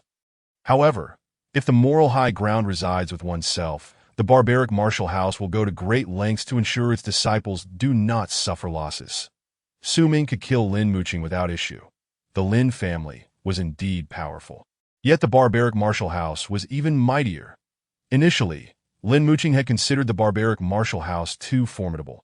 Should he kill Su Ming outside, he might face retaliation from the house. Thus, he had painstakingly maneuvered to force Su Ming into the beast fighting arena for their duel. Little did he anticipate that despite his extensive internal training, he would be outmatched by Su Ming, who was merely an external practitioner. And now, the life-and-death standoff in the beast fighting arena had become his self-imposed trap.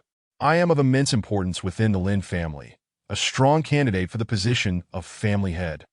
Should you kill me, even with the barbaric martial house's protection, the Lin family will undoubtedly seek every opportunity for revenge. Lin Muqing feebly threatened. In fact, we may even place a bounty on you through hidden assassins. Hidden assassins? An exceedingly mysterious and powerful assassination organization. Enough with the idle chatter. Today, you must die. Su Ming slowly advanced. Coward is still a coward. Outside the arena, Sun Ji watched Lin Muqing's blustering demeanor with growing disdain. If the family head were truly to be succeeded by such a person, the Lin family's glory would likely be short-lived. Lin Muqing found himself at a loss for words, realizing Su Ming was utterly unfazed by his threats. Helplessly, he resorted to pleading. If you are willing to spare me, I am prepared to offer you 100,000 taels of gold. Oh, begging for mercy. Su Ming paused his advance with genuine interest. 100,000 taels of gold. For your life? Indeed. Lin Muqing gritted his teeth. Do you have the gold on you? Ready cash. I do. I will give it to you immediately if you agree to halt the battle. You will give it to me only after I agree to stop fighting. Su Ming laughed. Do you take me for a fool? If you were to renege on your promise, who would I turn to for recourse? Then, I can give you the gold first. Surely that would suffice. Su Ming chuckled.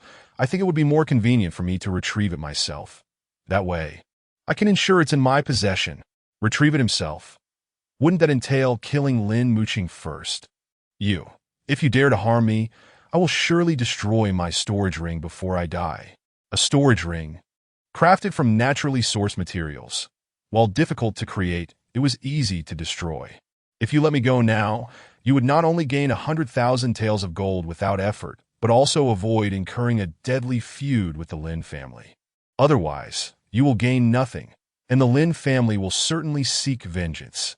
Su Ming pondered for a moment. Indeed, considering this, your life is quite valuable. Well then, here's the deal. Give me your entire storage ring. And consider it a payment for your life? The storage ring? No, I cannot. Lin Muqing repeatedly protested. The storage ring was his most treasured possession. Even the contents within could not compare to its worth. Should he lose the ring, Lin Muqing would be nearly bankrupt. In such a case, unable to afford the expensive resources needed for internal training, his progress would undoubtedly be hindered. Thus, his hopes of inheriting the family head position would grow ever dimmer. I am not bargaining with you. I am offering you a chance to live. Su Ming's expression remained impassive. If you surrender the entire storage ring, I may show mercy and spare your life. Otherwise, you shall meet your demise. Besides, aside from the storage ring, your other possessions hold little interest for me. Feel free to destroy them. Choose between life and death quickly. I have no patience for prolonged deliberation. You know, I have long wanted to see you dead. Su Ming raised his spear. I will count down from 3, 2, 1. The storage ring is yours. Lin Muqing swiftly removed the ring, his heart bleeding. This ring was his most cherished treasure. Not to mention, it contained years of savings. Yet Lin Muqing was inherently spineless. Faced with life and death, Su Ming's intimidation made him relent. But you must keep your promise. Rest assured, in my eyes, the storage ring is worth far more than your life. Su Ming stated. Once you hand over the ring, I will naturally spare you today. All right. Lin Muqing tossed the storage ring to Su Ming from a distance. Let us cease fighting. Su Ming caught the ring. Agreed. Cease. Though he longed to kill Lin Muqing, he understood it was not the right time. His strength was still insufficient, and the Lin family behind Lin Muqing was far too powerful. If he were to kill Lin Muqing, he would inevitably face the Lin family's wrath. While the Barbaric martial house would protect him, even a family as formidable as the Lin family could devise numerous ways to kill someone if they truly set their minds to it. The simplest approach would be to offer a substantial bounty to the hidden assassins. Those merciless killers would dare to assassinate even royals, let alone a mere disciple of the Barbaric martial house. Though Su Ming found himself compelled to kill Lin Muqing, the timing was not yet right. Moreover, having spent over half a month in this alternate world, he had absorbed the prevailing notion that in this realm, killing was not necessarily an act of sheer malice. However, as a modern individual raised in a peaceful society, the thought of taking a life was not one he could easily entertain. Let his life remain for now. Su Ming felt no urgency. He was confident that, with the points he currently possessed, he could grow to a level that would leave Lin Muqing gazing up in awe. Suddenly, Su Ming felt a spark of inspiration. It seems one of the 3 obsessions in my mind has been dispelled. Originally, influenced by Su Ming's memories, Su Ming had long been plagued by 3 obsessions, one of which was the unwavering determination to never leave the capital city, even in death.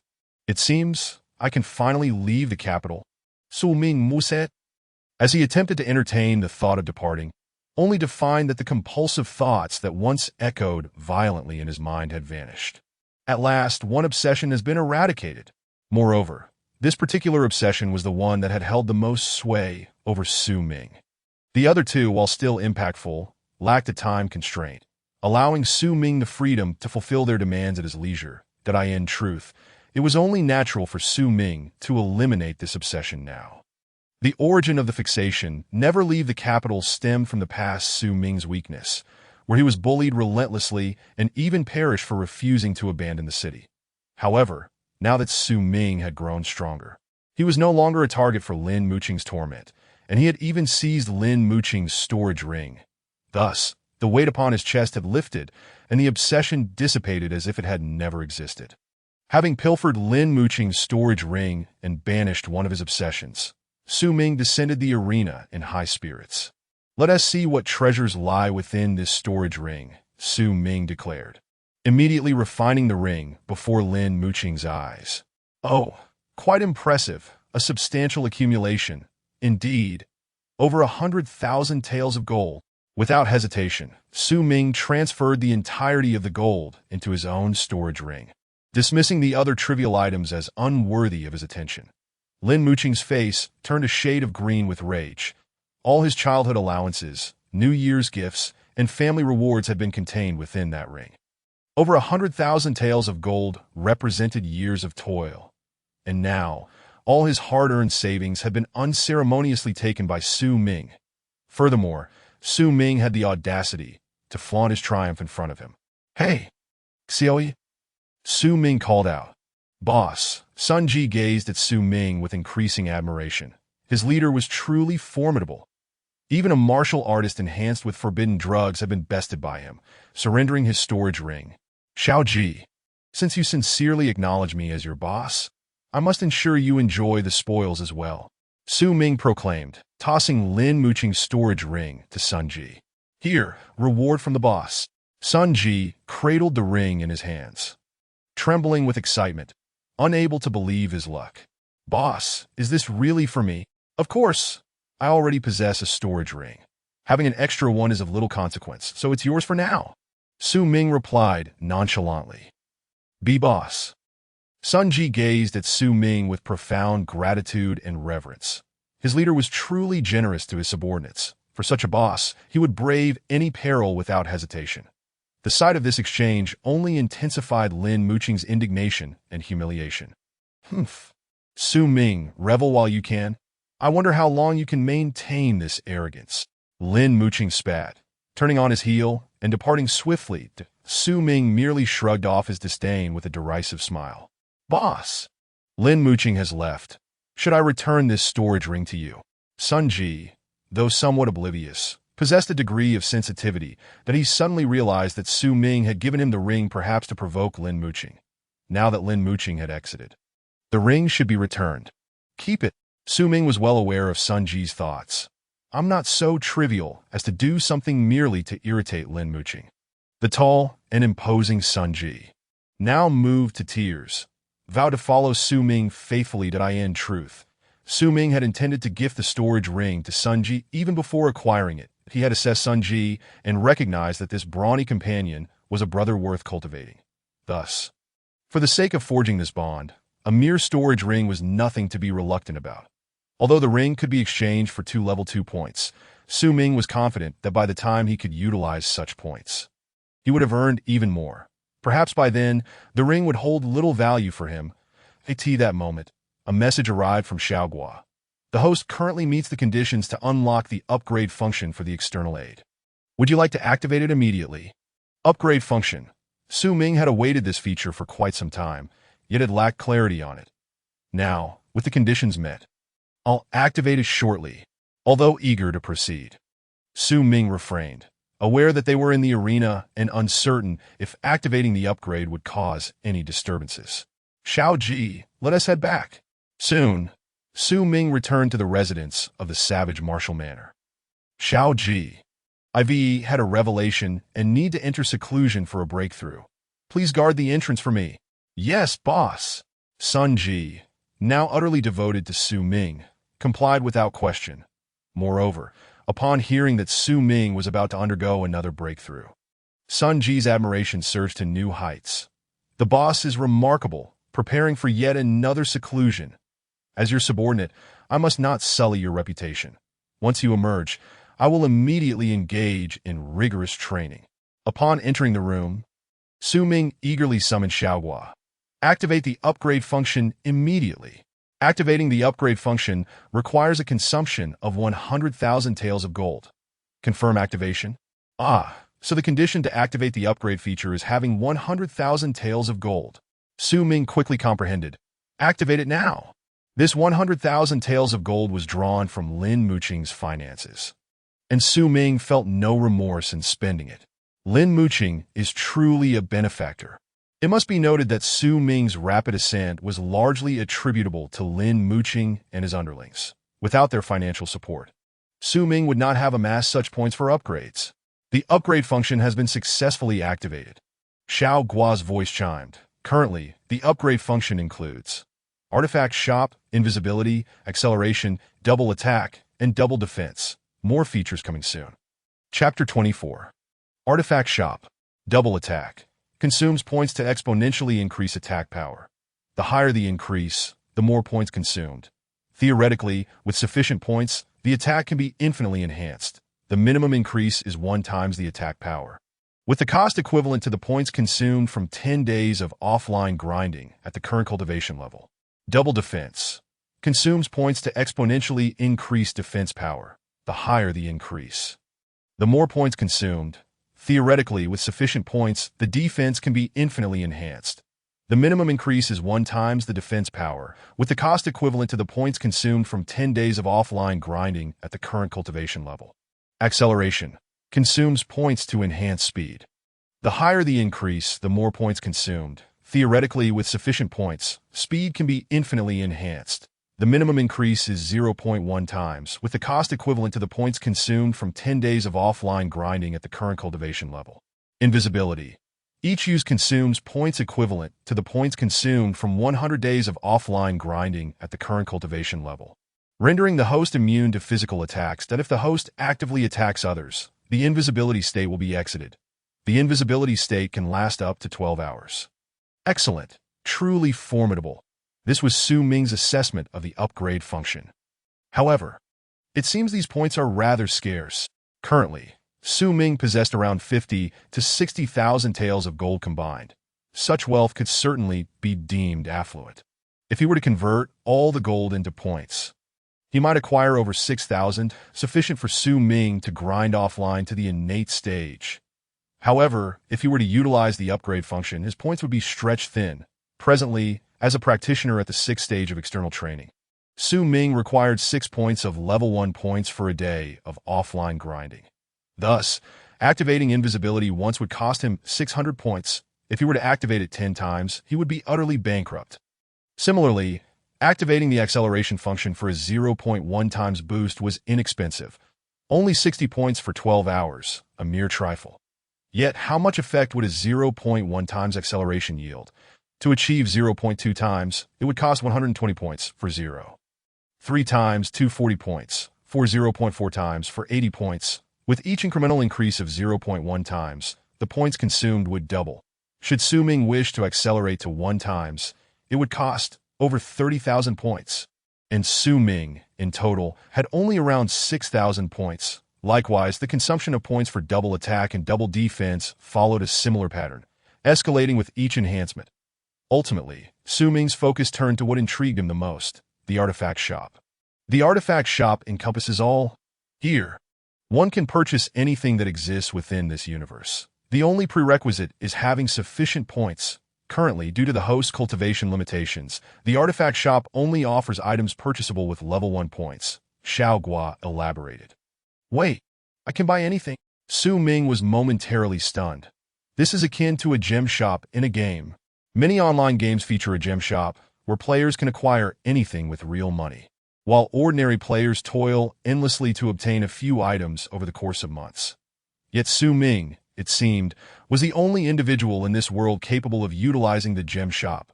Others, regardless of their wealth, would have to devise intricate plans to gather rare treasures that in the divine artifact shop.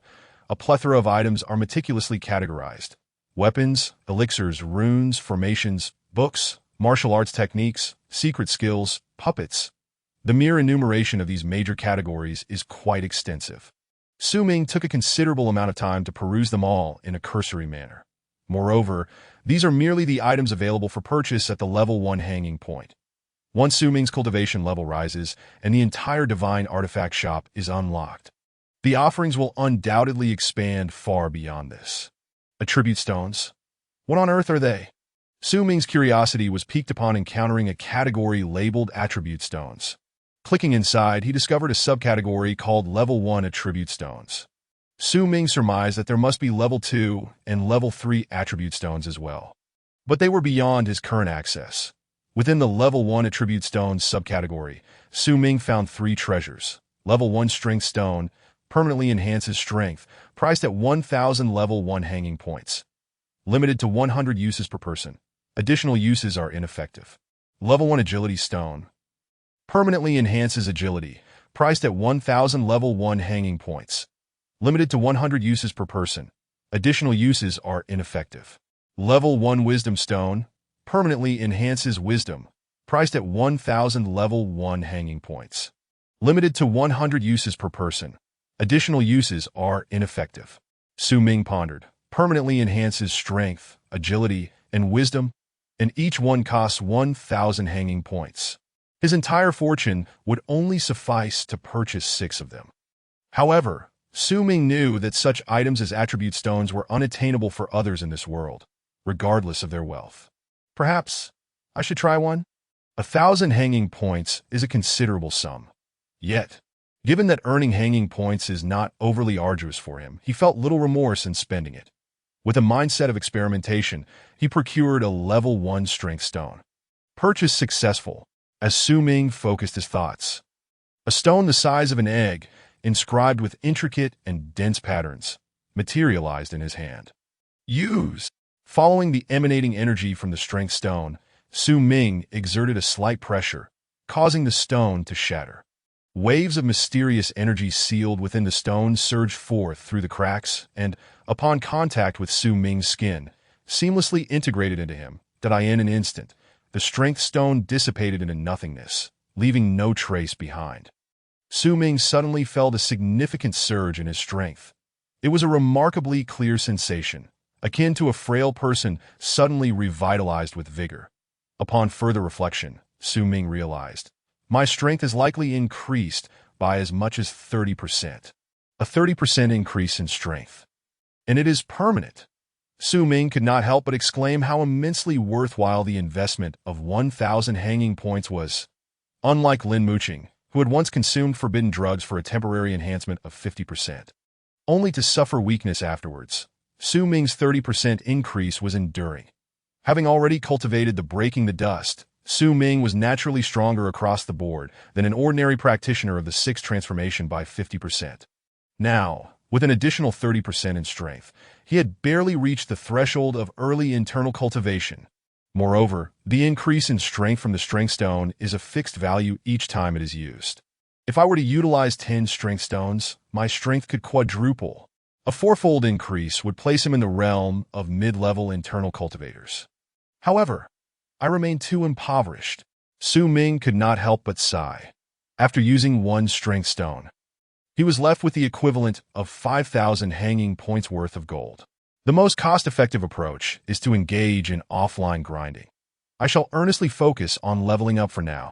Once my strength increases, making money will naturally become easier, and then I can consider utilizing attribute stones to enhance my abilities.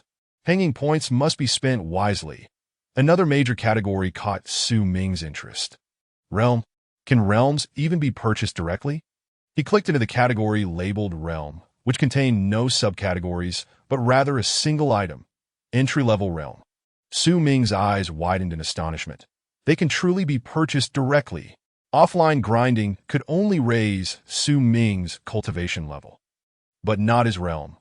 Even with perfect combat activated, his realm merely approached entry level without genuinely attaining it.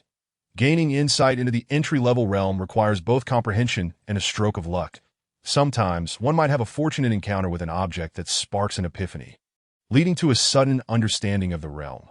Conversely, one might possess great insight yet lack fortune, becoming ensnared in a logical deadlock, unable to grasp the concept.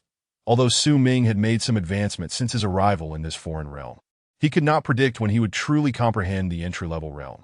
Yet now the entry-level realm lay within the divine artifact shop, seemingly available for the taking. However, it required a staggering 10,000 level 1 hanging points. Goodness! I must have imagined it. 10,000 level 1 hanging points equate to 1 million gold. Such a price left Su Ming feeling bewildered. Nonetheless, he was genuinely curious. Once he reached the entry-level realm and activated perfect combat, just how formidable would he become? Would he even touch realms beyond entry-level? Subsequently, Su Ming discovered other categories in the shop offering advanced combat techniques, agility techniques, sword techniques, and the like, all priced extravagantly. There were even puppets with strength comparable to half-step innate practitioners. With enough wealth, one could acquire as many as desired. Su Ming could not help but fantasize.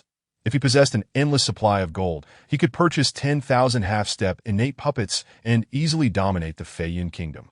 Ultimately, within this divine artifact shop, as long as one has sufficient cultivation and hanging points, everything is attainable. Cultivation? Hanging points? I should focus on offline grinding. Unbeknownst to him, Su Ming had already spent a month traversing this alien realm. The capital state of emergency had been lifted, yet Lin Muqing was no longer in a position to act against Su Ming at present. Su Ming had reached the early stages of internal cultivation. Once perfect combat was activated, he felt unthreatened even by mid-level internal practitioners that if he were to spare no effort, he could even confront late-stage internal practitioners head-on. With numerous advantages at his disposal, Su Ming no longer regarded Lin Muqing as a threat. He merely awaited the opportune moment for Lin Muqing's demise. As for the pitiful Wu Gaofeng, he had approached Su Ming multiple times, imploring him to return to the Feiyun Martial Pavilion and offering various incentives. However, Su Ming could not even be bothered to acknowledge him. Ultimately, driven to desperation, Wu Gaofeng attempted to confront Su Ming. Yet, as soon as he made a move, an elder from the barbarian martial house arrived and swiftly incapacitated him. Su Ming later learned that Wu Gaofeng had been imprisoned by the enforcement elder, Cao Haishan, of the Feiyun Martial Pavilion, but what transpired thereafter remained unknown to him. Akai, are you heading out on a mission again? Su Ming raised his cup and clinked it, inquiring that Su Ming, Su Kai, and Sun Ji often shared drinks together. Among straightforward men, camaraderie blossomed swiftly. Su Ming had wholeheartedly come to regard Su Kai and Sun Ji as his brothers, though these two brothers were not as powerful as he. Seemingly perpetually unable to assist him, what did it matter? Must one possess value to be considered a brother or a friend? No, those are merely fair-weather friends. Yes, I'm leaving tomorrow. Duplication. You should endure a few more days in the cloud rising guard, Su Ming advised, when Xue is already working on connections soon. He'll transfer you from the cloud rising guard to his side. After that, you can enjoy life to the fullest. The military has its own regulations. Su Kai was still a member of the Feiyun Army's cloud rising guard, and if he were to leave without permission, he would be treated as a deserter. When Xue, the third prince, had a rather tenuous relationship with the cloud rising guard, thus he was seeking to leverage other friends to arrange for Su Kai's transfer. Enjoy life? How can that be? Su Kai protested. Xiao Ming, you're so formidable now. As an older brother, I can't afford to lose face.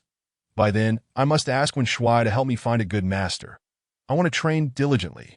I may not catch up to you, but at the very least, I don't want to fall too far behind. Ha, deal? Su Ming responded. I'll help you secure a storage ring. Su Kai was currently too weak, and being in the army, wearing a storage ring would be tantamount to courting disaster. Innocent men may suffer for possessing treasures. I'll give you my storage ring then, Brother Kai. Sun Ji interjected. Get lost. Who wants your storage ring? Su Kai laughed and scolded. Besides, it wouldn't be of much use. The three were reveling in their merriment when a hearty laughter erupted from outside the door. Ha! You three are truly hiding here drinking, with alcohol available, and yet you didn't call me. We thought you, Prince Wen, were too busy with affairs of state to join us humble folk for a drink. Su Ming replied with a smile. The newcomer was none other than the third prince, Wen Xue. Nonsense! When Xue pulled up a chair and plopped down, joining the drinking circle, the four brothers drank heartily, unbound by status or cultivation level. By the way, when Xue suddenly wore a mysterious smile, tomorrow, you all come with me. I'll take you to a wonderful place. A wonderful place? A brothel? Su Kai's eyes lit up, only to dim soon after. Unfortunately, I have a mission tomorrow. Get lost. Have you ever heard of a prince visiting a brothel? Sun Ji scolded. If we're going anywhere, it must be to a high-class establishment. Only such refined places are worthy of the third prince's status. When Xue remained unperturbed, gently uttering a term unknown to Su Ming and the others. Treasure Contest. Chapter 25. Every year, the Jioding Chamber of Commerce hosts several treasure contests, auctioning off rare artifacts that are not commonly encountered. During these contests, the Jioding Chamber is at its most vibrant, attracting the elite and skilled individuals from the entire capital and even the entirety of Feiyun Nation. This time, however, there were two new faces among the attendees, Su Ming and Sun Ji. It has been a while since I've seen old Du, Su Ming remarked as he walked alongside Wen Xue and Sun Ji through the bustling streets of Yinqi City. Old Du is in seclusion, Wen Xue replied, generally. He spends most of his time in quiet contemplation, only emerging for matters of significant importance. No wonder, Su Ming nodded that it was only natural. At old Du's age, status, and level of cultivation, he had long since seen through many things. A tranquil life of meditation was, for him, the most rewarding existence. If only old Du could break through to the pinnacle of innate mastery. When Xue sighed, then I wouldn't have to worry about the struggle for the throne. Currently, Old Du was at the late stage of innate mastery, making him nearly unmatched within the Feiyun nation. With his backing, Wen Shuai, whose influence was rather meager, could contend with the powerful crown prince for the throne. Should Old Du achieve the peak of innate mastery, he would be virtually invincible in Feiyun nation, perhaps even elevating Wen Shuai to the throne himself. This was the power of a master. As the three conversed, they soon arrived beside the Jioding Chamber of Commerce. "Boss, Wen Shuai, do you know what I think about every time I pass by Jioding Chamber?" Sun Ji asked. "What is it?" Su Ming inquired casually. "I always think, once I become formidable, I must seize this den of wealthy individuals." Sun Ji's eyes sparkled with ambition. "Seize Jioding Chamber?" Wen Shuai replied, incredulous. "How dare you even think of it? By the time you possess Old Du's strength, perhaps you'll stand a chance. Is the martial prowess of Jioding Chamber truly that formidable?" Sun Ji questioned skeptically. "Many aspire to seize Jioding Chamber, just like you, but with such a vast enterprise, if they lack strength, they would have been plundered countless times already. Do you think it's your turn to seize it?" Wen Shuai explained. "Let me tell you, every first-rate force in the capital, including Jioding Chamber, the 10,000 Beasts Battle Arena, and the Feiyun Martial Pavilion, has innate master stationed there." However, Wen Shuai's face bore a proud expression. "The #1 martial artist in Feiyun Nation is undoubtedly my father." "Your father?" Su Ming expressed mild surprise. "Wasn't he Wen Shuai's father the emperor of Feiyun Nation?" "The affairs of your royal family are far too complicated. Let us refrain from discussing that for now," Su Ming suggested. "Indeed, it is complex." Wen Shuai nodded earnestly. Within the royal family, the struggle for the throne had turned utterly brutal. Should any prince vie for the throne to secure their claim, the other princes faced two fates: lifelong imprisonment or death. The first prince was exceptionally cunning. Now, all other princes had submitted to him, leaving only Wen Shuai, with Old Du's assistance, to resist fiercely. Upon entering Jioding Chamber, they found several prominent figures of the Feiyun nation already present. Upon seeing Wen Shuai, many approached to awkwardly greet him. Even more simply chose to ignore him entirely. "Brother, you're not doing well," Su Ming teased. "I've grown accustomed to it," Wen Shuai replied. "However, I must frequently attend these gatherings to maintain appearances. Let us hurry to my private room. I hope to discover something valuable today." Indeed. However, as they departed, Su Ming overheard many discussions about himself. "That must be Su Ming. I've heard he is a rare genius in the history of our Feiyun nation." "A genius? I've seen many, but how many can truly become innate warriors?" Indeed, while talent is crucial, achieving innate mastery requires talent, comprehension, perseverance, and resources, none of which can be overlooked. Of all these conditions, how many can Su Ming fulfill? The key issue is that he is allied with the wrong faction, siding with Wen Shuai. Who knows how long this genius will last? Perhaps fueled by jealousy over Su Ming's talent, these elite figures of Feiyun Nation spoke ill of him without restraint. After a lengthy discussion, they unanimously deemed Su Ming unlikely to achieve greatness, with many even believing his life would be short-lived, merely because he had opposed the crown prince. "This is bad, truly unfortunate." Wen Shuai suddenly murmured. "What's wrong?" Su Ming queried. Perplexed at that moment, a domineering laughter echoed towards them. "Oh, isn't this my third royal brother? You've come to contest for treasures as well." The crown prince. Su Ming instantly recognized the imposing young man before him as Wen Man, the crown prince, who held the greatest potential to inherit the throne among the princes. "Big brother," Wen Shuai replied with a strained smile. Upon the crown prince's arrival, those previously morose, elite figures of the Feiyun nation suddenly appeared invigorated, rushing towards him like a tide. However, as they approached within 3 meters of the crown prince, they all abruptly halted. Then, this gaggle of well-groomed elites bowed deeply, cautiously surrounding the crown prince, offering their greetings. "Everyone disperse." The crown prince waved his hand, and without daring to utter a word, they quickly scattered, returning to their original positions. Third royal brother. The crown prince then turned his smug gaze towards Wen Shuai. "Have you brought enough money to participate in the treasure contest? If not, your elder brother can lend you some." "No need." When Xue was well aware that the crown princess' words were meant to insult rather than offer genuine help. "Oh, so it seems you've brought quite a bit of money. When the time comes to bid, don't flinch. After all, your actions reflect upon our royal family's reputation." The subtext of the crown prince's words was clear. "Regardless of what you desire, I will outbid you, ensuring you cannot comfortably obtain it. Rest assured, big brother." When Xue replied coldly, showing no sign of weakness. "And who might this be?" The crown prince finally turned his attention to Su Ming. As if discovering a new continent. "Su Ming, right? I've heard your talents are unparalleled in the history of our Feiyun nation. A few of my exceptional peers wish to challenge you. I hope you will not back down, lest you tarnish your reputation as a prodigy." With those words, the crown prince strode away. A challenge? Su Ming pondered, perplexed. Once inside the private room, when Xue promptly closed the door. "I hadn't anticipated when man would be here today. And it seems he has set his sights on you." "Sighted on me?" "You may not know this, but after each treasure contest, there is a significant event, a gambling duel. If I'm correct, when man intends to target you during the duel. Thus, should someone challenge you, do not respond." "So that's it," Su Ming mused. However, he had no fear of the gambling duel. If someone truly sought to challenge him, he could merely wager a few points to gauge their strength. If he could win, he would, and if not, he would retreat. In any case, Su Ming felt he stood on solid ground. Chapter 26. Play with him again at the stroke of noon. The treasure contest commenced punctually. An elderly man with white whiskers ascended the central platform, unveiling one exquisite item after another. This man is Li Wanshi. Though his cultivation is merely at the perfected stage of inner training, his discerning eye for treasures is unparalleled. In the capital, his reputation rivals that of many innate warriors.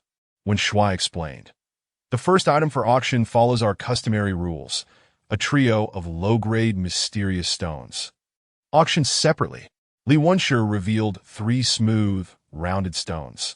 The purpose of low-grade mysterious stones is well known to most of you present.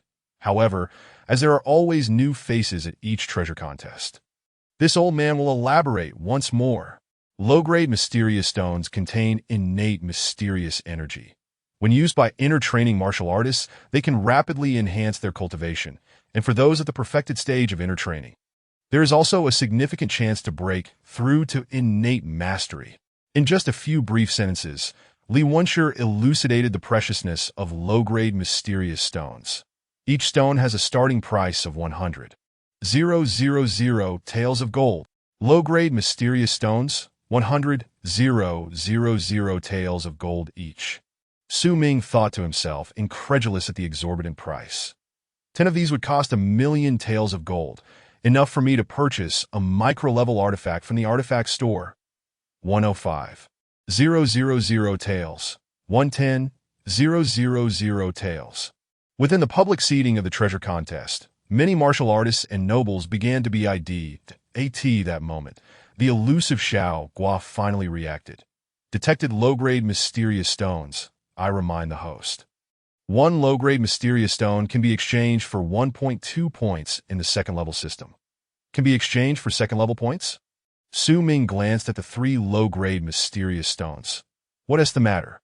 Su brother, are you interested in low-grade mysterious stones?" When Xue noticed. "Boss, do you want them?" Bye. Sun Ji exclaimed. However, he soon realized 100,000 taels of gold each. That's just the starting price. How can we afford that? Instantly, Sun Ji fell silent. "Not particularly interested. I'm just curious," Su Ming replied. "Are these things really that scarce?" At present, the only 2 items Su Ming knows that can be exchanged for a level 2 hanging point are as follows. 1 is the spatial ring, similar to the one Su Ming possesses, which can be traded for 2 level 2 hanging points. The other is the inferior Xian stone on the stage. Although Su Ming currently has no immediate use for the level 2 hanging points, he feels it prudent to familiarize himself with them. They are not exactly scarce, but they are rather precious. When Xue remarked, "The true elite figures of Yunqi City have ways to procure them for 100,000 taels of gold each, and they can acquire as many as they desire.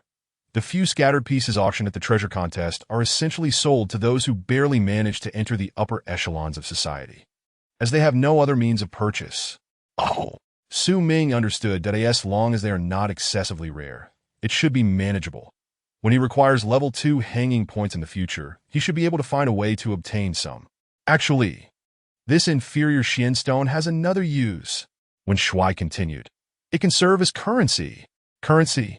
Indeed, among innate experts, gold is rarely used for transactions, as it is akin to scrap metal for them.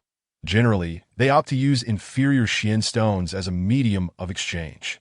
So it is also a form of currency. At the treasure contest, a collection of rare and exotic treasures was unveiled. There were precious medicinal herbs that could only be harvested in the depths of mountains rife with demonic beasts. Peculiar ores formed in extreme and perilous environments, elixirs crafted by master alchemists, and antiquated weaponry, paintings, and antiques with rich historical significance. The upper echelons of Feiyun Kingdom gathered here, eagerly bidding for the treasures they desperately sought.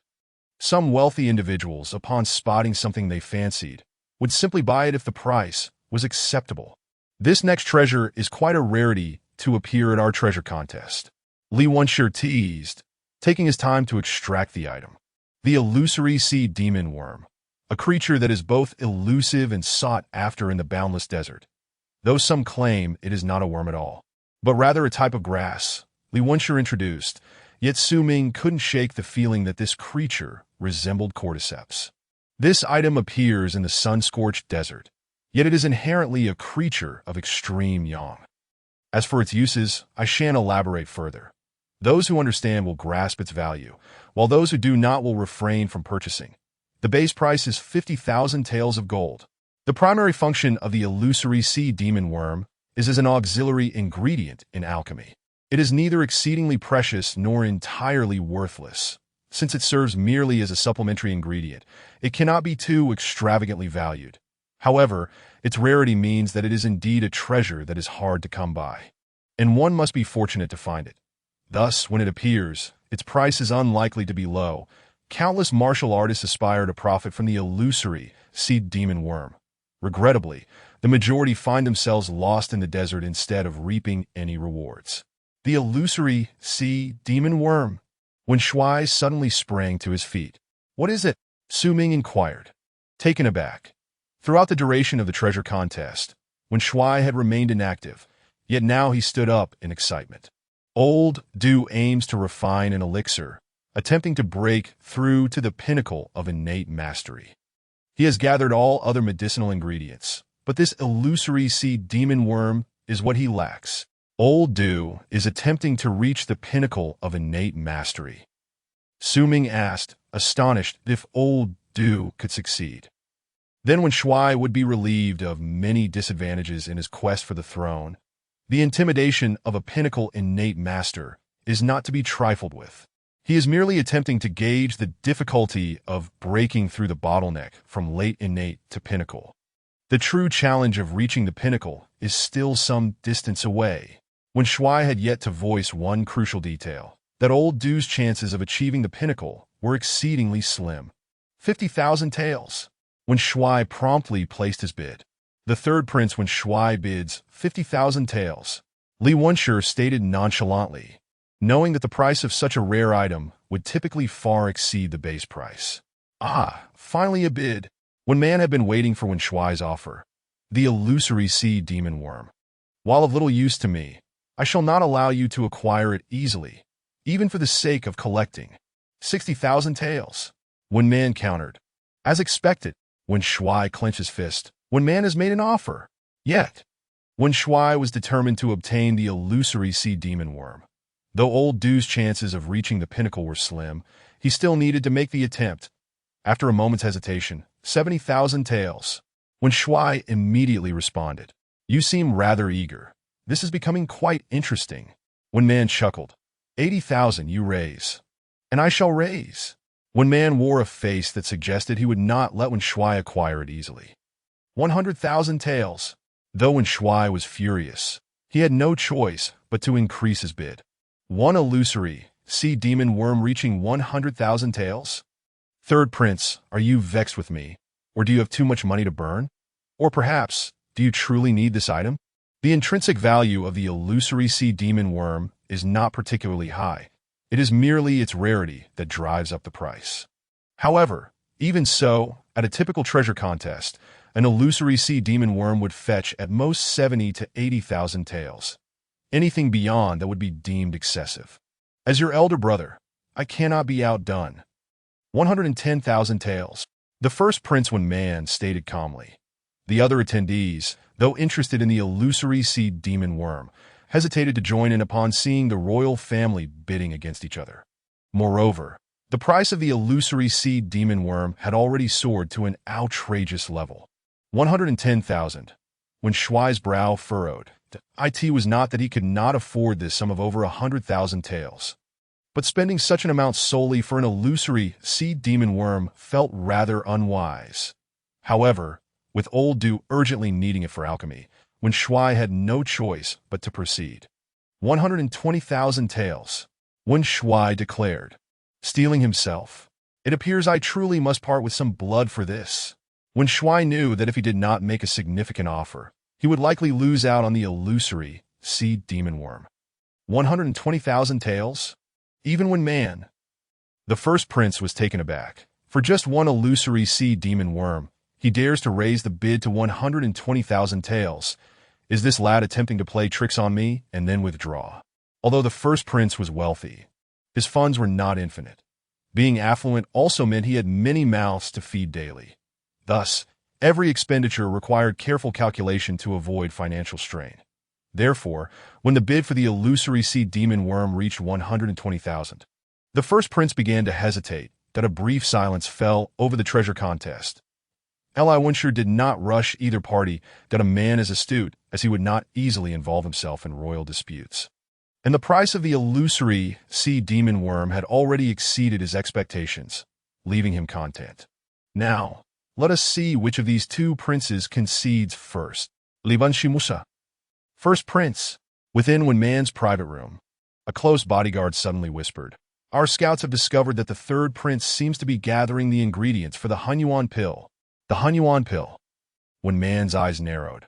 Is that old Duyuda planning to break through to the pinnacle of innate mastery? Although the probability of him achieving this is quite low. Should he succeed, all my years of effort could go to waste. Wen Man was acutely aware of the immense influence a pinnacle innate master wielded within Feiyun Kingdom. Moreover, it is speculated that he has nearly gathered all the other ingredients, leaving only this illusory sea demon worm, the bodyguard added. What? Wen Man exclaimed. Why didn't you mention this sooner? No wonder. No wonder the third prince is so determined. This illusory sea demon worm must not fall into his hands easily. Even if I must concede in the end, he must pay dearly for it. The illusory sea demon worm is a rarity that may not appear even once a year. Wen Man was determined to seize this opportunity to suppress Wen Xue.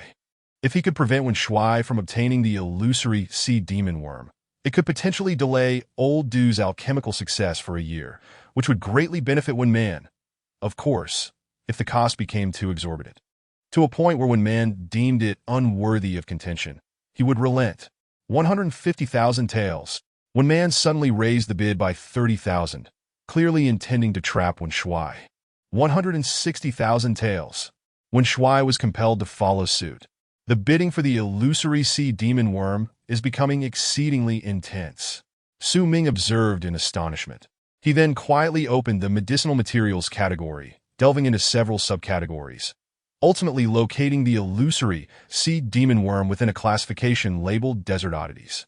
1,000 hanging points each. 1,000 hanging points equate to 10,000 taels of gold. While not inexpensive, it is an astoundingly fair price compared to the illusory sea demon worm at the treasure contest. 200,000 taels. 220,000 taels.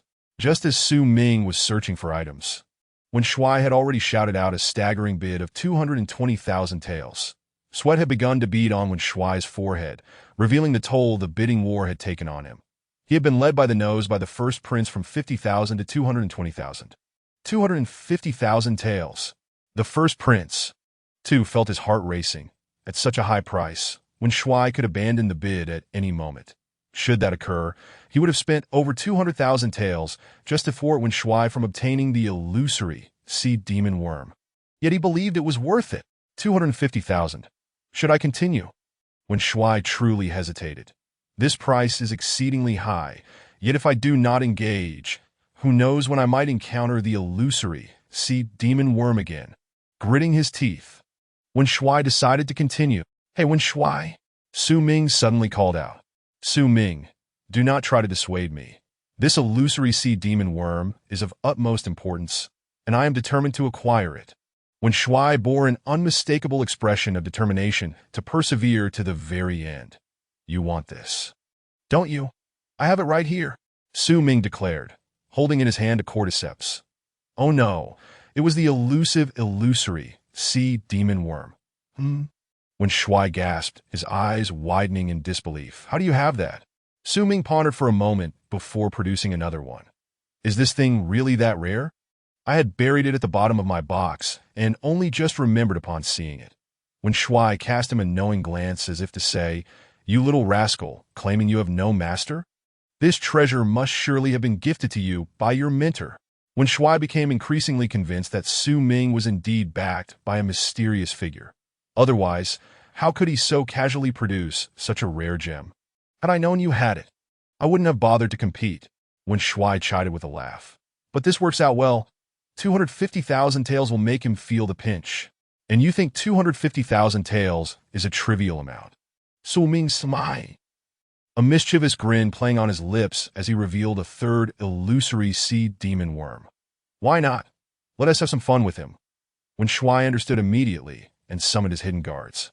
Only the naive Sun Ji remained bewildered, asking, Fun? What kind of fun can one have with a man? Chapter 27.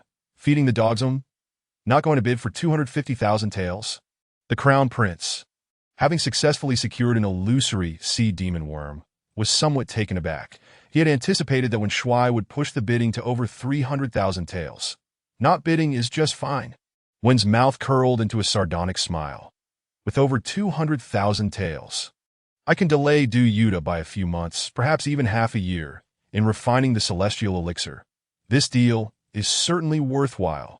Time is money, especially at Du Lao's age, with each passing day. The chance of achieving innate perfection dwindles. The Crown Prince, reveling in his triumph, flaunted his acquisition to Wen Xue. Third brother, why did you stop halfway? Are you short on funds? Didn't I tell you if you're low on cash? Just ask me. We are brothers, there's no need to feel embarrassed. Humph. When Xue merely responded with a huff of indignation. Ha! The Crown Prince's laughter grew more boisterous. Naturally, as your elder brother, I should let you have what you desire. However, it just so happens that my sister-in-law has recently taken a fancy to illusory sea demon worm porridge. Alas, there's nothing I can do. When Xue forced a laugh, choosing to remain silent, so smug, truly insufferable. In the private room, Sun Ji couldn't help but curse. Let him gloat. Su Ming chuckled. He'll soon wear a long face. At this moment, my guard should have stealthily delivered that illusory sea demon worm to the Jioding Merchant Association. It should make an appearance at this treasure bidding soon. As the treasure bidding continued, several exquisite weapons were presented. While they were deemed exceptional, they were merely the finest among mundane iron and paled in comparison to true treasures, thus fetching only modest prices of around 10 to 20,000 taels. The next item is a low-grade treasure. A treasure. The previous mundane iron had failed to stir much excitement, leading to a lull in the bidding. However, the moment a treasure was introduced, the atmosphere surged once again. This treasure is a 3-foot Qing foam, crafted by the renowned Master Tian Juzi. Starting bid is 100,000. Tian Juzi? Su Ming had never heard of this person. Licking oranges? Ultimately, the low-grade treasure forged by Master Licking Oranges was sold for 180,000 taels. Next item. Li Wensher's expression suddenly shifted to one of awkwardness. My apologies, everyone, but a mysterious individual has just delivered another illusory sea demon worm for the bidding. Another illusory sea demon worm?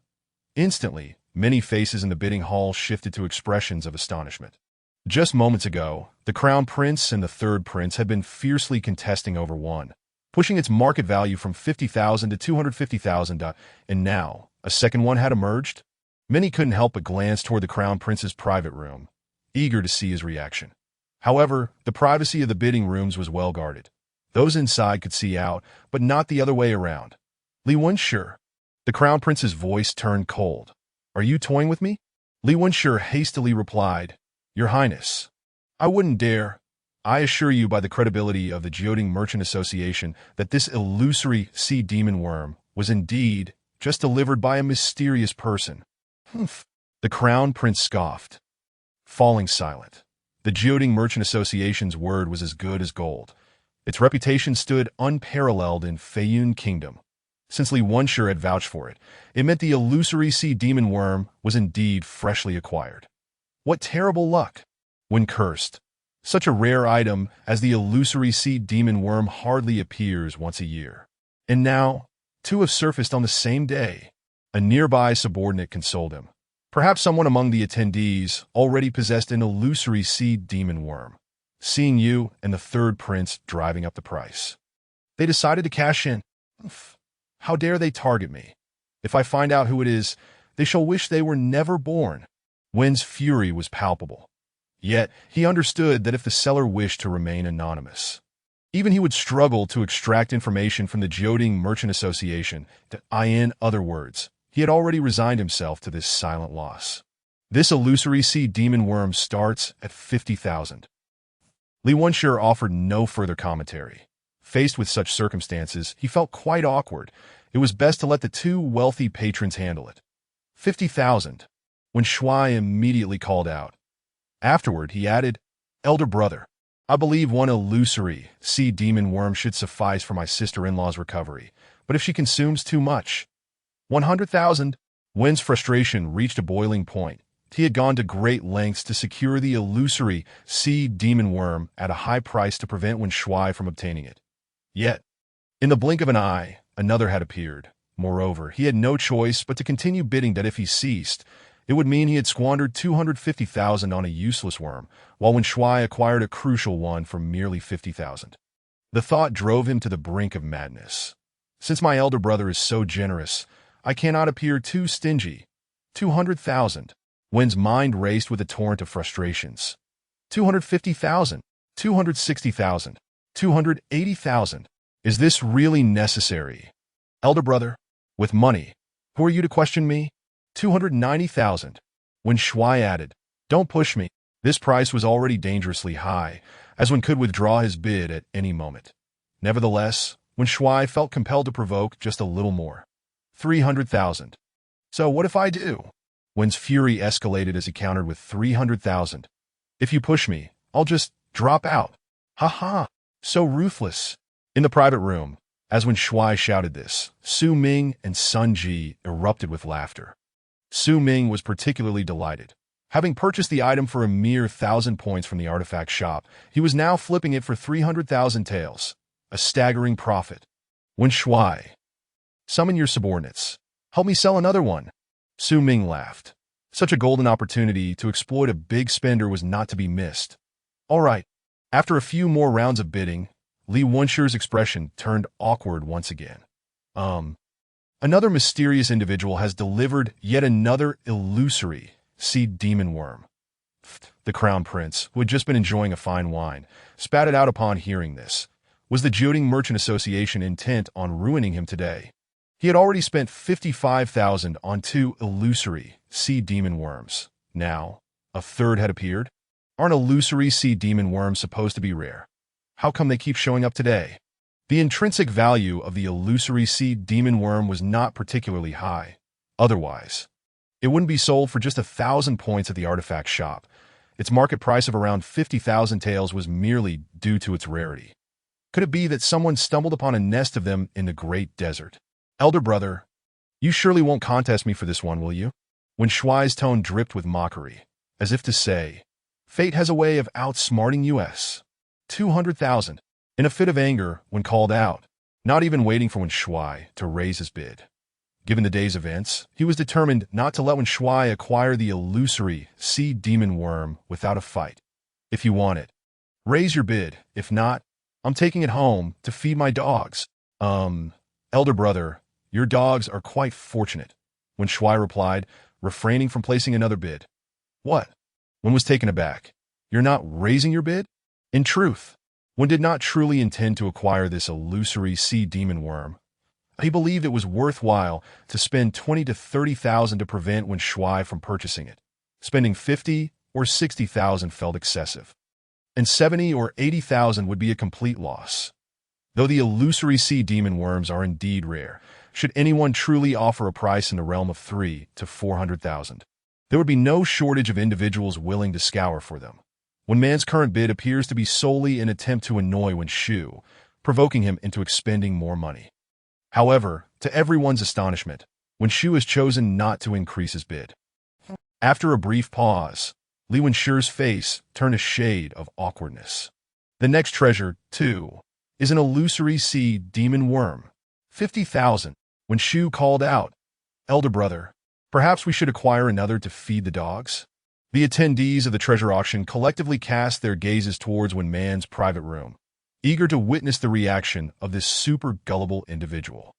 Yet, after an extended wait, there was no response emanating from Wen Man's chamber. What a pity, Su Ming sighed in regret. I had hoped to extract a bit more from him. In stark contrast to the atmosphere on Su Ming's side, the air in the Crown Prince's room had turned so somber that it felt several degrees cooler. The Crown Prince realized that today he had played the fool, a mere jester. His intention to prevent Wen Xu from purchasing the illusory sea demon worm had backfired, resulting in Wen Xu acquiring it at the market price of 50,000, while he himself had squandered 750,000 to obtain 3 merely to feed his dogs. Truly infuriating. Do not be vexed. Your Highness, a nearby guard consoled. Let him bask in his triumph for now. During the gambling match later, they shall surely lament. Indeed. When Man's icy gaze flickered, Su Ming cannot be allowed to live. If I can seize this opportunity to eliminate him today, incurring a loss of several 100,000 would be of little concern. The Crown Prince, perceiving any potential threat to his throne, would swiftly eradicate it. Evidently, Su Ming's allegiance to Wen Xu posed a threat in his eyes. Chapter 28. Dare to challenge? As the treasure auction concluded, soon a servant arrived bearing a stack of gold notes. Each note was of the substantial denomination of 10,000 taels, totaling 54 notes. An additional 10,000 taels in gold were claimed by the Jiuding Merchant Association as their commission. Such a vast sum, Su Ming could not help but exclaim. Spending 100,000 taels to unlock the enhanced function was indeed a tremendous bargain. In the blink of an eye, he had earned back 500,000. Come, brothers, let us share the spoils. Su Ming casually tossed the gold notes onto the table. Grinning, Boss, I shall forego my share. I shall not accept rewards for no effort, Sun Ji remarked. Throughout the event, Sun Ji had merely stood by, smiling foolishly without contributing. Su Ming pondered for a moment. Then I shall not share with you. I will procure a fine set of weapons for you later. Thank you, Boss. Su, I too shall decline. You have already alleviated a significant burden for me, and I have yet to express my gratitude. How could I accept your money? Moreover, let us not dwell on money. Such a mundane topic. Wen Xu laughed. Very well, I shall not be pretentious. Su Ming understood that, while this sum of gold was not insignificant for Wen Xu, it was not exorbitant either. The key was that he had helped Wen Xu regain his composure. However, I must repay you the 50,000 taels. It is merely an illusory sea demon worm. Do not mention money again. Quite so, Wen Xu chuckled. The 2 I acquired through my elder brother have already filled your coffers. Consider this one a complimentary gift. Following the treasure auction, there were performances of song and dance. The courtesans and dancers invited by the Jiuding Merchant Association were renowned figures from the Feiyun Kingdom, as the melodies and dances harmonized. The previously tense atmosphere of the auction began to ease considerably. Yet many in attendance were acutely aware that this was merely the calm before the storm, for following the treasure auction would be a true contest of arms in such a gambling match. It was not unusual for lives to be lost on the spot. Suddenly, the music faded, replaced by the gentle strains of a zither. The sound was like a bubbling spring, refreshing to the soul. Su Ming felt his spirit stir, as if his mind had suddenly become far more ethereal. I did not expect Miss Quan to be present today, Wen Xu exclaimed in astonishment. Miss Quan, among the elite of the Feiyun Kingdom. Su Ming was unfamiliar with this name. Miss Quan is a disciple of the 16-string sect, Wen Shu elucidated.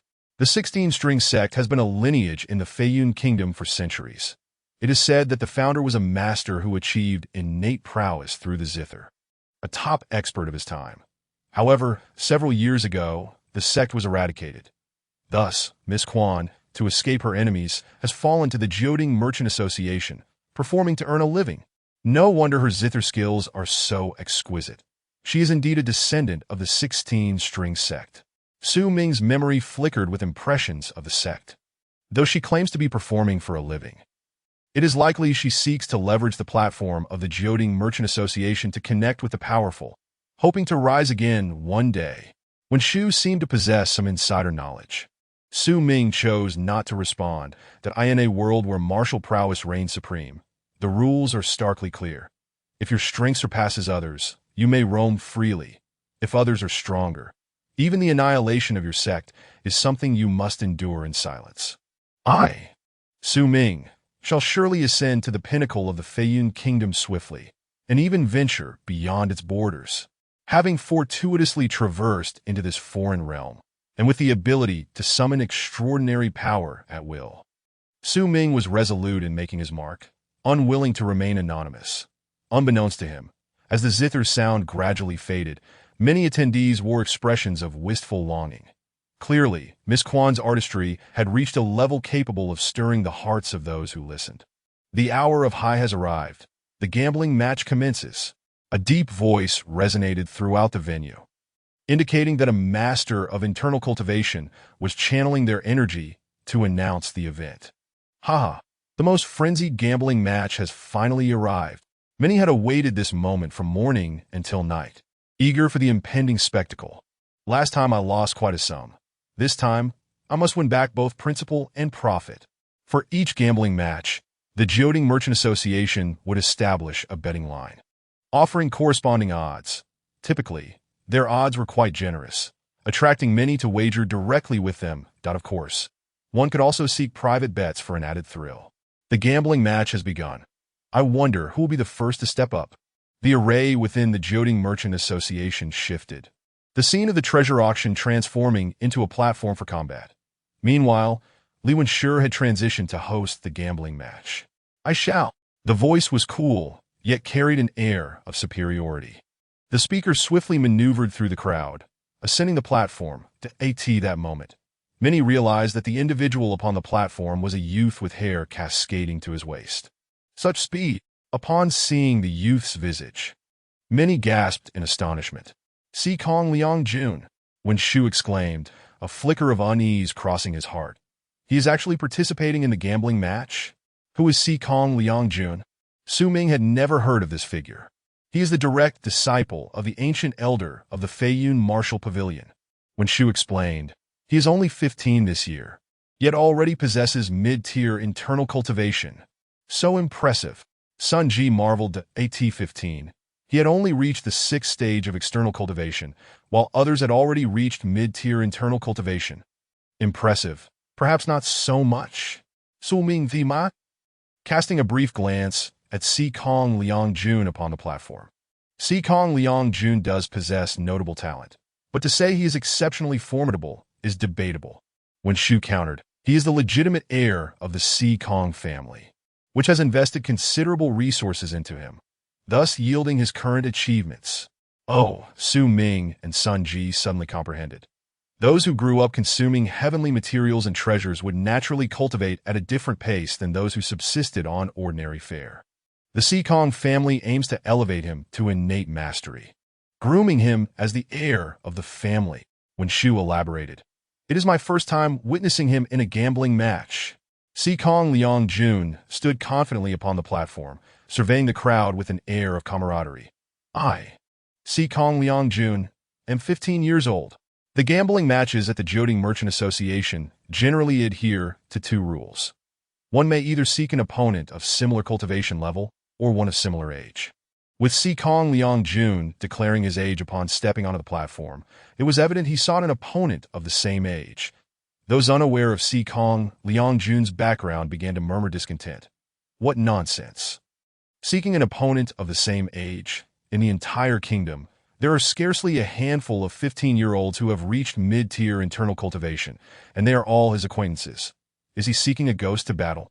Some astute individuals speculated. Could it be that Confronting Lin Han intends to challenge someone of lower cultivation? How utterly shameless! Even among mid-tier internal cultivators, Confronting Lin Han stands out. To challenge someone of lesser cultivation. How is that battle even meaningful? Confronting Lin Han's gaze slowly shifted towards the private room where Su Ming resided, a derisive smirk playing on his lips. I have heard that among those present today, there is a person who is also 15 and claims to be the most exceptional genius in the history of the Feiyun Kingdom. He asserts that no one of our era can compare to him. I, Confronting Lin Han, am unconvinced that I too am 15. I wish to witness just how extraordinary this so-called top genius of the Feiyun Kingdom truly is. Some perceptive individuals immediately grasped the implication. Confronting Lin Han intended to challenge Su Ming. Though Su Ming's realm is indeed high, it is said he is nearing a certain level of proficiency. However, his cultivation is rather ordinary, seemingly not even having reached internal cultivation. Su Ming had only recently attained the initial stage of internal cultivation and had yet to engage in battle, leaving outsiders unaware of his true strength. A mid-tier internal cultivator challenging an external cultivator. Confronting Lin Han truly possesses audacity. Nevertheless, it is quite understandable. A mere external martial artist like Su Ming dares to claim the title of the most exceptional genius in the history of Feiyun Kingdom. It is no wonder that Confronting Lin Han could hardly contain himself and felt compelled to challenge him. Isn't Su Ming in the third prince's private box? It seems there will be quite a spectacle. Let's see if Su Ming dares to accept the challenge. An external martial artist challenging someone at the mid-stage of internal cultivation. Unless he has lost his mind. Su Ming. Confronting Lin Han pointed directly at him. Do you dare to accept the challenge? Chapter 29. Local Specialties. Do you dare to accept the challenge? Confronting Lin Han's thunderous shout drew the gaze of everyone present towards the box where Su Ming resided. Will Su Ming dare to accept? How could he possibly accept? Unless he has lost his senses. Exactly. Su Ming merely possesses a higher realm.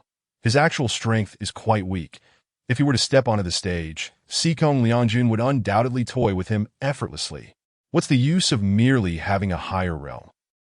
The venue was filled with a cacophony of voices. There was no doubt that everyone clearly believed Su Ming would not dare to take the stage. Su Ming.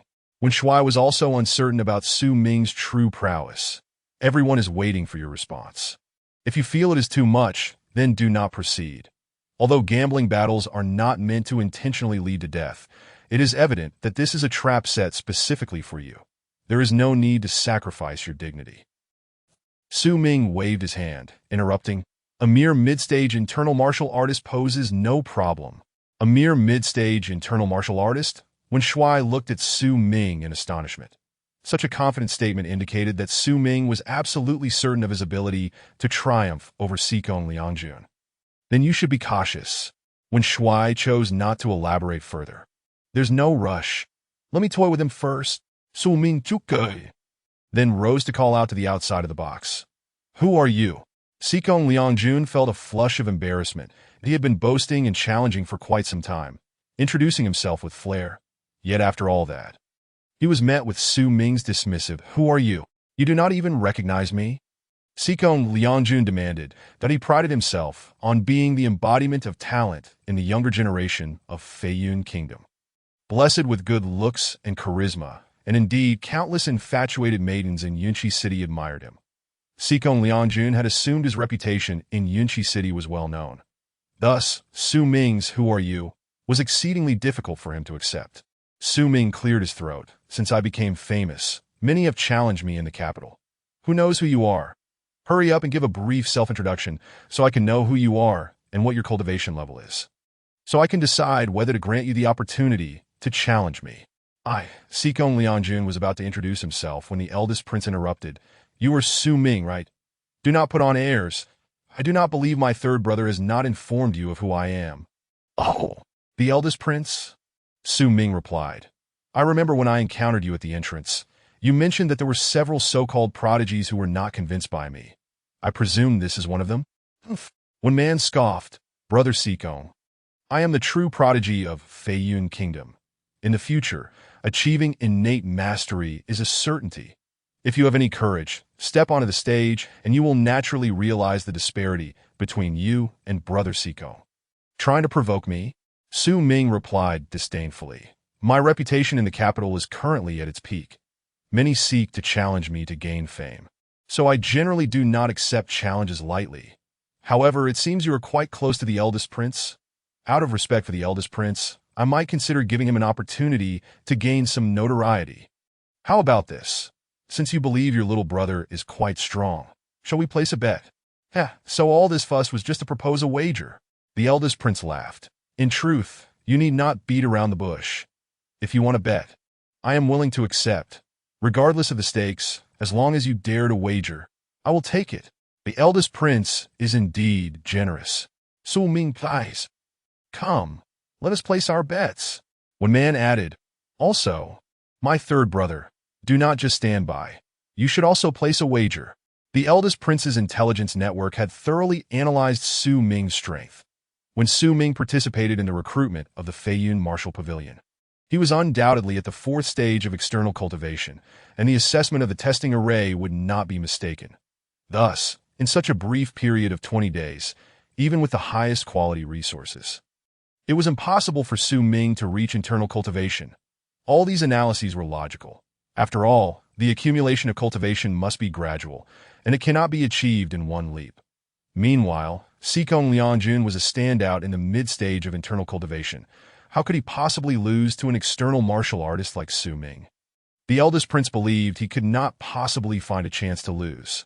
Even if Su Ming has reached the early stage of internal cultivation, he still would not stand a chance against Xikong Liangjun because... The eldest prince sneered inwardly. With Xikong Liangjun's trump card, the question is not whether he can win, but whether he can catch Su Ming off guard and eliminate him on the spot without allowing him to concede. Finding someone to defeat Su Ming with ease. The eldest prince had no interest in that. Since he had taken action, he naturally intended to erase Su Ming's existence entirely. Whatever you wager, I will accept, Su Ming said with a sly grin.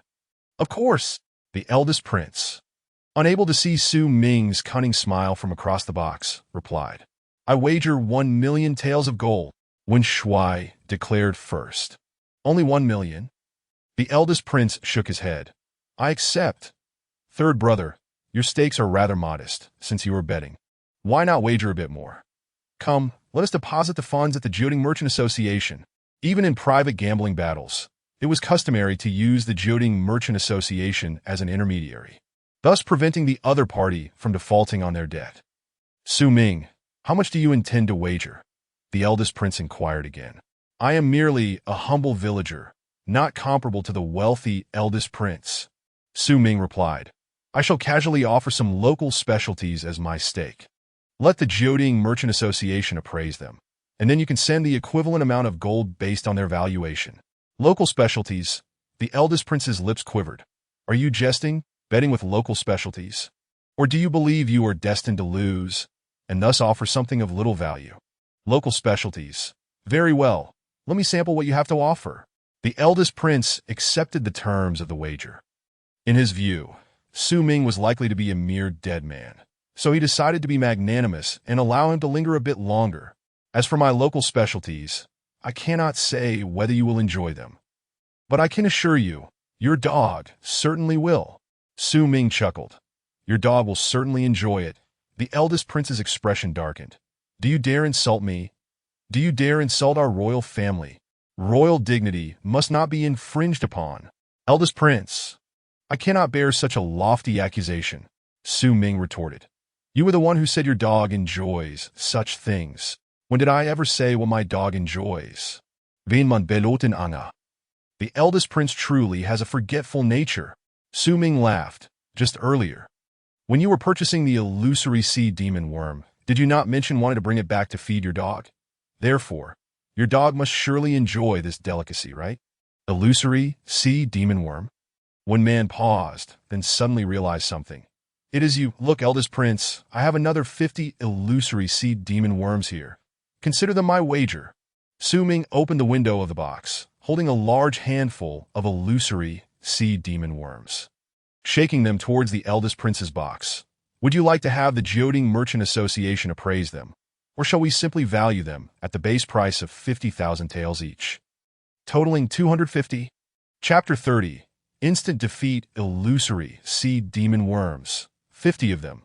Upon witnessing this scene, even a pig would have connected the dots, realizing how the eldest prince had just been made a fool.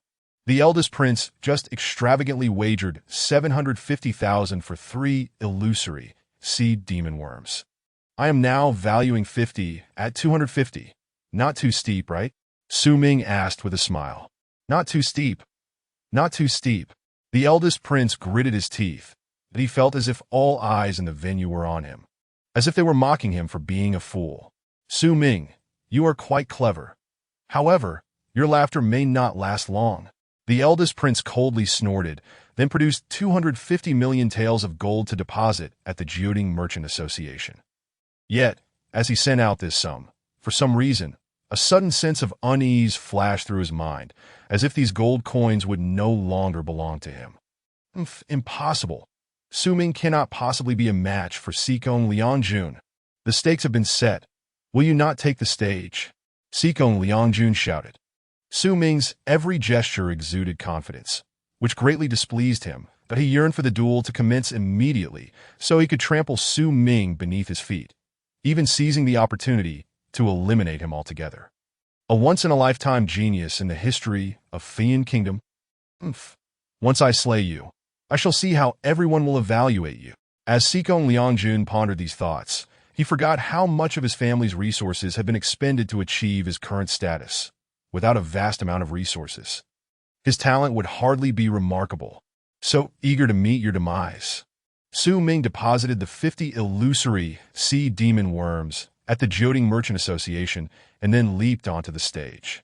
Meanwhile, a plethora of discussions regarding the Su Ming and Xikong Liangjun wager had already begun. Who do you think we should bet on? Is that even a question? Of course, it is Xikong Liangjun. Although Su Ming has recently gained considerable fame, Xikong Liangjun has long been a celebrated figure, with countless talents from the Feiyan Kingdom having fallen before him. Indeed. To my knowledge, Xikong Liangjun has never suffered a defeat.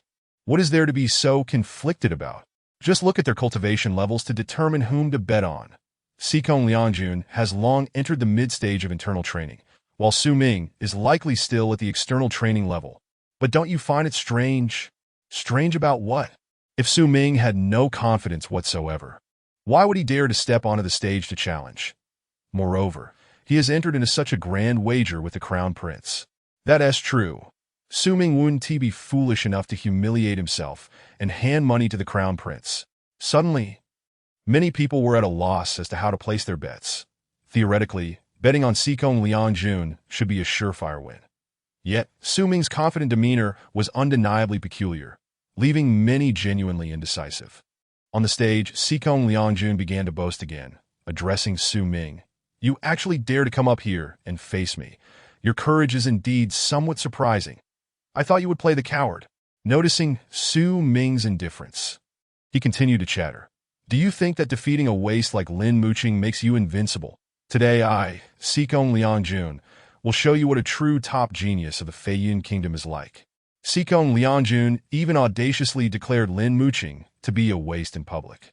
However, this was to be expected that in terms of background, the Xikong family was not inferior to the Lin family in the slightest. Moreover, Xikong Liangjun's status within his family surpassed that of Lin Muqing.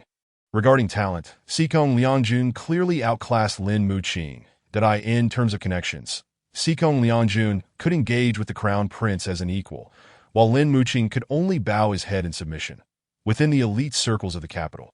Xikong Liangjun undoubtedly ranked among the very top, while Lin Muqing fell a tier below. The hierarchy of high society was strict. When Xikong Liangjun labeled Lin Muqing as a waste, Lin Muqing dared not utter a word in response. Is your rambling over? Can we start the fight now? Su Ming cast a fleeting glance at Xikong Liangjun, then impatiently inquired. You seek death. How dare you underestimate me? Underestimate you? Do you even possess the qualifications for me to look down on you? Su Ming scoffed. Just a moment ago, you were pleading for me to hurry up, and now that I am here, you continue your endless chatter. Let's get on with it, shall we? I still have supper to attend to. Xikong Liangjun charged at Su Ming barehanded. But the swirling energy between his fists indicated formidable power. Xikong Liangjun is genuinely enraged, starting with a lethal move, exclaimed an astute observer among the onlookers. Lethal move? What kind of lethal move? Of course, many were oblivious. Don't you understand? This is the Xikong family's secret technique, the void-slicing palm. With Xikong Liangjun's cultivation, a single strike would make even those in the late stages of internal training hesitant to confront it directly, forcing them to evade its edge. Is it that formidable? So, this secret technique can allow one to battle beyond their level. Perhaps not entirely. After all, this technique lacks the necessary speed.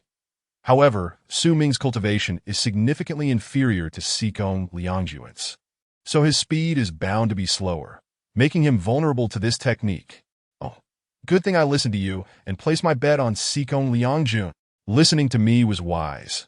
After years in the gambling arena, if I lacked discernment, I would have long since lost everything. Su Ming observed the approaching Xikong Liangjun with a calm demeanor. The power is impressive, but the speed is lacking. Evading it is utterly effortless. However, since I've decided to make a grand show today, I might as well enjoy it. Besides, I find Xikong Liangjun rather bothersome. In an instant, Su Ming discerned Xikong Liangjun's precise strength. Let us activate a boost. Perfect battle. A perfect battle was undoubtedly a given. It was cost-effective and immensely powerful. Let us also apply quintuple defense. With ample resources at his disposal, Su Ming initiated a quintuple defense right from the start. Since I'm at it, I may as well activate quintuple attack.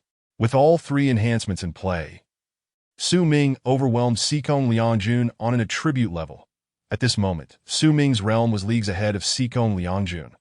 While Xikong Liangjun's void-slicing palm was extraordinarily powerful, Su Ming's attack carried an essence of achieving victory without technique. Boom!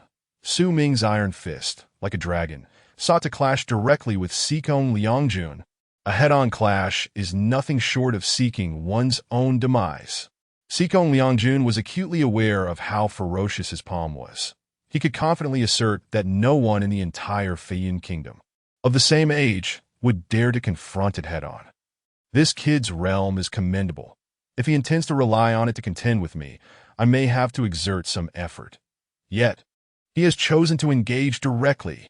Xikong Liangjun's eyes filled with malice. Then I shall cripple you first. What on earth is Su Ming thinking? I place my bet on him, and he is actually going toe-to-toe with Xikong Liangjun. Others who had wagered on Su Ming believed that his profound realm might provide an opportunity to turn the tide of battle. However, Su Ming's initial strike left them utterly blindsided. He had forsaken his advantage in realm to engage in a direct confrontation. Was he not robbing me of my money? Su Ming, boss, when Xue and Sun Ji were both deeply concerned, sharing the belief that Su Ming's greatest strength lay in his realm. While he appeared formidable in other respects, they paled in comparison to his cultivation. Ha ha ha, splendid. The Crown Prince, however, relished the unfolding scene. Su Ming is far too impulsive. Just a slight provocation from Xikong Liangjun has him recklessly engaging in a head-on clash. Youngsters are indeed overly rash.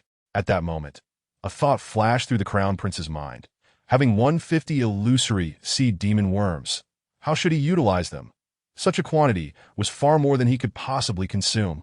Moreover, the market price of the illusory sea demon worm had remained stable at 50,000 due to its rarity. Now, with 50 suddenly available, selling them would undoubtedly plunge their value. Must I truly consider using a few to feed dogs? He pondered. Witnessing the favorable situation that I in the blink of an eye, Su Ming's fist collided with Xikong Liangjun's void-slicing palm. Yet, the scene everyone anticipated, where Su Ming would be vanquished by the powerful palm strike, did not unfold. Instead, an unforeseen event occurred. Xikong Liangjun was sent flying off the stage by Su Ming's punch, crashing to the ground motionless. Blood gushed from his mouth, his energy in turmoil. His fate uncertain. Chapter 31. Su Kai in trouble. Boom. As Xikong Liangjun crashed to the ground with a resounding thud, the venue descended into an eerie silence. Almost everyone present widened their eyes, fixated on the unconscious Xikong Liangjun. At that moment, the atmosphere was so quiet that it seemed even the sound of breathing had vanished. Seconds of defeat. Indeed, it was seconds of defeat. In a mere instant, without a hint of hesitation, the outcome was unmistakably clear. Su Ming stood atop the stage, unscathed, while his challenger, Xikong Liangjun, lay silently on the ground.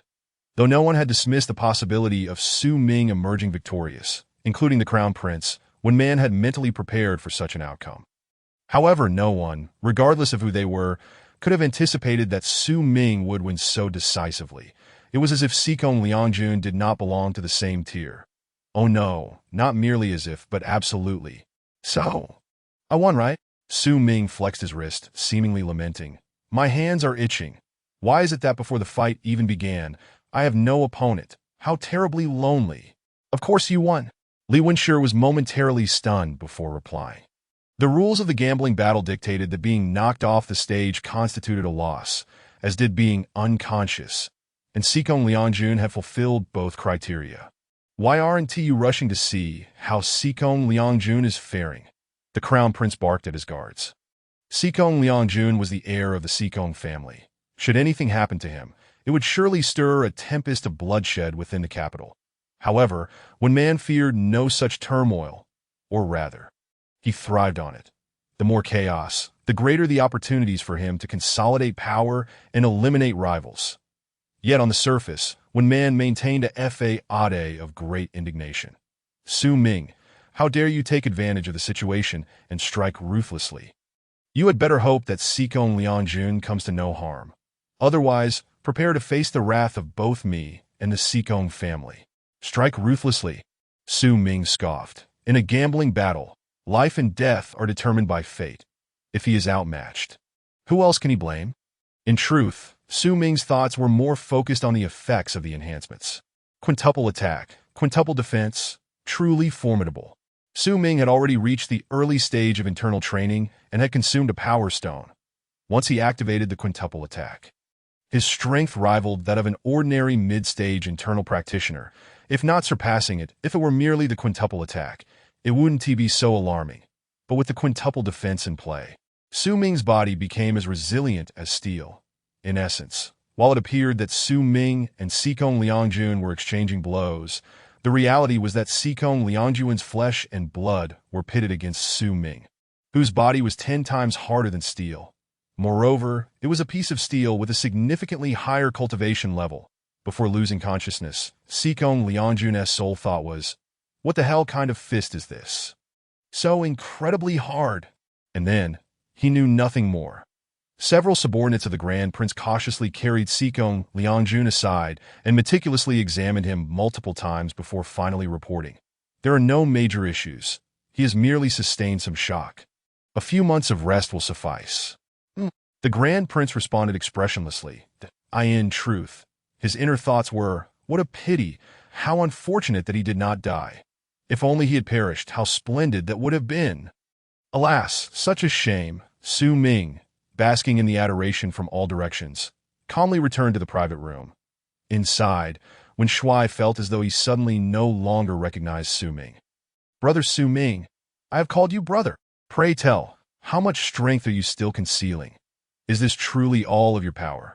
All of my power? In front of Wen Shuai and Sun Ji, Su Ming saw no reason for further concealment and silently shook his head. What?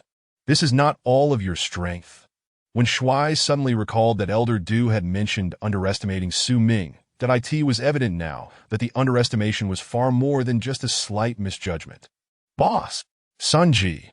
This burly man had completely lost his reason in front of Su Ming, leaving only blind admiration. The way he looked at Su Ming resembled a starry-eyed girl who had just encountered her long-cherished idol. Were it not for the constraints of gender and his rather unrefined appearance, Sun Ji would have charged forward, exclaiming, Boss, I want to bear your children.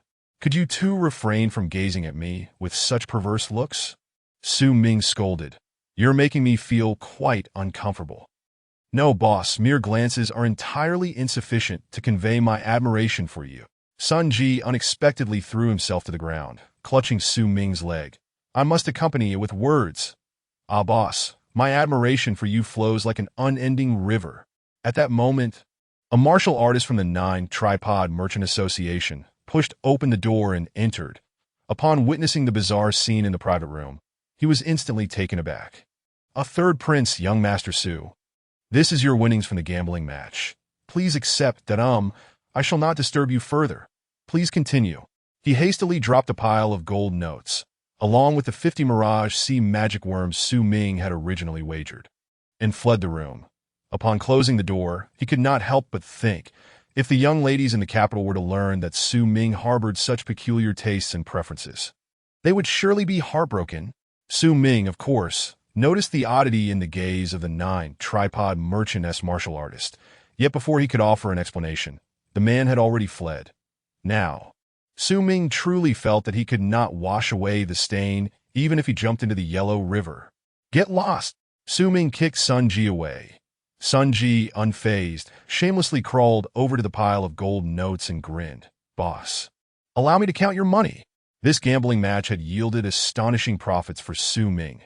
Initially, he possessed only 500,000 taels of gold from selling the Mirage Sea magic worms. Wagering that amount against the Grand Prince would have merely allowed him to win another 500,000 at best. Thus, Su Ming had a moment of inspiration, converting the 500,000 taels into 50 Mirage Sea magic worms. Not only did he mock the Grand Prince thoroughly, but he also netted a staggering 2,500,000 taels of gold. 2,500,000 taels. To put this into perspective, Wen Shuai's entire fortune was barely a few million taels. For someone like Wen Shuai, producing 1 million taels to wager today was akin to digging a pit from his own storage ring. Yet now, he not only filled the pit, but also overflowed it with a small mountain of gold. And Su Ming, in just one night, had amassed wealth equivalent to Wen Shuai's. Now, I possess over 2,500,000 taels of gold. Furthermore, those 50 Mirage Sea magic worms can always be sold back to Little Gua at a discount. Su Ming calculated.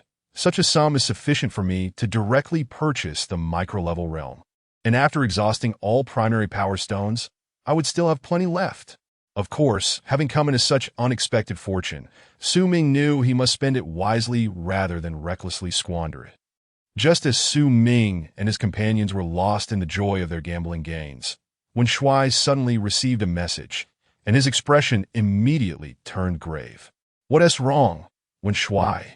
Su Ming inquired, feeling rather helpless. Though his cultivation had indeed improved significantly and was soon to soar even higher, he recognized that if it was something that could render Wen Shuai's face so grim, it was beyond his capacity to assist. Su Ming's strength was still too weak. With a stern expression, Wen Shuai replied, Su Kai is in trouble. Su Kai is in trouble. Su Ming's face hardened, suppressing his fury. However, his heart was already engulfed in a tempest of rage. What happened? He defied military orders and has been detained by the Cloud Rising Guard. Defied military orders? Upon hearing those 4 words, Su Ming's first reaction was to sense the abnormality of the situation. The Cloud Rising Guard was the military responsible for protecting the capital. Now that the Feiyun Kingdom enjoyed peace, there were hardly any disturbances in the capital. The Cloud Rising Guard had no dangerous missions, merely patrolling the vicinity of the capital to maintain their presence. Under such circumstances, what reason did Su Kai have to defy military orders? I must go and see. Su Ming stood up, ready to leave. I'll accompany you. Wen Shuai unhesitatingly stood up as well. This matter is likely more complicated than it seems. Moreover, if you go to the Cloud Rising Guard alone, they likely won't pay you any mind. There is even a chance someone is setting a trap for you, and if you go, you might be accused of clashing with the Flying Cloud Army. Clashing with the Flying Cloud Army was no trivial offense. Su Ming shot Wen Shuai a deep look. Thank you, brother Wen Shuai. Do not mention it. Su Kai is your brother, and he is my brother as well, Wen Shuai solemnly stated. However, Wen Shuai's influence within the Cloud Rising Guard was quite limited. Even if he joined the effort, it was uncertain how much help he could provide. I will go too, Sun Ji shouted. On their way to the Cloud Rising Guard, Wen Shuai quickly ascertained the details of the situation. To be precise, Su Kai did indeed defy military orders. Wen Shuai frowned at Su Ming upon hearing this, immediately asked, "Was he framed?" "Exactly." Wen Shuai continued, "Su Kai's superior is a man named Jai Ba, a captain who is also affiliated with Wen Man's faction and enjoys a close relationship with Lin Muqing. Is Lin Muqing behind this? Most likely, because Lin Muqing is currently within the Cloud Rising Guard. Damn. That Lin Muqing. Last time, the boss spared his life, and I never expected him to dare play such tricks this time. When I see him, I will definitely give him 3 slaps first." Sun Ji exclaimed. Seething with anger, Su Ming, however, remained silent, contemplating how to rescue Su Kai. When Shuai continued, "Here's the situation. Jai Ba claimed he needed to entertain esteemed guests today and requested a 5th-level mountain boar, specifically appointing Su Kai to hunt it down." Requesting Su Kai to hunt a 5th-level mountain boar? Su Ming's eyes turned red with fury that a 5th-level mountain boar was equivalent to a human martial artist at the 5th stage of external training, while Su Kai had only reached the 3rd stage. Yes, he specifically ordered him to go alone. This task is utterly impossible to accomplish. Should Su Kai accept the mission and attempt to hunt it, it would be tantamount to seeking death. If he accepted but did not go, he would be labeled a deserter, which is also a death sentence. In the end, Su Kai refused the task and was detained under the charge of defying military orders. Lin Muqing. Jai Ba. Su Ming clenched his fists, his nails digging into his flesh, but he felt an overwhelming urge to rush to the Cloud Rising Guard and drag Lin Muqing and Jai Ba out for a thorough beating. Yet if he truly dared to do so, the Cloud Rising Guard would likely apprehend him immediately. Though Su Ming's strength had surged, opposing the Cloud Rising Guard was undoubtedly a fool's errand. Not to mention that the commander of the Cloud Rising Guard was a seasoned innate expert. Any one of the generals or deputy generals within the Cloud Rising Guard could easily overpower Su Ming. "Brother Su Ming, remain calm," Wen Shuai urged. "Our immediate priority is to find a way to get Su Kai out." Su Ming took a deep breath.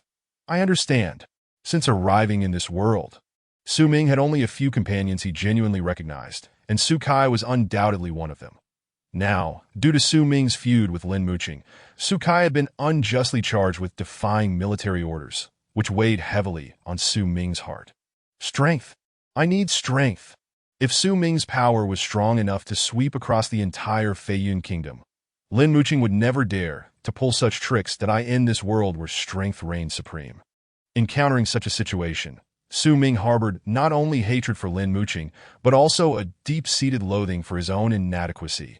Su Ming yearned desperately for immense power. It was urgent. Right, the attribute stones. Su Ming suddenly recalled the attribute stones. While leveling up through offline grinding was cost-effective, it required time for gradual improvement. However, attribute stones could cause Su Ming's strength to surge dramatically in a very short period, albeit at a considerable cost in terms of hanging points. But now, Su Ming had the funds. Little Gua, 1 million taels of gold, exchanged for 100,000 hanging points. Before tonight, 100,000 hanging points was indeed an astronomical figure for Su Ming. Power Stone. Su Ming accessed the artifact shop and selected to purchase. A power stone materialized in the palm of his hand. Subsequently, the power stone transformed into streams of mysterious energy, which Su Ming absorbed into his body. Thus, under the oblivious gaze of Wen Shuai and Sun Ji, one power stone after another was absorbed by Su Ming, and his strength surged upwards in wild increments. In the blink of an eye, Su Ming had consumed 30 power stones, causing his strength to escalate by 4 or 5 times. Although Su Ming's cultivation level remained at the initial stage of internal training, his power had already reached the late stage of internal training. The sudden spike in strength left Su Ming unable to adapt immediately.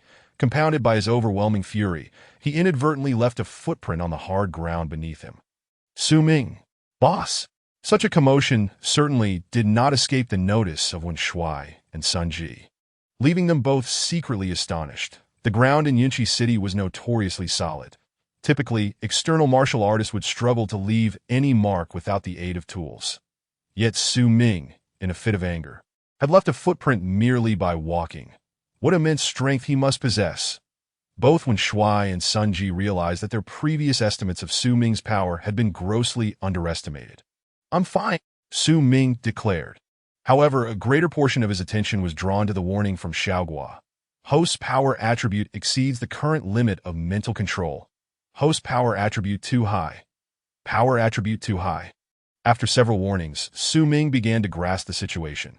Strength required mental prowess for mastery, that if power was excessive and mental capacity insufficient, it could be perilous, akin to a child wielding a knife, prone to injuring themselves inadvertently. But how can I enhance my mental capacity? Su Ming suddenly focused on the Wisdom Stone. The description of the Wisdom Stone merely indicated a permanent increase in wisdom. Enhancing strength was comprehensible, as it merely implied greater power. Increasing agility was also understandable, signifying swifter and more nimble movements. But what effect did increasing wisdom entail? Su Ming was uncertain. Could increasing wisdom be intended to augment mental capacity? Initially, Su Ming had planned to directly utilize 100 power stones, which would undoubtedly elevate his strength to an unfathomable degree. However, it now seemed that continuing to use power stones was not an option. Then let us try the Wisdom Stones. Indeed, after consuming 5 or 6 Wisdom Stones, Su Ming immediately felt a significant restoration of control over his body. He was no longer as clumsy as before. After consuming 30 Wisdom Stones, his mastery over his body was fully regained. Yet after using the Wisdom Stones, I feel that controlling my speed has become exceedingly effortless. Su Ming speculated that this was due to his mental capacity being excessively high, while his speed lagged behind. To enhance speed. Agility Stones. After consuming 30 Agility Stones, even without exerting himself to the fullest, Su Ming could sense that his speed and agility were now incomparable to before, even without any external enhancements. My current strength is fully comparable to the late stages of internal training. Furthermore, Su Ming still retained the effects of perfect combat, increased attack, and enhanced defense. Now, even in the face of someone at the pinnacle of internal training, I could overpower them directly. Yet, this was not the full extent of Su Ming's capabilities. With such a sudden surge in strength, he realized he needed time to adapt. For the time being, it was best not to continue using attribute stones. An increase in power necessitates a process of acclimatization. Just as when Su Ming first logged off, he had ascended from the first to the second external training level overnight.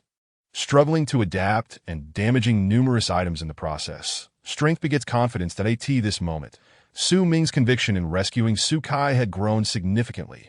With my current strength, if I were to spare no expense, even if it meant forcibly taking Su Kai, there are probably few in the Yunqi Guard capable of stopping me. Of course, Su Ming would not dare confront the Yunqi Guard directly, before attaining strength that could disregard the entirety of the Feiyun Kingdom. Facing the Feiyun army head-on would be tantamount to courting death. Chapter 33. Military discipline as solid as mountains. Su Ming and his entourage hurried along their path, swiftly arriving at the Yunqi Guard stronghold outside the capital. During this time, Wen Shuai's escort team, 10 masters at the late stage of internal training, emerged from the shadows and joined him. Masters at this level were already sufficient to serve as deputy commanders in the Feiyun army or as mid-level managers in large factions like the Feiyun Martial Pavilion. Wen Shuai's travels were always accompanied by 10 such martial artists, indicating that although his influence paled in comparison to the Crown Prince Wen Man, he still commanded a respectable presence. Stop! However, at the entrance of the Yunqi Guard's stronghold, Su Ming and his 13 companions were obstructed. This is the Yunqi Guard stronghold. Intruders shall be executed without mercy. Wen Shuai swiftly produced a golden token. The token, adorned with a golden dragon entwined around its edges, bore the character Wen on the front and a lifelike dragon's head on the back. As soon as the token was revealed, a palpable aura of authority radiated outward. The Feiyun token. Every soldier in the Feiyun army recognized this token. The very emblem of the royal family of the Feiyun Kingdom. The Feiyun token. Even within the royal family, only a select few with immense power were permitted to possess such a token. Upon sighting the Feiyun token, the several guards immediately trembled in fear. After all, they were blocking a significant figure from the royal family. Should they anger him, there would be no recourse for their grievances. Even in death. The third prince is here. Do not let him pass. Wen Shuai's escort immediately stepped forward to announce. Such declarations were certainly not tasks for Su Ming or Sun Ji, let alone Wen Shuai himself. The responsibility of Wen Shuai's guard extended beyond mere protection. They were also tasked with upholding Wen Shuai's image. The guards promptly stepped aside, visibly intimidated.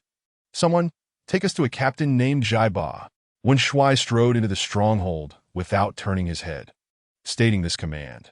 The centurion responsible for guarding the entrance immediately stood to attention, leading the way in trepidation. Simultaneously, a quick-witted soldier hastened to inform Zhai Ba of their arrival, walking alongside Wen Shuai.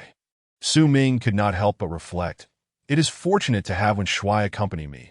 Otherwise, I might not even gain entry into the stronghold. The Yunqi Guard stronghold was not a place one could enter casually. If Su Ming could not even pass through the gate, how could he hope to rescue Su Kai without endangering his own life in the process? Wen Shuai has shown me considerable kindness. If the opportunity arises, I must repay him, Su Ming thought to himself. Indeed, had it not been for the space ring and funds provided by Wen Shuai, Su Ming might not have progressed so swiftly. Moreover, today, without Wen Shuai's assistance, he would have been utterly incapable of attempting to rescue Su Kai. Wen Shuai had aided him on multiple occasions, and Su Ming was naturally filled with gratitude, deep within the Yunqi Guard stronghold. In a large military tent, Lin Muqing, Zhai Ba, and 10,000-man commanders under Zhai Ba's command were indulging in hearty revelry. Brother Zhai, I am immensely grateful for your assistance today. Lin Muqing raised a cup of wine, smiling. Are we brothers? Such gratitude seems rather distant. Zhai Ba chuckled, toasting in return. The value of the brother he spoke of remained uncertain. Of course, I must express my thanks. You have alleviated a significant burden for me. Lin Muqing took a hearty gulp. This Su Ming, I have long desired to eliminate. However, having joined the Savage Martial Pavilion, I have been unable to find a suitable opportunity. Discovering that his cousin Su Kai is with you, since I cannot eliminate Su Ming for now, I shall first toy with his cousin. Oh no, I must not kill him too quickly. I must first torment him beyond recognition before he meets his end. Ha ha ha. Lin Muqing laughed maniacally. His character was exceedingly selfish and twisted. In the capital, anyone who displeased him, as long as they were weaker, became a target for his machinations. Initially, Lin Muqing had not regarded Su Ming as a threat to him. Su Ming was merely a minor character easily disposed of. However, upon realizing Su Ming's strength surpassed his own, he still refused to take Su Ming seriously. What of his talent? What if his power exceeded mine? He was merely a country bumpkin. As long as he remained in the capital, I, Lin Muqing, would find a way to eliminate him. Listening to Lin Muqing's deranged laughter, Zhai Ba's hand trembled imperceptibly. Yet, he quickly resumed his composure as if nothing had transpired. Brother Lin, why speak of such matters today? Let us drink together without discussing such dreary topics. The 10,000-man commanders seated around them cautiously toasted one another. They were well aware of Lin Muqing's twisted nature and recognized that their superior, Zhai Ba, was no virtuous individual either. Nonetheless, in pursuit of greater opportunities for advancement within the Feiyun army and broader connections within the capital, they cautiously ingratiated themselves with Lin Muqing and Zhai Ba. Suddenly, a soldier rushed in, pushing open the tent flap. Who dares to intrude so rudely? Lin Muqing exclaimed, hurling a wine cup in anger. Although Lin Muqing was rather mediocre in strength, being at the early stage of internal training, he was nonetheless far superior to a mere soldier of the Yunqi Guard. The soldier, coming in with urgent news, had no inkling that he would be met with a flying cup upon entering, and he was immediately left bloodied and dazed. Yet upon recognizing the culprit was Lin Muqing, surrounded by the 10,000-man commanders, he could only suppress his anger. What is it? Zhai Ba, understanding that a soldier would not dare enter without pressing business, inquired. Report, General Zhai, the third prince has come to see you and is already within the stronghold. Zhai Ba, merely a centurion, was not entitled to the title of general. However, in the absence of higher-ranking officers, the soldiers would flatteringly address him as General Zhai. The third prince has arrived. Zhai Ba furrowed his brow and exchanged a glance with Lin Muqing. Who else came with him? 10 guards and apparently 2 friends, replied Lin Muqing. 2 friends? Zhai Ba was taken aback. I have no connection with the third prince. Why would he come personally to seek me out? Lin, do you think this could be related to Su Ming? Zhai Ba had heard whispers of a slight acquaintance between the third prince and Su Ming.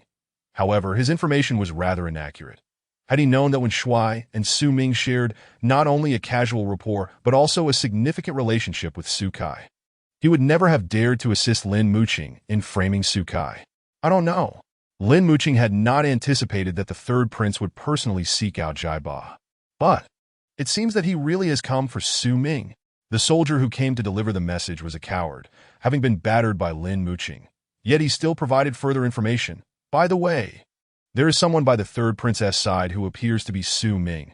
I saw him during the recruitment at Feiyun Martial Pavilion. I can't be mistaken. The soldier had also heard of Su Ming being an extraordinary talent rarely seen in the history of Feiyun Kingdom and had been fortunate enough to witness Su Ming in action. Now, upon hearing Su Ming, he suddenly remembered, wasn't he that the very person? Indeed.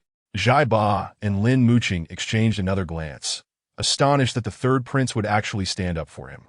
What of it if the third prince stands up for him? Lin Muqing scoffed. Brother Zhai, the Feiyun army is certainly not the third prince's domain. Regardless, let us go out to greet him, Zhai Ba asserted. Both Zhai Ba and Lin Muqing approached the third prince with a show of deference. Even though they harbored some disdain for Wen Shuai, they knew that they must not lose their decorum in the presence of royalty. Lin Muqing, Su Ming, standing nearby, cast a glare at Lin Muqing, his eyes filled with malice. Lin Muqing, feigning ignorance, sneered internally. You wish to kill me? You, a mere country bumpkin, what can you accomplish even with a modicum of talent? The influence of my Lin family in the capital far exceeds what you could ever hope to achieve in 10 lifetimes. Zhai Ba. Wen Shuai cut to the chase. There is a soldier here named Su Kai. Hand him over to me. This. Zhai Ba hesitated. Third prince. Lin Muqing mustered his courage. Su Kai has disobeyed military orders and has been detained. I fear he cannot be handed over to you. Wen Shuai's gaze turned icy. Lin Muqing immediately felt an overwhelming pressure. Who are you? Since when did it become your place to speak here? Get lost, Wen Shuai reprimanded bluntly. Given that Lin Muqing was clearly aligned with the first prince, Wen Shuai saw no reason to show him any courtesy. It mattered little whether he did or not. Lin Muqing was taken aback by Wen Shuai's sudden outburst that he felt humiliated and furious but dared not speak further, silently standing aside. After all, in terms of power, Lin Muqing was vastly inferior to Wen Shuai, and they were not of the same caliber. Noisy, Wen Shuai coldly snorted and turned his attention back to Zhai Ba. Zhai Ba braced himself and pondered before speaking. Third prince, Su Kai has indeed disobeyed military orders. He must remain here to face punishment. Disobeying military orders? Wen Shuai chuckled, then enlightened me on how he disobeyed such orders. I dispatched him to hunt a demon beast. Yet he refused to comply. Zhai Ba continued. Oh, then tell me, what demon beast were you expecting him to hunt? A 5th-level mountain boar? Ridiculous. Wen Shuai suddenly exclaimed. Zhai Ba, I truly question your intelligence in attaining the rank of a captain. You expect Su Kai, who has reached the 3rd stage of external training, to hunt a 5th-level demon beast? Zhai Ba knew he was somewhat in the wrong and fell silent for a moment. After all, the truth was that he was aiding Lin Muqing in deliberately complicating Su Kai's situation. I will not waste time discussing this with you, nor will I dwell on the circumstances surrounding this matter. Wen Shuai asserted with great authority, Now, you will immediately transfer Su Kai to my command. We shall consider this matter settled.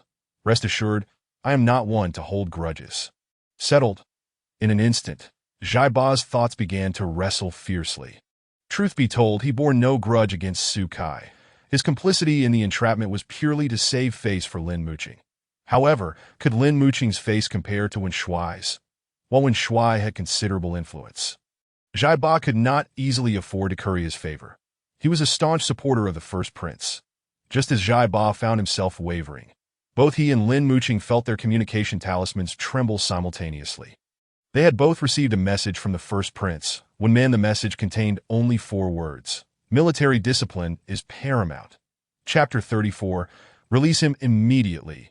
Military discipline is paramount. Chi Xue and Lin Muqing were astonished that the first prince would take note of such trivial matters. However, they understood the implications of those 4 words. Military discipline is paramount. Thus Su Kai, who had violated military orders, must face strict punishment. They immediately realized how to proceed as supporters of the first prince. They were bound to execute his orders without hesitation. Once the command was executed, even if issues arose, the first prince would surely shield them. However, failure to comply would invite his wrath.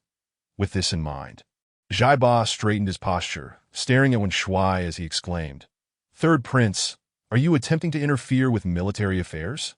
It must be said that Chi Xue's retort was quite astute. The interference of a prince in military matters is a grave taboo. Should Chi Xue dare to respond affirmatively, he would be unable to bear the consequences, and the matter of succession to the throne would be rendered entirely irrelevant to him. Chi Xue narrowed his eyes, fixing his gaze upon Chi Xue felt a chill run down his spine. He sensed Chi Xue's fury. Such anger from the third prince was not something a mere captain like him could withstand. However, with the first prince's command looming, he had no choice but to obey. Suddenly, Chi Xue smiled. "Interfering in military affairs, what a grand accusation! You nearly frightened me to death. But Chi Xue, do hold a certain standing in the capital. If I truly wish to meddle in military affairs, would you even have the authority to permit me? Then I am at a loss as to the third prince's intentions." Chi Xue replied, "I am merely punishing a soldier for disobeying military orders. Is that not appropriate? I will not beat around the bush." Chi Xue sneered dismissively, "Hand Su Kai over to me as a favor. Consider it a debt of gratitude owed to you." A debt of gratitude from Chi Xue. Chi Xue could not help but be moved. Truth be told, such a favor from Chi Xue held unparalleled allure for Chi Xue, who was caught in a limbo between positions. However, with the first princess intimidation looming, would he dare to accept Chi Xue's favor? He would not. The third prince cannot contend with the first prince. In the capital, the only correct path is to closely follow the first prince's lead. With this thought, Chi Xue resumed his official demeanor, stating, "Third prince, there are military regulations. Su Kai has violated them and must face strict punishment. I cannot grant you this favor if there is nothing further. Please excuse yourself, third prince." Preposterous. How dare you speak to the third prince in such a manner? Chi Xue's guards were seething with rage. Had they not been in the territory of Yunkawai, they would have sought to seize Chi Xue immediately. "Boss, what should we do?" Sun Ji could no longer contain himself. That Su Ming shook his head and stepped forward. "Chi Xue." Su Ming locked eyes with Chi Xue. "And you are?" Chi Xue feigned ignorance. "Su Ming, whether you've heard of me or not is inconsequential." Su Ming scoffed coldly. "Su Kai is my brother. I have come to take him back." Chi Xue appeared to be hearing the most ludicrous joke, about to burst into laughter when he noticed Su Ming producing a stack of documents. This seemingly inconspicuous pile of paper left Chi Xue stunned upon catching a glimpse of the intricate patterns. 100,000 taels of gold. Chi Xue stared in astonishment. It seems each note is worth 100,000. This pile must amount to 400,000 or 500,000 taels. Su Ming's words confirmed Chi Xue's thoughts. Here are 500,000 taels of gold. To compensate for Su Kai's disobedience to military orders, and also to extend my friendship to you. 500,000 taels of gold to redeem an external training third stage, Su Kai. Everyone present gaped at Su Ming's actions. 500,000 taels of gold was an astronomical figure for an ordinary martial artist. Even for Chi Xue as a captain and Lin Muqing as a wealthy heir, it represented an unattainable fortune. Individuals like Chi Xue and Lin Muqing had never possessed such vast wealth in their lives. And now, 500,000 taels of gold, merely to redeem an external training third stage Su Kai. Was it worth it? Absolutely. What was 500,000 taels of gold? Su Ming did not acknowledge wealth. He recognized only one sentiment. Su Kai is my brother. With the right connections, Su Ming could always earn more gold. However, once a brother was lost, that bond could never be reclaimed. Why would Su Ming not exchange his readily attainable wealth for his brother Su Kai? At that moment, even when Xue gazed at Su Ming in surprise. Yet within his heart, he recognized Su Ming even more and became increasingly resolute in forging a bond with him. Zhai Ba's breath gradually became heavier. The allure of wealth was undeniable. And 500,000 taels of gold laid before him had profoundly impacted him. Zhai Ba understood that with a mere nod, 500,000 taels of gold would be his for the taking. With this gold in my possession, I could easily flee from Yankawai, distancing myself from the capital, and spend the rest of my days in carefree bliss in a quaint town where no one knows me. Zhai Ba couldn't help but ponder. Given Zhai Ba's age and talent, the prospect of making significant strides in martial arts seemed, to be frank, rather bleak. And with his current cultivation level, advancing further on the path was equally improbable at his late-stage internal cultivation. Even achieving the rank of a mere captain was already a daunting challenge, let alone aspiring to be a general. If I could amass 500,000 taels of gold, why not live extravagantly for the rest of my life? 500,000 taels would suffice for Zhai Ba to acquire 3,000 beautiful maidens and establish himself as a local sovereign in a small town. Suddenly, a shadowy visage of the Grand Prince flashed through Zhai Ba's mind. No! Zhai Ba shivered in fear. If I betray the Grand Prince, even if I were to hide in the deepest mountains, my life would still be at stake. How could I possibly seek a carefree existence in a small town? What use would gold be if he were to retreat into the wilderness? Moreover, the uncertainty of survival, even in seclusion, loomed large. After wrestling with his thoughts, Zhai Ba cast a heart-wrenching glance at the stack of banknotes, as if he had lost 500,000 taels of gold. Then his voice rang out resolutely. Discipline is as solid as a mountain. You. Su Ming was taken aback. He had not anticipated that after a period of inner conflict, Zhai Ba would arrive at such a decision. After a moment of silence, Su Ming replied coldly, You must think this through. Since I have produced this sum of 500,000 taels, it is either to be entrusted to you, or it shall go to the hidden assassins. At this point, Su Ming cast a deliberate glance at Lin Muqing.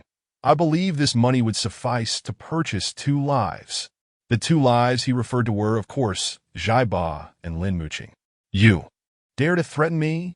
Zhai Ba trembled, unsure whether from fear or anger, as he pointed a quivering finger at Su Ming. Lin Muqing's complexion turned pale.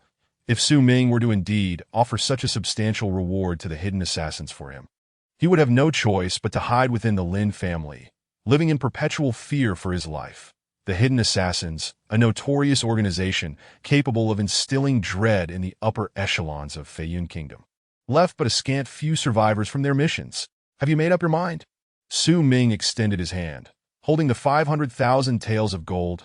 In truth, Su Ming's heart was ablaze, akin to a volcano on the verge of eruption. Had they not been in Yankawai, he would have surely beaten Zhai Ba to a pulp before negotiating over such a sum. Zhai Ba's finger trembled for a long while. Then suddenly, he lowered his hand, a self-deprecating smile flitting across his face. Are you forcing my hand? Your coercion is futile. The situation has escalated beyond my control. Su Zhuang must die. Even if he were to seek a bounty on my head from the hidden assassins, he must meet his demise. And for that, you cannot place the blame on me. It's entirely your doing. Because of me? Su Ming seethed with anger. Had they not orchestrated a trap for Su Zhuang? Now, with such sincerity, they were still unwilling to relent, and yet sought to cast blame upon him. Of course, it's your fault. Zhai Ba laughed maniacally. Who wouldn't covet 500,000 taels of gold? But if blame is to be assigned, it must be directed at you for offending those one ought not to offend, and Su Zhuang served as but a warning from that very individual. Do not speak of 500,000 taels. Even if you were to offer 5 million or 50 million taels, I would not dare accept. Wealth is meaningless if one does not live to spend it. Offending the untouchable, without needing to speculate, Su Ming understood precisely whom Zhai Ba referred to. The only person capable of rendering Zhai Ba indifferent to the third prince when Xue and disregard 500,000 taels of gold was undoubtedly the Grand Prince when man. Therefore, Zhai Ba was about to declare Su Zhuang's fate when suddenly, both he and Lin Muqing's expressions shifted dramatically. Simultaneously, they received an urgent message from the Grand Prince, tinged with a hint of terror. Immediately, release Su Zhuang. Zhai Ba and Lin Muqing exchanged bewildered glances. What was the Grand Prince playing at? Hadn't he just asserted discipline is as solid as a mountain? How could he so swiftly transform his stance to release him at once? Chapter 35. Come with me. Zhai Ba and Lin Muqing wore expressions of incredulity, utterly confounded. Release him? Zhai Ba mouthed silently, barely forming the words. Lin Muqing, however, grasped the implication instantly and mirrored his silent expression. Release him.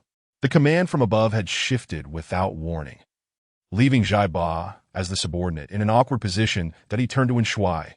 Third Prince, take Su Zhuang away at once. Take him away now. Su Ming, Wen Shuai, and Sun Ji, upon hearing this, were not elated but rather equally perplexed. Just moments ago, negotiations had reached an impasse, with Wen Shuai's intervention proving fruitless, and even Su Ming's offer of 500,000 taels had borne no fruit. Yet in the blink of an eye, Zhai Ba voluntarily proposed the release. What on earth was happening? Nevertheless, this was not the time to probe the matter further. Fearing Zhai Ba might reconsider, Su Ming and Wen Shuai hurriedly extricated Su Zhuang from confinement. Su Zhuang had scarcely been detained long enough to experience any mistreatment. When he emerged, he appeared remarkably refreshed, clearly in excellent spirits. Why are all of you here?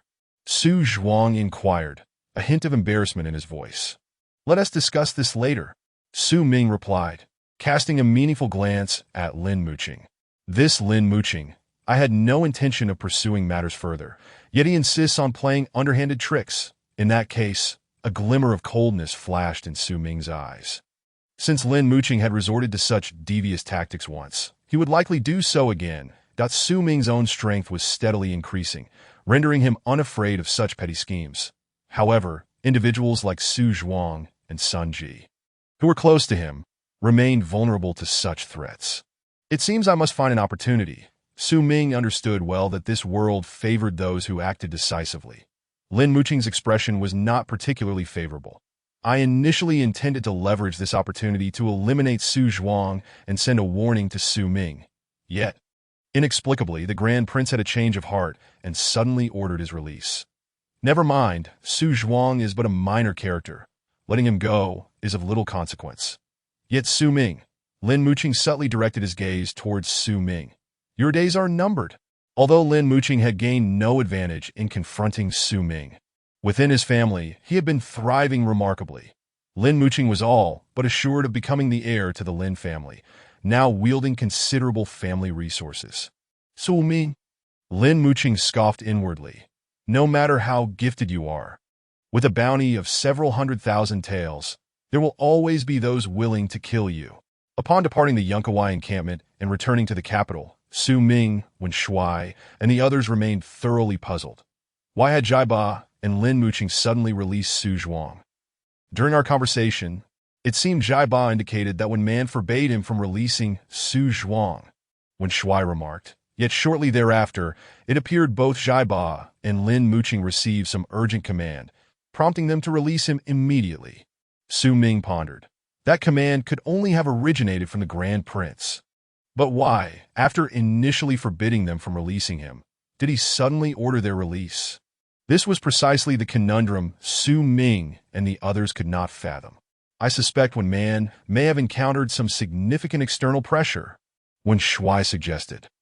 Who in Feiyan Kingdom could exert such pressure on him? Su Ming countered.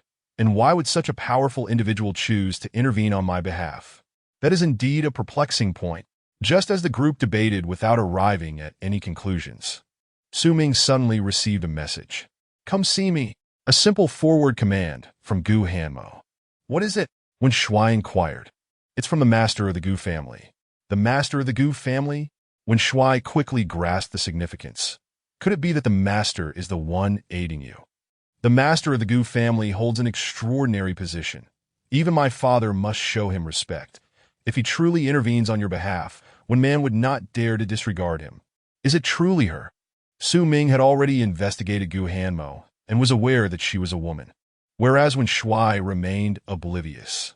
I will go see what she desires. As the master of the barbarian martial house, Gu Hanmo resided within the confines of the martial house.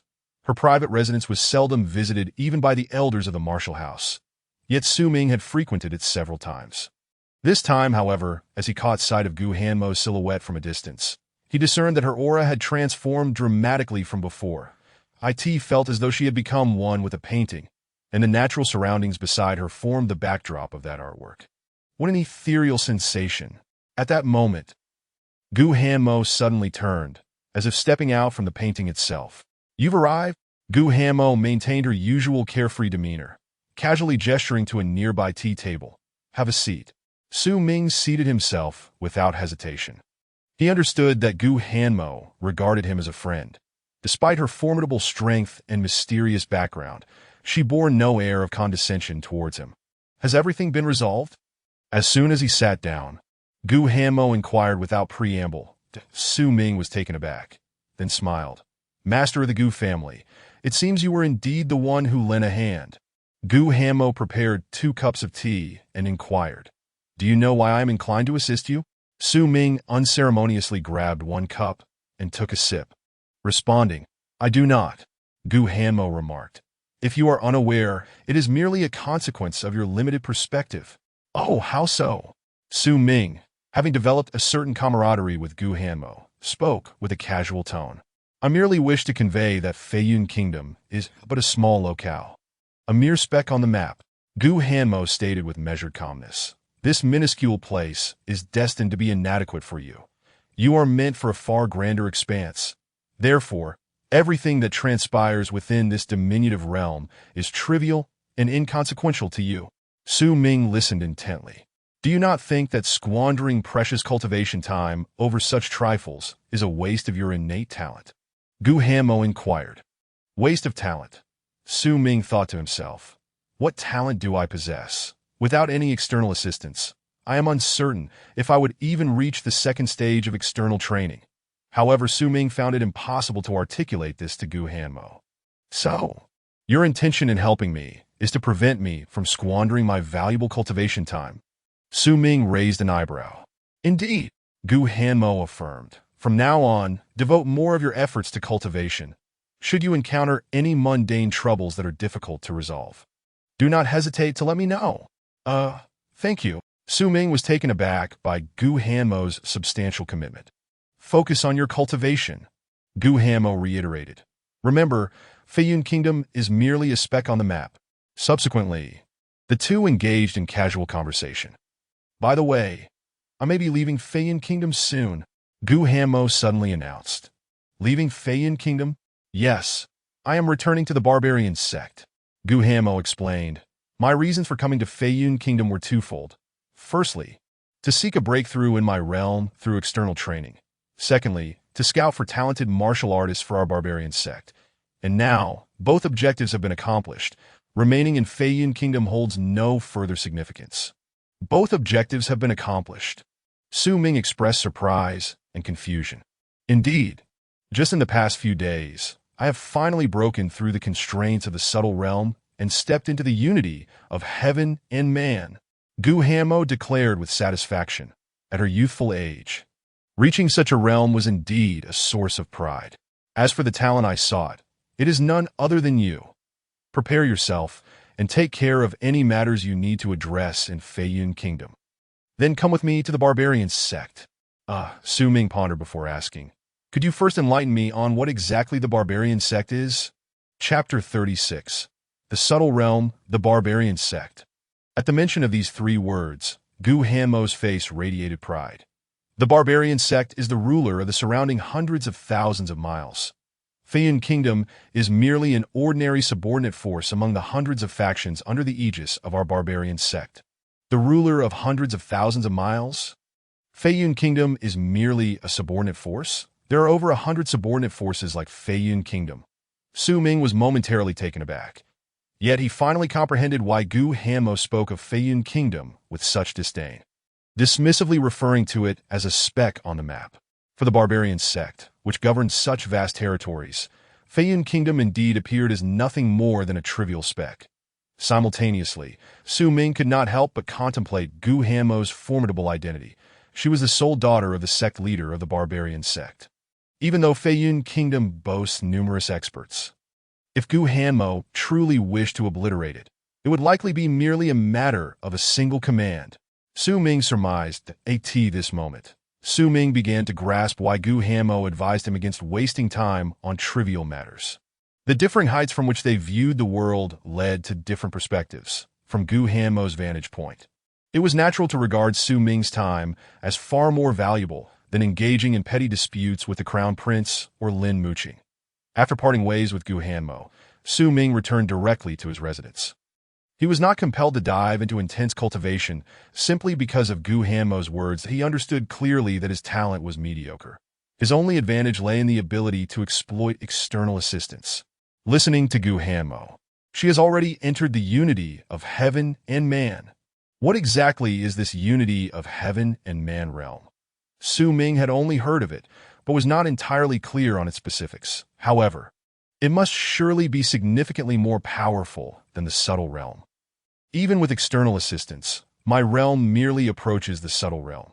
Yet Gu Hanmo, of the same age as I, has already stepped into the unity of heaven and man. Su Ming felt the disparity keenly. That it was precisely this sense of disparity that fueled Su Ming's urgency to enhance his strength. Offline grinding for upgrades, I can only wait patiently. There's no rush. As for attribute stones, it would be best to refrain from using them in the short term. After much contemplation, Su Ming realized there was another option to swiftly elevate his strength, directly purchasing a realm. He opened the artifact shop, where under the realm category, the subtle realm lay solitary, priced at 100,000 points. 100,000 points equate to 1 million taels of gold, which constitutes nearly 2/3 of Su Ming's current assets. Su Ming hesitated for a moment before deciding. Buy. Su Ming was not acting impulsively. He was acutely aware that, given his comprehension, achieving the subtle realm through his own efforts could take an eternity. It would be far more prudent to purchase it now, elevate his strength, and then see about earning money later. After all, in this world, it is strength that reigns supreme, not wealth. The notion that economic foundations determine the superstructure does not hold true here.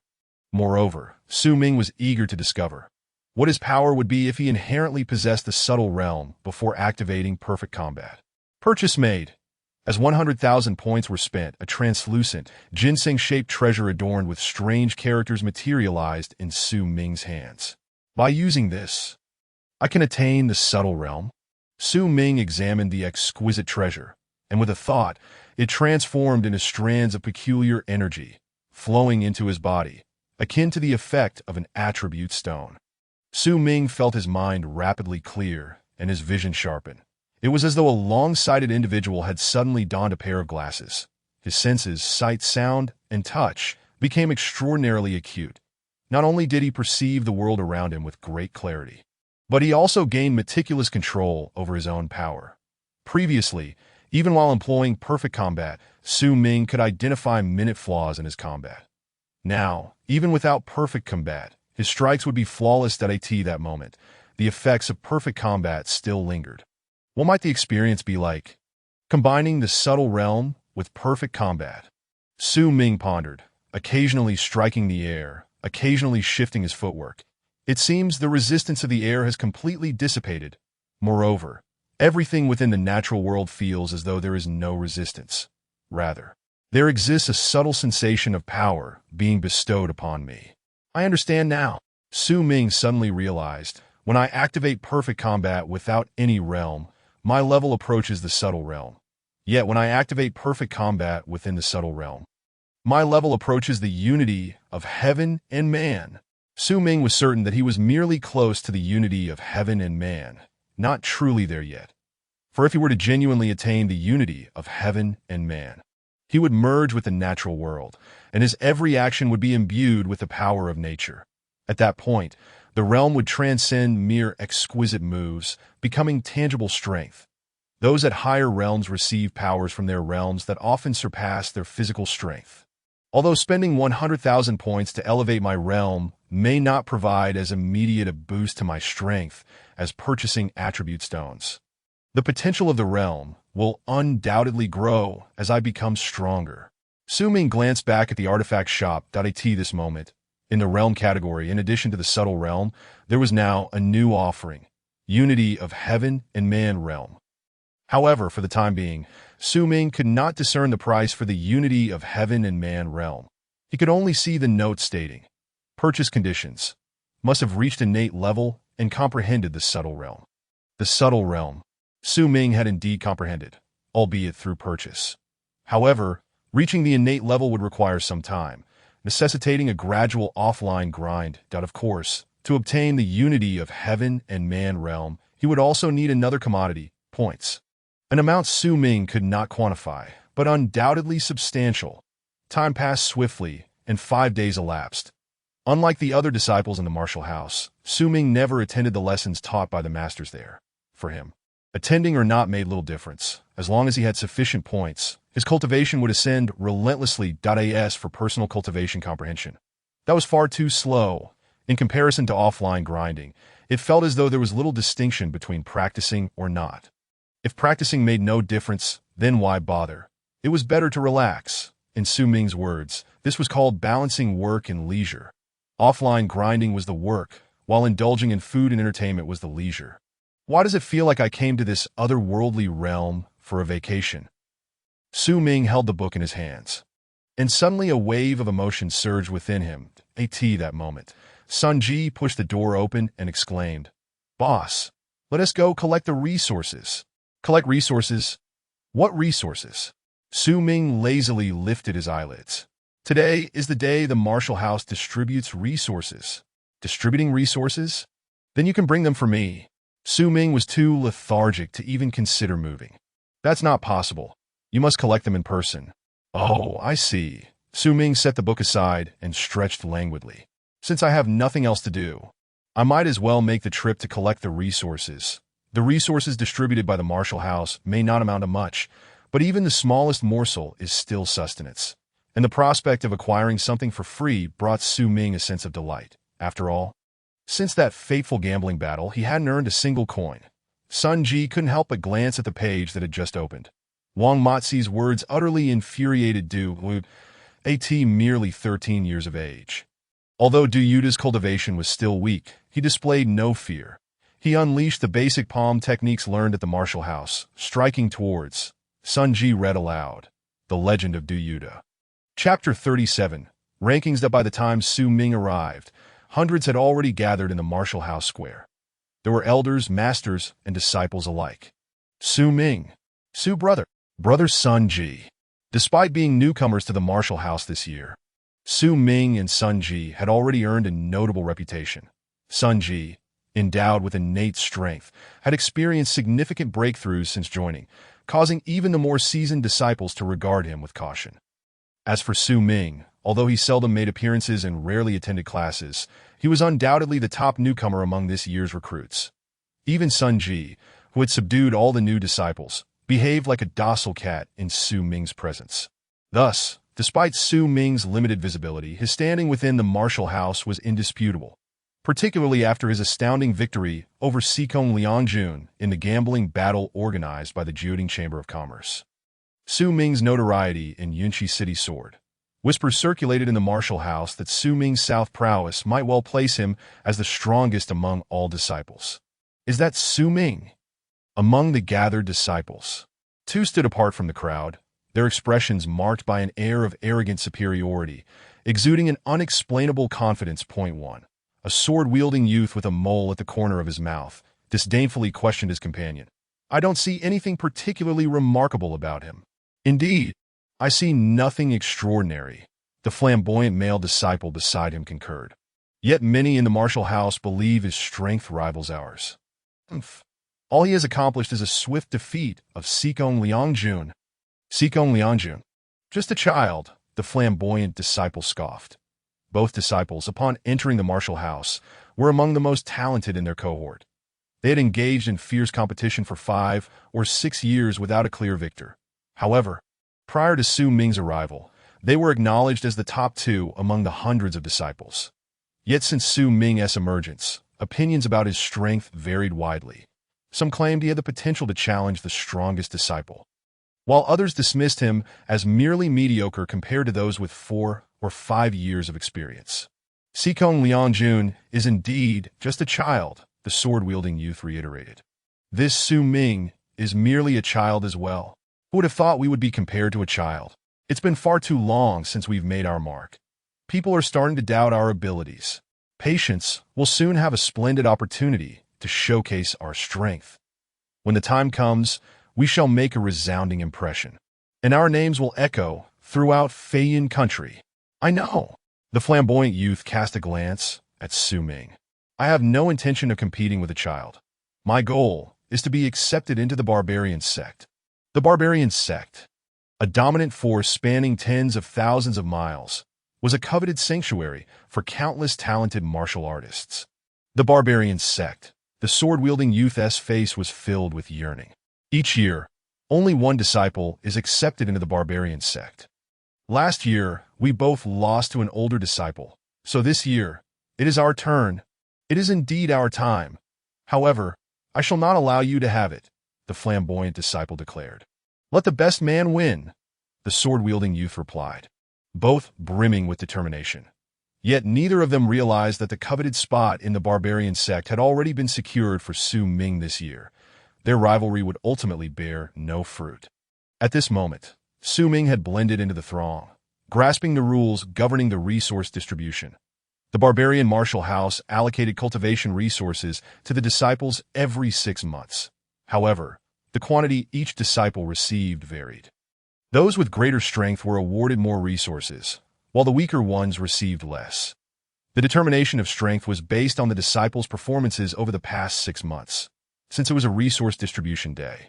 The disciples had arrived with great enthusiasm. Soon, all had gathered. Now that everyone is present, we shall commence the distribution of cultivation resources, announced an elderly bald man, an elder responsible for the Martial House's supplies.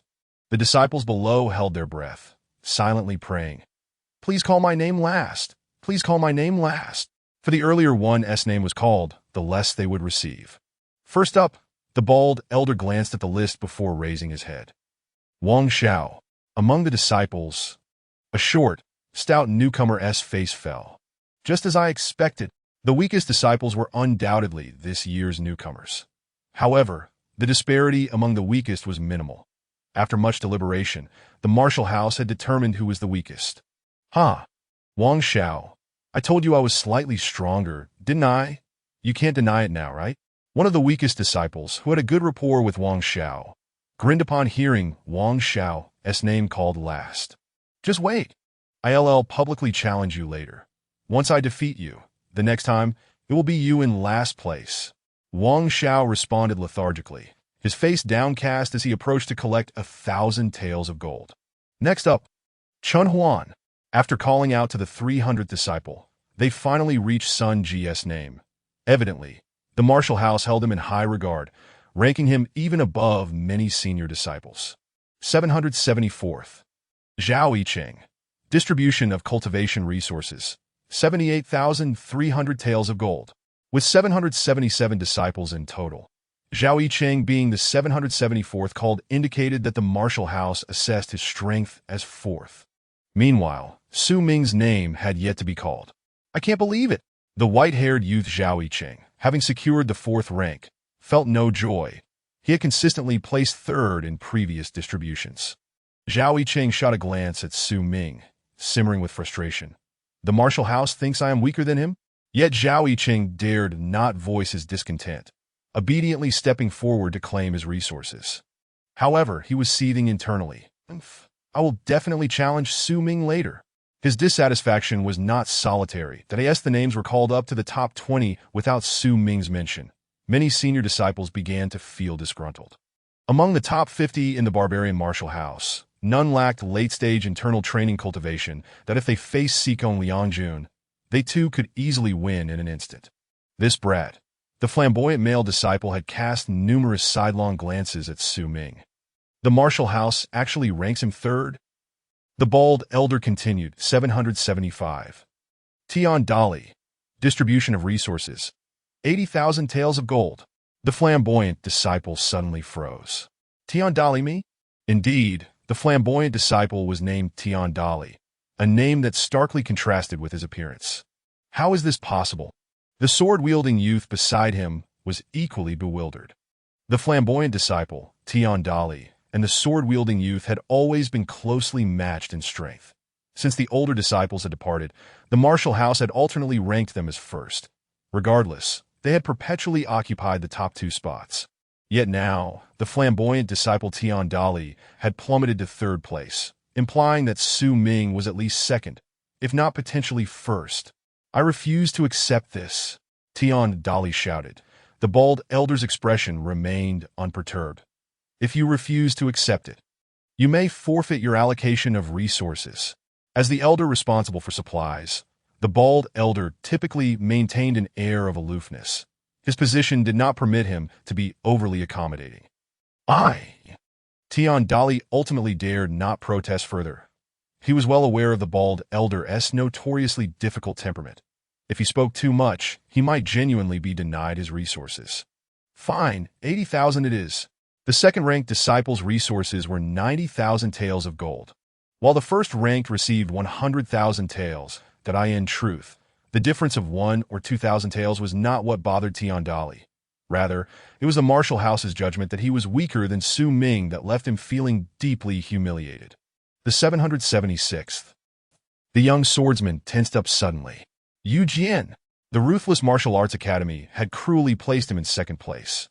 The swordsman, Yu Jian, dared not utter a word, instead casting a glance filled with fighting spirit at Su Ming before stepping forward to claim his resources. The 777th. In truth, the identity of the last individual was already known without the need for a name. Su Ming, I didn't expect the martial arts academy to hold me in such high regard. Su Ming smiled cheerfully as he accepted his resources. 100,000 taels of gold, though not a vast sum. It is still quite decent. At that moment, Su Ming.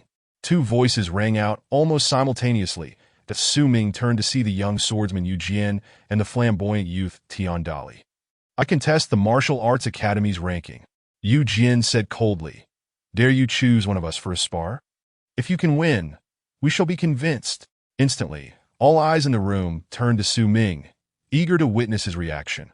Those elder disciples ranked higher were particularly excited. Indeed, I too contest the Martial Arts Academy's ranking. Su Ming, if you truly possess strength, show it to us. If you lack ability, kindly refrain from shamelessly claiming the resources meant for the first place. Exactly. Su Ming, do you dare to fight? Suddenly, the atmosphere erupted with clamorous shouts. As the elder disciples, ranked higher, seemed eager to vent their grievances. You contest, you wish to spar with me? Su Ming, now the target of their ire, merely smiled disdainfully. Chapter 38. Why deceive them for money? Yes. We contest. We contest. Let alone Tian Dali and Yu Jian. Even I, Zhao Yicheng, stand here. Do you dare to fight? I, Yin Juanxia, also contest. Su Ming surveyed the raucous elder disciples with amusement, responding, Your discontent is of no concern to me. The shouting disciples were evidently taken aback by Su Ming's brazen reply. They collectively froze, standing there in stunned silence. I hold the first place because it was declared by the Martial Arts Academy, not by my own assertion. I never claimed to be first. If you have grievances, take them up with the Academy, not with me. As he spoke, Su Ming casually began to walk away, as if the elder disciples, Yu Jian and Tian Dali, were mere figments of the air. Is there any meaning in fighting them? Su Ming thought to himself. Shaking his head, Su Ming was currently at the mid-stage of internal training, having utilized 30 stones each for strength, agility, and intelligence. Combined with his nuanced realm, his overall combat power was roughly at the lower end of the complete internal training level. In contrast, both Tian Dali and Yu Jian had combat powers that subtly surpassed the complete internal training stage. Even Zhao Yicheng and Yin Juanxia were formidable presences within that realm. Thus, it meant, without his enhancements, Su Ming truly could not defeat them. Of course, if he activated his enhancements just a bit, it would be a simple task for him to deal with them. While activating enhancements may not cost me many points, Is it worth wasting those points just to prove a point to this group with whom I am destined to have no future interactions? Su Ming weighed the importance of a few hundred points against the need to assert himself before this crowd and chose the former. Su Ming, are you afraid to fight? Yes, are you afraid? If you are afraid, then relinquish the first place. Do not shamelessly cling to a rank that does not belong to you. I have been at the Martial Arts Academy for over 3 years, and this is the first time I have seen a disciple ranked first who dares not fight. Su Ming's dismissive demeanor instantly ignited the collective fury of the elder disciples ranked higher. Yu Jin and Tian Dali stepped forward, blocking Su Ming's path, determined that he would not leave without a fight. In response to this, the balding elder did not intervene. In truth, the balding elder also held reservations about Su Ming's first-place ranking. Yet this was a decision made personally by the Academy's leader, and he had no choice but to comply. What vexed the balding elder further was that, despite his internal dissent as an elder of the Academy, he had to maintain an image of impartiality and authority, unable to express his dissatisfaction publicly. Nevertheless, the balding elder slyly allowed the challenges from the other elder disciples to Su Ming, eager to witness what Su Ming was truly capable of. Stopped by Tian Dali and Yu Jian, Su Ming, with a helpless sigh, asked, "Do you truly wish to fight me?" "Indeed." Yu Jian could not suppress the urge to grip his sword, his fighting spirit ablaze. However, Su Ming stroked his chin. "What benefit is there for me if I win against you? If you can defeat us, we will acknowledge you as the first of the Martial Arts Academy." Tian Dali replied, "Yet even if I do not fight you, I am still the first of the Martial Arts Academy." Su Ming chuckled. "Thus, winning against you yields me no advantage. If I were to make a mistake and lose, I would forfeit my ranking. Such a pointless fight. I shall not partake." As he spoke, a sinister smile gradually emerged in Su Ming's eyes. The furious elder disciples, consumed by their anger, failed to perceive the wicked intent hidden within Su Ming's gaze. Only Sun Ji, who knew Su Ming best, noticed the ulterior motive from a distance. "The boss is truly shameless."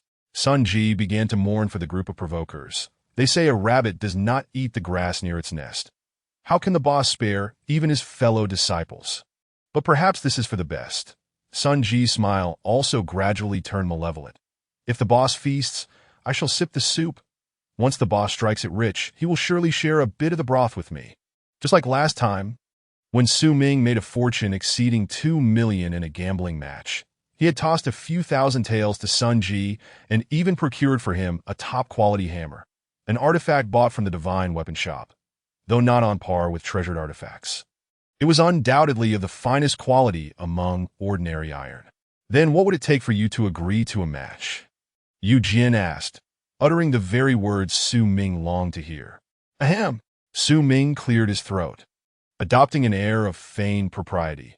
"As someone of considerable worth, I must be cautious in my engagements, for if I were to win, everyone would deem it expected, with nothing noteworthy to say. Yet should I lose, my reputation would plummet. Thus, I do not readily engage. The last time I participated in a match was at the gambling event of the Jiuding Commerce. That was truly a grand gamble." Su Ming spoke with great enthusiasm. The balding elder, wise in his years, was the first to grasp Su Ming's intent. This kid, is he subtly suggesting a wager against Yu Jian or Tian Dali? The balding elder pondered in confusion. Why not just state it plainly that he wished to gamble? Surely no one would refuse a challenge. Suddenly, a chilling thought crossed the balding elder's mind. My goodness, this kid is aiming for a grand gamble. He fears that Yu Jian and the others might decline. So he deliberately took a long route, employing a strategy of feigned retreat to entice them. The disciples within the academy, of course, lacked the acuity of the balding elder. After listening to Su Ming's lengthy discourse, Yu Jian paused for a moment before asking, "Are you proposing a wager?" Realizing that the other party had finally grasped his meaning, Su Ming smiled subtly. "You must understand, after all, a person of my caliber would not engage lightly." "Very well. Let us wager," Yu Jian declared boldly. "I wager 100,000 taels of gold against you. Do you dare to accept?"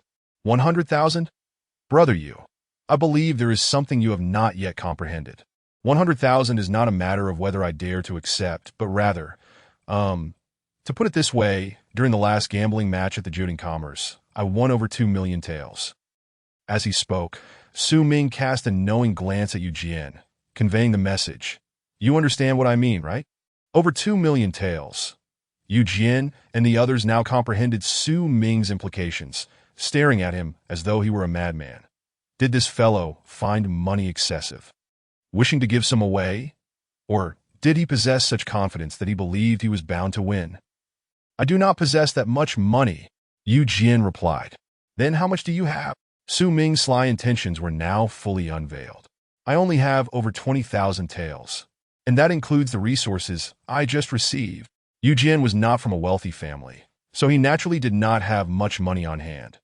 This sum of over 20,000 was all he had saved over the years at the martial arts academy, intended for purchasing Xian stones when he sought to break through to the innate stage.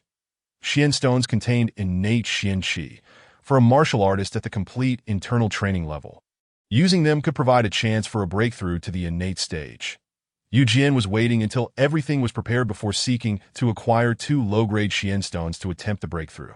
Over 20,000. Su Ming's enthusiasm diminished significantly. I apologize, but my appearance fee is not that low. Appearance fee? Yu Jian was infuriated. Do you think you can win against me? I should be able to. Su Ming replied with a mischievous grin. Fine, fine. So you wish to engage in a grand gamble, do you? I am not afraid of you. Yu Jian raised his arm and declared, Brothers and sisters, those interested in making a profit, gather your funds. Tian Dali was the first to throw out 20,000. It seems some people are eager to give us money. My 20,000 will soon become 40,000. Zhao Yicheng also contributed 10,000. Following suit, those self-important elder disciples eagerly dug into their savings. As for the young disciples, their abilities being still nascent, they found themselves incapable of accurately discerning who among Su Ming and Yu Jian was superior. Moreover, lacking in resources themselves, they chose not to involve in the wager. In the blink of an eye, Yu Jian had already amassed 2 million taels of gold. Yu Jian, you shall take this battle. Tian Dali, considering himself somewhat inferior to Yu Jian, decided it best to let Yu Jian take the lead.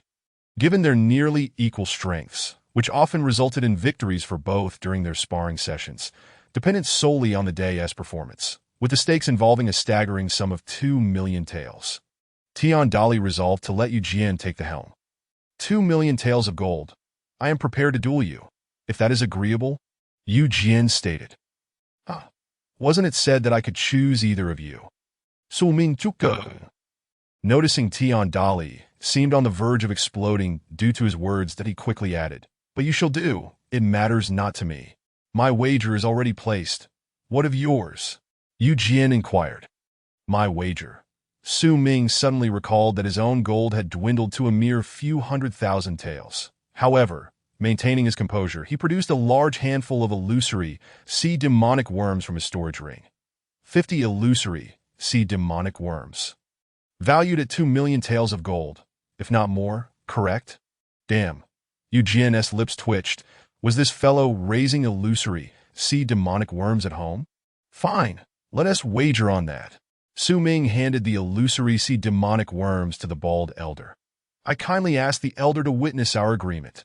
The bald elder examined the worms, then glanced at Su Ming, pondering, is this lad truly confident, or does he merely wish to rid himself of surplus worms? Yu Jian also contributed his gold. Please, elder, bear witness. Very well. The bald elder was indeed eager to witness this contest. Or rather, he was particularly interested in observing Su Ming's potential downfall, or perhaps humiliation. Now prepare yourselves, and then commence. Suddenly, a voice bellowed from afar. Commence? What do you mean by commence? That voice, the bald elder, holding a large stash of gold notes in one hand and a handful of illusory, demonic worms in the other, turned towards the source of the voice. Why is the Gu Mansion Lord here? Moreover, he appears somewhat displeased.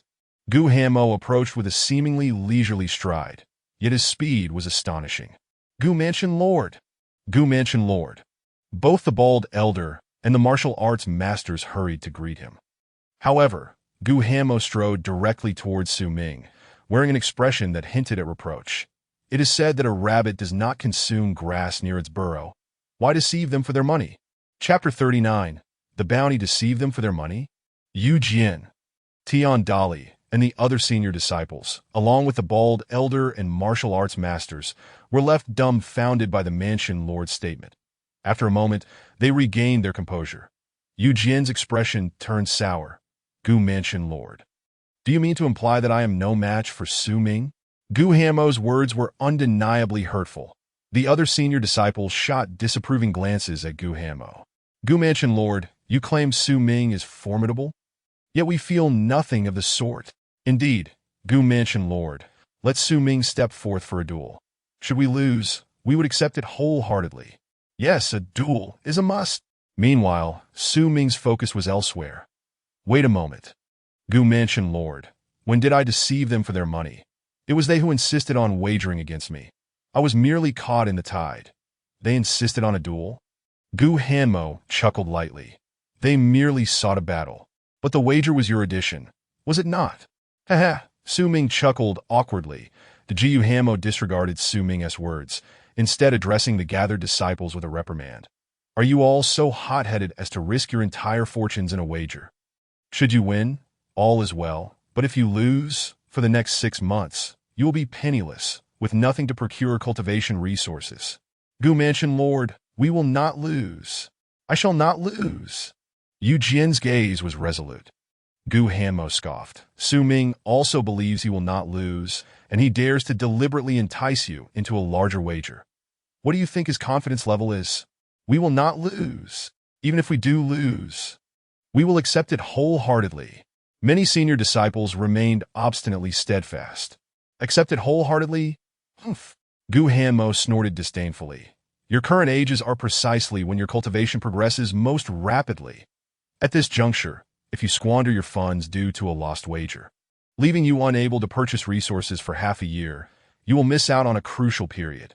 Even if you spend years attempting to recover, it may prove futile.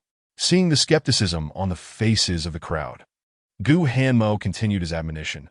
I have encountered many who were stuck at the pinnacle of internal training, unable to step into the innate realm. Many of them squandered precious time in their youth, only to find, upon later attempts to strive, that their talents had waned and their momentum insufficient. Enough. The wagered battle ends here. Disperse. Gu mansion. Yu Jian wished to say more, but Gu Hanmo interrupted him. If you truly feel aggrieved, do not fret. Opportunities to compete with Su Ming will abound. The annual hunting competition of the martial arts mansion is imminent, followed by a birthday celebration. Anyone dissatisfied may challenge him then. I shall declare here and now, whoever secures first place at the birthday celebration will earn a slot for entry into the Barbarian Wilderness Sect. A slot for entry into the Barbarian Wilderness Sect. What a tantalizing prospect, one that could not be bought with any amount of gold. Yu Jian trembled with excitement in his voice. Gu mansion lord, are you speaking the truth? When have I ever spoken falsely? Gu Hanmo replied. Both Yu Jian and Tian Dali struggled to contain their exhilaration. Very well, we shall defeat Su Ming openly at the birthday celebration and claim that slot. Under Gu Hanmo's reprimand, the disciples ceased their relentless pursuit of Su Ming and gradually dispersed. Yu Jian and Tian Dali withdrew to the side, their faces still bearing signs of defiance. It seems, in the mansion lord's eyes, we are indeed weaker than Su Ming. Yu Jian huffed softly.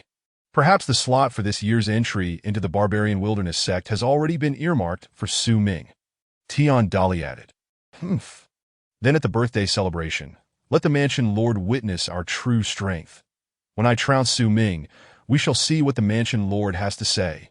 In the hunting competition, we must ensure Su Ming sees just how vast the gap between us truly is. Indeed. Let the mansion lord witness our prowess. At this moment, Su Ming and Gu Hanmo had also stepped aside. I say, Gu mansion lord, is it really necessary to raise such a ruckus? Gu Hanmo's face had lost all traces of anger, instead harboring a hint of suppressed amusement. Without a stern word, how can one keep them in line? If blame is to be assigned, it can only fall on your youthful exuberance as a mansion lord. Su Ming jested. Youthful exuberance indeed complicates matters. Gu Hanmo lamented. Yet you too. Is it so easy to nurture a group of senior disciples? If you were to swindle them of all their gold, how would they survive the next 6 months, wasting half a year of their prime? The path of martial arts is inherently arduous. Squandering half a year during one's most advantageous age could truly hinder any potential achievements. What do you mean by swindle? I might lose as well, you know. Su Ming protested. You might lose? Gu Hanmo shot him an incredulous glance. If you lacked absolute confidence, would you engage in such a grand wager? Moreover, if I am not mistaken, it seems your cultivation level has recently made a subtle breakthrough? Heh, Su Ming smiled. The mansion lord is perceptive. Perceptive? I cannot claim that. Gu Hanmo chuckled. Even now, I cannot fully gauge your true strength. Each time I believe I have grasped your capabilities, I am immediately astounded by your surpassing prowess. To be honest, at times, I truly wish to test my skills against you, to discern just how formidable you are. No. No? Su Ming quickly interjected that Su Ming was well aware of his own limitations.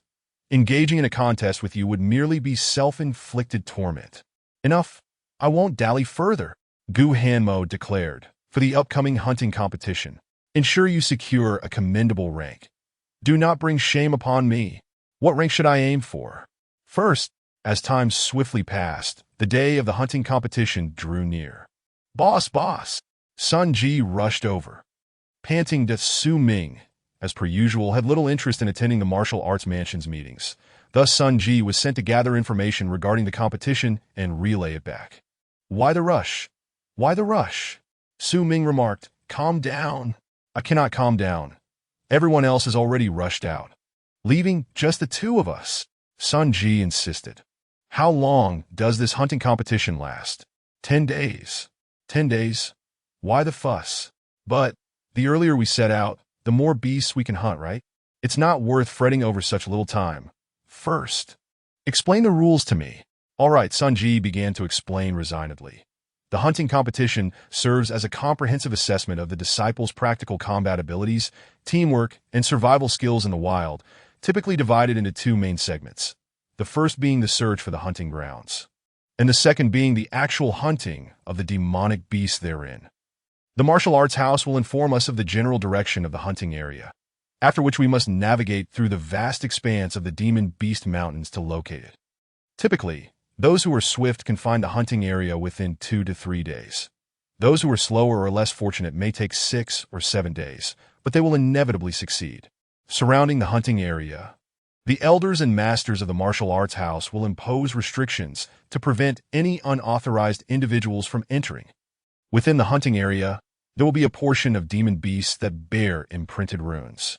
Sun Ji produced a sample of the rune, stating, Our task is to locate the demon beasts marked with such runes, slay them, and strip their runed hides. Are all the runes identical? Su Ming in Guit in Ti? Certainly not. Each rune is assigned a point value ranging from 1 to 10,000. Generally, the stronger the demon beast, the higher the point value of its hide. However, one might also be fortunate enough to find a high-value rune on a lower-tier demon beast. Sun Ji explained, the rules are straightforward. The higher the cumulative point value of the rune hides we bring back, the better our ranking.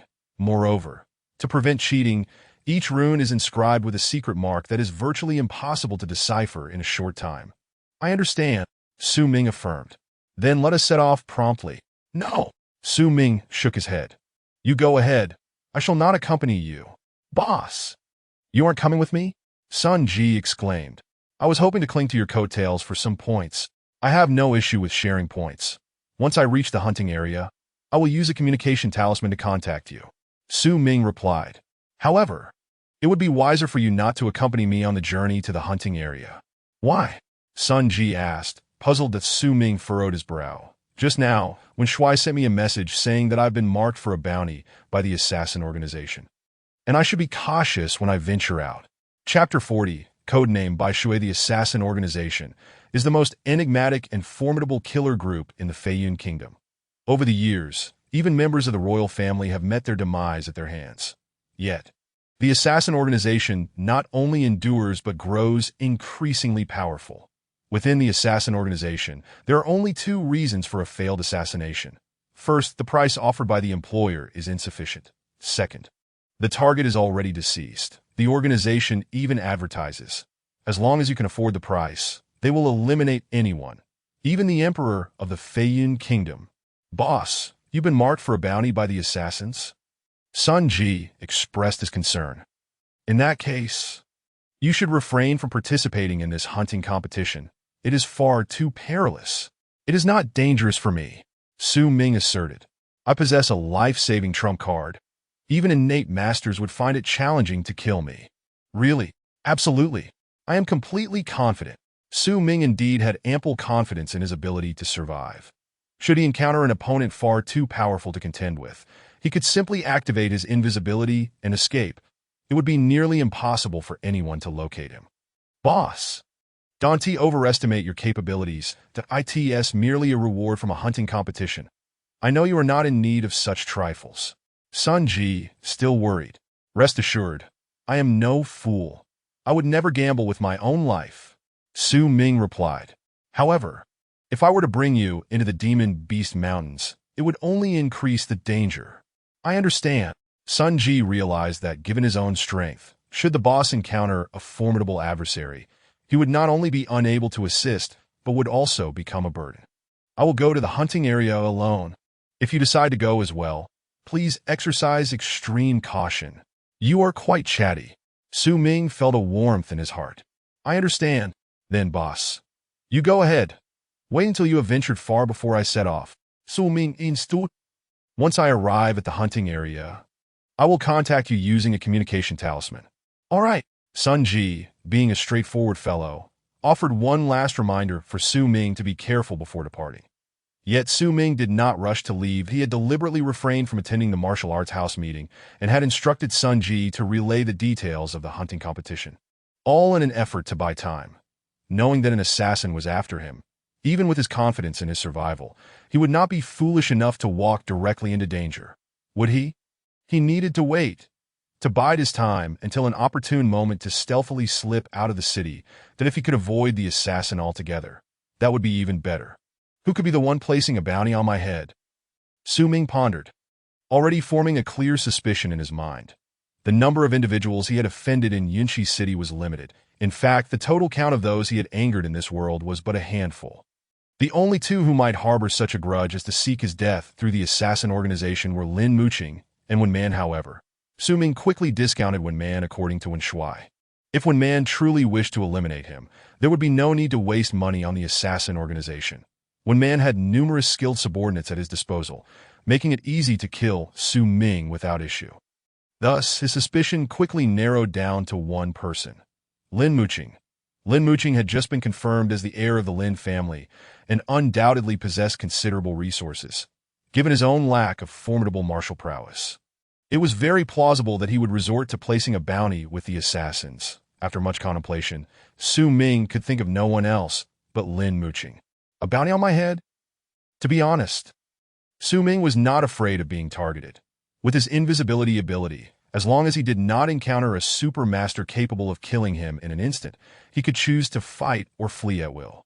Those capable of instantly eliminating Su Ming would likely be among the stronger innate masters, such as the likes of old Du Yuda. Individuals of that caliber would be beyond Lin Muqing's financial means. Therefore, this bounty posed little threat to Su Ming. But to dare place a bounty on me, is it only you who can do so, while I cannot retaliate in kind? At some point, Su Ming quietly departed from the Barbaric martial arts house. As he wandered unpredictably, he purchased some disguise products from the artifact shop. With each step, his appearance and demeanor transformed entirely. Eventually, he arrived at a tavern nestled in a secluded corner of the capital. As it was still daytime, the tavern had yet to open, and a few young attendants languidly rested on the tables, awaiting the arrival of nightfall.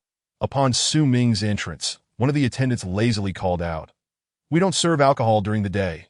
Come back at night." "I am buying alcohol for someone else," Su Ming replied. "Oh." The attendant's eyes brightened with interest. "What kind of strong liquor?" Su Ming simply uttered 3 words. "Intoxicating inner training."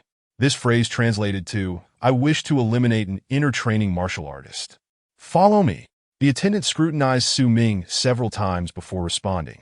After all, Su Ming was a new face. Even if the secret code matched, he had to exercise some caution that Su Ming followed the attendant through several concealed doors, leading to the tavern's underground. Although the assassin organization was audacious, they remained a clandestine group and could not afford to be widely known. Even ordinary people must not be aware. Otherwise, the allure of mystery surrounding the organization would diminish significantly, which would be detrimental to their operations.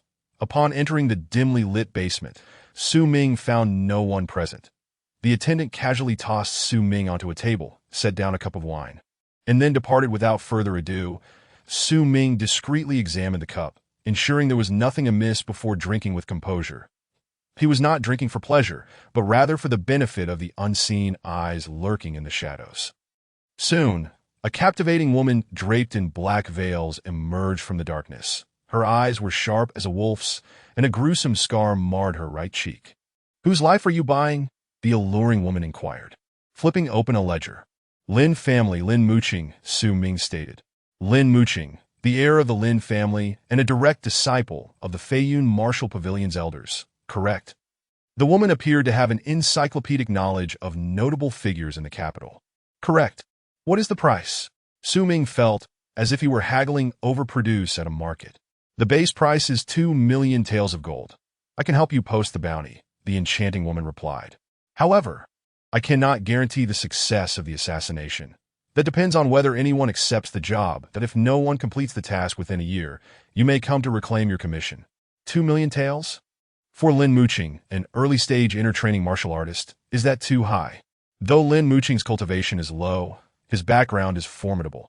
To kill him would mean simultaneously offending both the Lin family and the Feiyun Martial Pavilion. Hence the base price, that if you want our internal assassins to take action, it will cost 5 million taels, guaranteeing death and efficiency.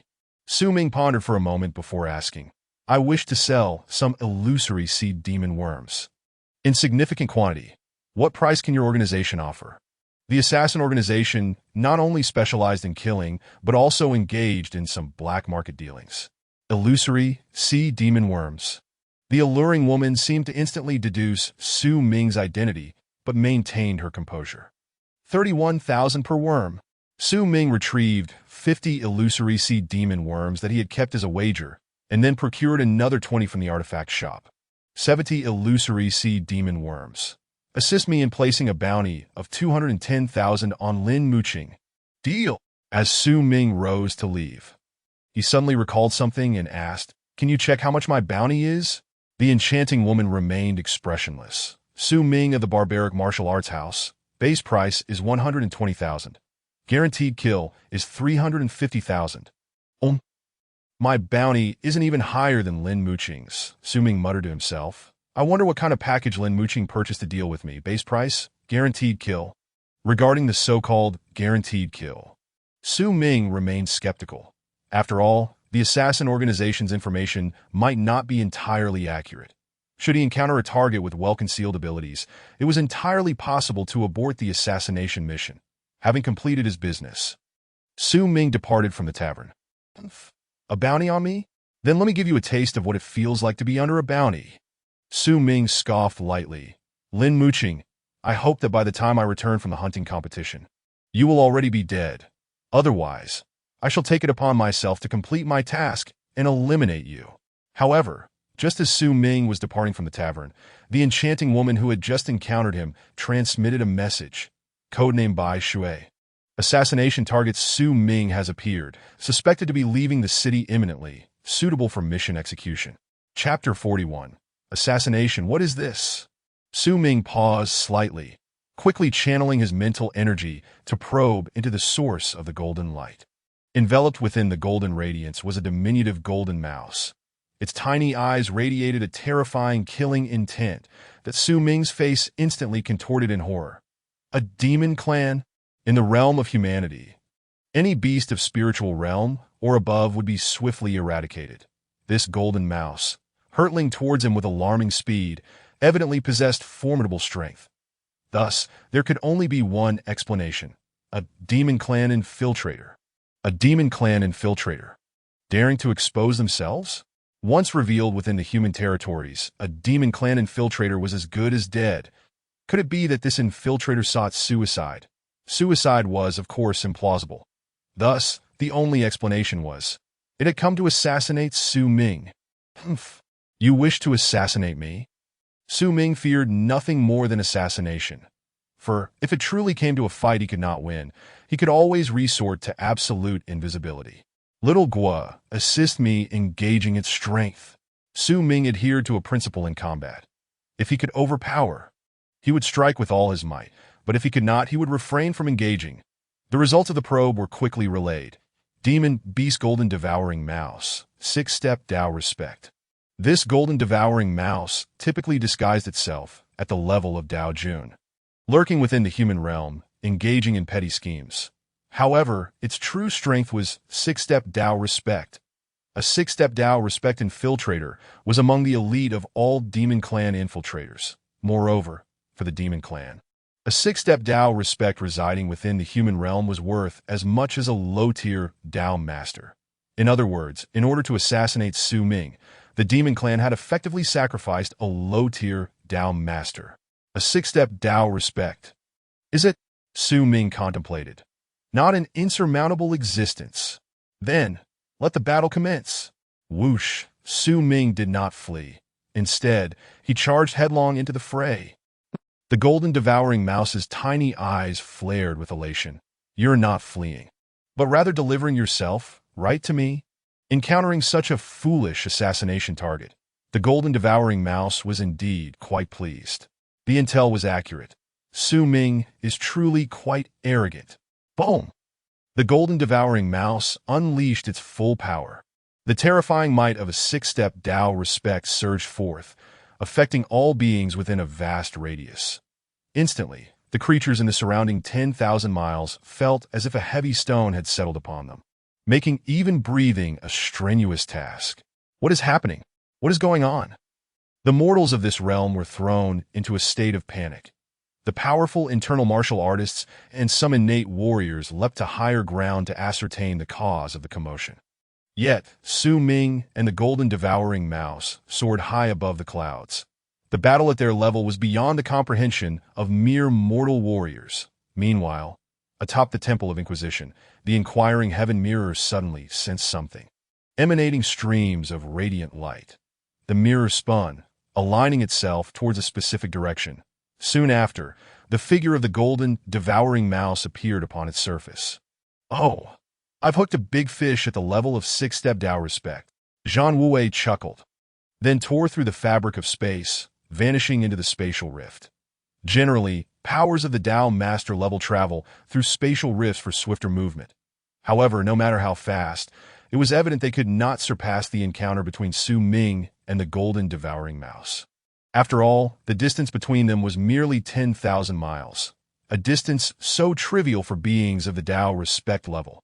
Hiss! The Golden Devouring Mouse emitted a sharp cry. Within its call dwelled both excitement and murderous intent. Humans! All must perish. In the conflicts between clans, there is neither right nor wrong. Only a relentless struggle for survival. The Golden Devouring Mouse's body suddenly swelled, growing as massive as an elephant. Its sharp claws donned glistening golden gauntlets. Demon beasts can wield weapons too. Goodness! It is so enormous. Though still several thousand miles apart, Su Ming's mental acuity had already discerned the mouse's sudden escalation in size. What purpose does a little mouse have in growing so large? Su Ming could not help but transmit a mocking thought. Humph! The Golden Devouring Mouse huffed with pride. Do you not know that in our demon clan, size often signifies strength? The larger the size, the greater the power. It's merely a little mouse. How strong could it possibly be? Ha, splendid! The Golden Devouring Mouse sneered. Seeing your arrogant demeanor, I can almost ascertain your level of genius. You are a million-year genius, are you not? Su Ming grinned smugly. Want to know my genius level? I shan't divulge it. No matter. I have my ways to verify. The distance between them rapidly diminished. Clang. The claws of the Golden Devouring Mouse glimmered with a sinister light. Human brat, prepare to meet your end. Then it will depend on whether you possess the capability. Hiss! One claw slashed through the air, effortlessly carving a slender black line in the void, a spatial rift. With a mere gesture, it could rend the very fabric of space. This is the might of a six-step Tao respect, is it? Yet, Su Ming remained unfazed. Let me have a taste of this six-step Tao respect from a different clan. Su Ming was certainly not blindly confident. Though his comprehension of the Tao was only at the level of one-step Tao respect, it was strikingly different from that of an ordinary one-step Tao respect. Su Ming had simultaneously reached one-step Tao respect in the Tao of wind, Tao of fire, and Tao of water. Even if the powers of the three Tao were simply additive, that would equate to thrice the strength of an ordinary one-step Tao respect. Moreover, employing three types of Tao simultaneously would yield a power far beyond mere addition. Additionally, Su Ming had cultivated numerous heavenly and semi-divine secret techniques. However, all of the above were of little consequence. The most crucial point was, Brother Ming had an extraordinary advantage. Without further ado, Little Gua. Activate all combat-related enhancements at full throttle.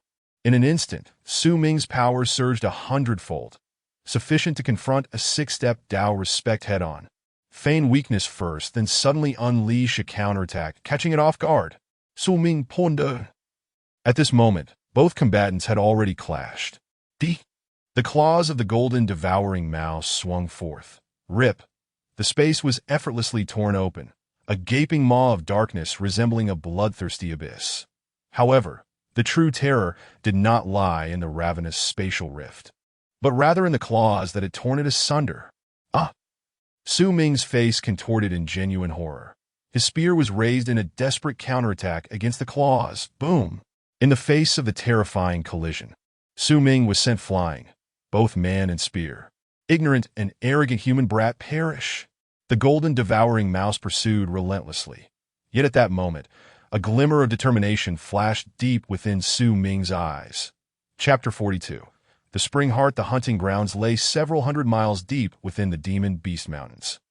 With Su Ming's strength, if he determined a general direction and traveled at full speed, he would undoubtedly reach the hunting grounds within a day or two. However, Su Ming did not rush. Rather, he intentionally veered slightly off course. The deeper into the mountains, the stronger the demon beasts became. When Su Ming ventured 300 to 400 miles inward, he began to encounter internal cultivation-leveled demon beasts. In fact, he inadvertently stumbled into a grove of sentient willows, which launched a frenzied assault upon him.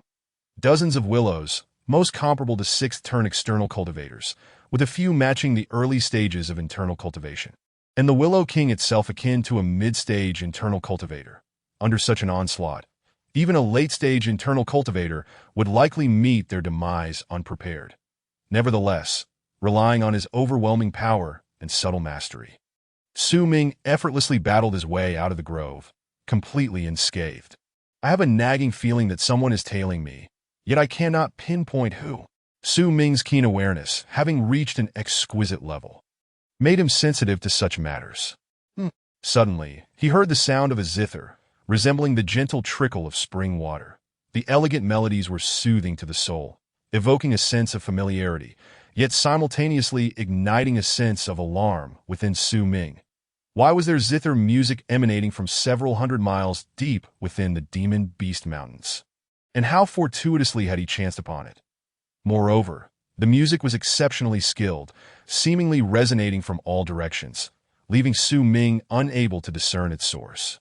"Is it Miss Quan?" Su Ming called out. Only someone with such exquisite musical talent and a sense of familiarity could be the Miss Quan he had encountered at the Nine Tripod Commerce. Why would she come to the Demon Beast Mountains to play the zither for him?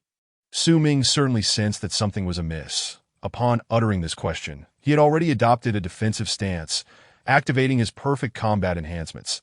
The visitor bore ill intent at the moment of activating the perfect combat enhancements. Su Ming's realm was elevated to near unity with heaven and man, with his perception of the surrounding world having ascended to a new level. At the same time, Su Ming discerned that within the gentle, flowing melody lay a concealed threat, swiftly transmitted through the air. Sound wave attack. Su Ming had never encountered such a peculiar method of assault, yet 4 words suddenly sprang to mind. I cannot withstand this. Naturally, he dared not underestimate what appeared to be an ordinary sound wave attack. Evade. Fortunately, Su Ming detected the trajectory of the sound wave attack at the first moment. He shifted his body to the side and narrowly avoided it. He sensed that the air blade, hidden within the melody, dissipated into the atmosphere the instant it failed to strike him. Its energy resonated with the other melodies and astonishingly transmitted back toward its origin. To not hit the target, yet still have the energy circulate back for reuse. What a fascinating and exquisite control over the mysterious energy. However, following the direction of the energy transmission, Su Ming finally identified the well-concealed pianist. "It's you, Miss Quan."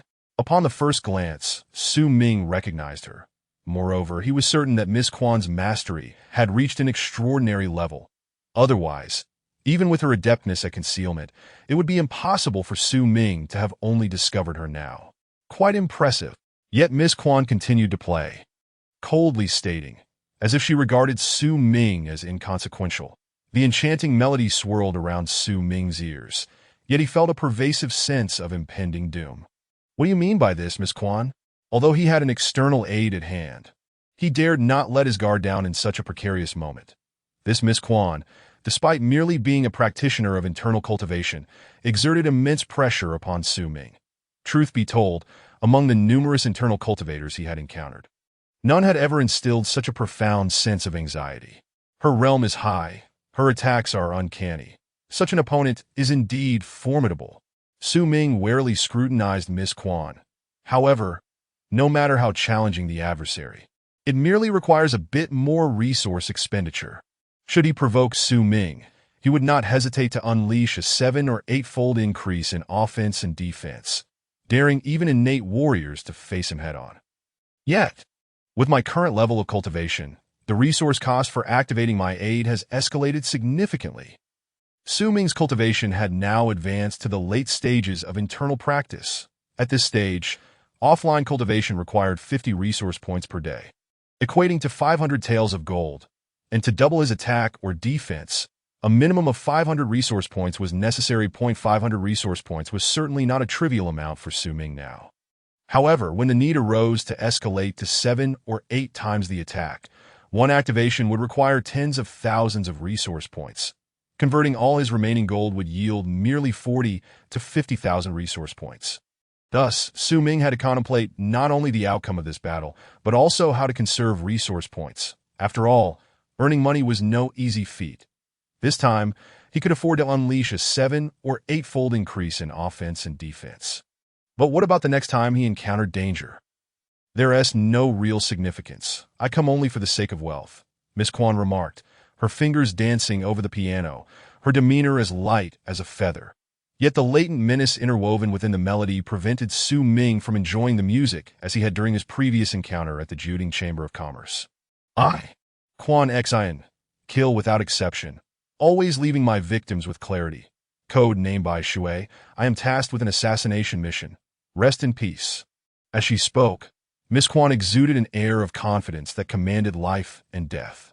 "You reveal everything to me? It seems you are genuinely convinced of my demise." Su Ming couldn't help but chuckle. His smile, too, was a manifestation of confidence. "I have never failed," Quan Xin asserted. "Moreover, should I falter, these secrets would lose their significance." "Indeed." Su Ming nodded. "But are you not afraid that I might relay your information? You may certainly attempt to see if your transmission talisman still functions." Within the range of Quan Xin's melody, even the transmission talisman was obstructed that a flicker of surprise crossed Su Ming's face. "Your attack is indeed peculiar and extraordinary. I have never witnessed anything like it. As the saying goes, knowing oneself and the enemy ensures victory in 100 battles." Su Ming, undeterred by the resource expenditure, directly invested several hundred points to cast a detection spell upon Quan Xin. No matter how strange or unique, could it possibly evade my scrutiny? It is worth noting that even the enigmatic Gu Hanmo had been thoroughly uncovered by Su Ming's detection, revealing all her secrets, including her measurements. Ahem. Indeed, the results of the detection were promptly relayed back to him. Quan Xin, the last descendant of the now-declined 16-string sect, also the current leader of the sect. Possesses consummate internal cultivation skills, having mastered secret techniques. Following the devastating blow to the 16-string sect, the surviving Quan Xian joined the Jioding Chamber of Commerce, gaining their protection. She is also an assassin within the Hidden Stab organization, killing regardless of her target, solely to gather sufficient wealth, aspiring one day to revive the 16-string sect. A lengthy missive swiftly flowed into Su Ming's mind, granting him insight into Quan Xian's strengths and weaknesses. The founder of the 16-string sect attained innate mastery through the art of the zither. Her zither technique embodies the sect's traditional martial arts. Su Ming could not deny that this zither technique was indeed powerful. Nearly flawless, the sound waves enveloped a designated area. Every attack initiated by the pianist could be retracted through the melody, ceaselessly thriving, should anyone attempt to close the distance to the pianist. She could unleash an overwhelmingly dense assault to repel them. Furthermore, the 16-string sect possessed a formidable movement technique, which, when combined with the zither technique, could even allow one to kite opponents significantly stronger than themselves. This was a truly fearsome sect, though it demanded exceptionally high innate talent and comprehension. Near invincibility at the same level, and capable of overcoming adversaries of higher ranks. This was Su Ming's assessment of Quan Xian. Too bad she has encountered me. Chapter 43. The puppet Su Ming had to concede that Quan Xian's zither was indeed melodious, even if this particular piece was played with the intent to kill him. Unbeknownst to him, the first piece concluded, and without pause, Quan Xian seamlessly transitioned into another. Very well, it is time to send you on your way.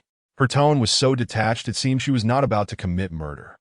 If you have any final wishes, feel free to express them now. If convenient, I might just fulfill them.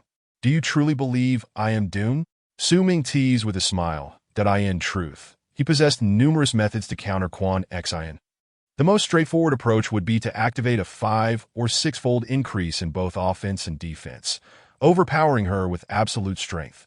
However, the drawback of such an approach was its exorbitant cost in resource points. Merely utilizing this once could nearly bankrupt Su Ming. Suddenly, a glint of mischief flickered in Su Ming's eyes. I will evade. Having already witnessed Quan Xian's zither technique, he now sought to observe her movement technique. Everything seemed to unfold precisely as Quan Xian anticipated. One hand cradled the zither while the other played, and her feet were already executing her movement technique in pursuit. You cannot escape. Such bounty targets who fled without a fight were not uncommon for Quan Xian. Yet, under her exquisite movement technique, none had ever succeeded in evading her grasp that Su Ming dashed several hundred meters but could not break free from the domain of the melody. Upon glancing back, he found Quan Xian seemingly strolling leisurely, yet her speed was no slower than his own. This movement technique indeed possesses remarkable finesse. Whether it was movement or marksmanship, Su Ming had never studied either.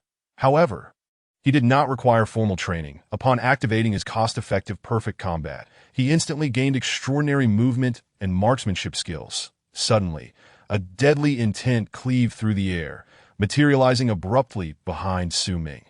Immediately, Su Ming sensed it and adeptly dodged the attack, subsequently retreating at an even swifter pace. Though Su Ming's velocity had yet to reach its zenith, he aimed to test the extent of Quan Xian's movement technique. Guan Xin Fu Dao He Bu Dao. Her pace quickening in response. However, she maintained a cautious distance from Su Ming, neither allowing him to escape the melody's domain nor granting him the opportunity to close in on her. Clang, clang, clang, clang, with a cold snort. Quan Xian waved her hand, unleashing a barrage of sound blades directly at Su Ming. While dodging 1 or 2 sound blades was manageable, the relentless onslaught now left Su Ming with a distinct sense of being cornered. Faced with such a predicament, Su Ming executed a swift turn. Retreating at an unyielding pace, he brandished his spear to fend off the barrage of sound blades. Each block sound blade struck him with the force of a hammer against his spear shaft. The energy from the deflected sound blades also dissipated into the melody, returning to Quan Xian. This is troublesome. Su Ming accelerated, pushing his speed to the limit. Yet he discovered that Quan Xian was still able to closely trail him. Simultaneously, her fingers transformed into phantoms, unleashing a torrent of sound blades upon Su Ming. Quan Xen unleashed her full fury, gazing upon the dense, overwhelming array of sound blades. Even Su Ming felt a shiver run down his spine. However, he had long prepared for such a scenario. With a flicker of thought, a shadowy figure materialized beside him, shielding him from the impending deluge of sound blades. Boom!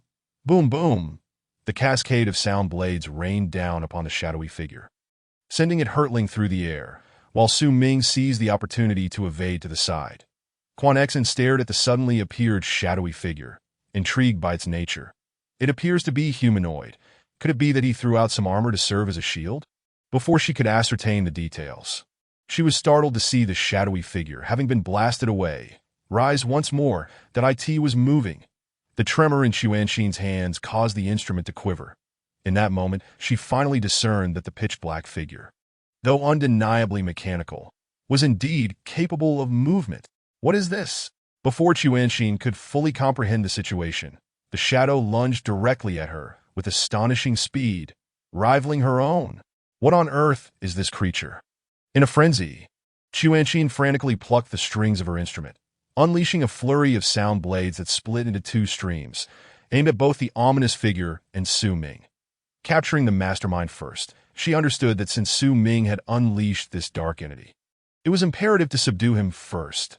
Yet, Su Ming cleverly dodged behind the shadow.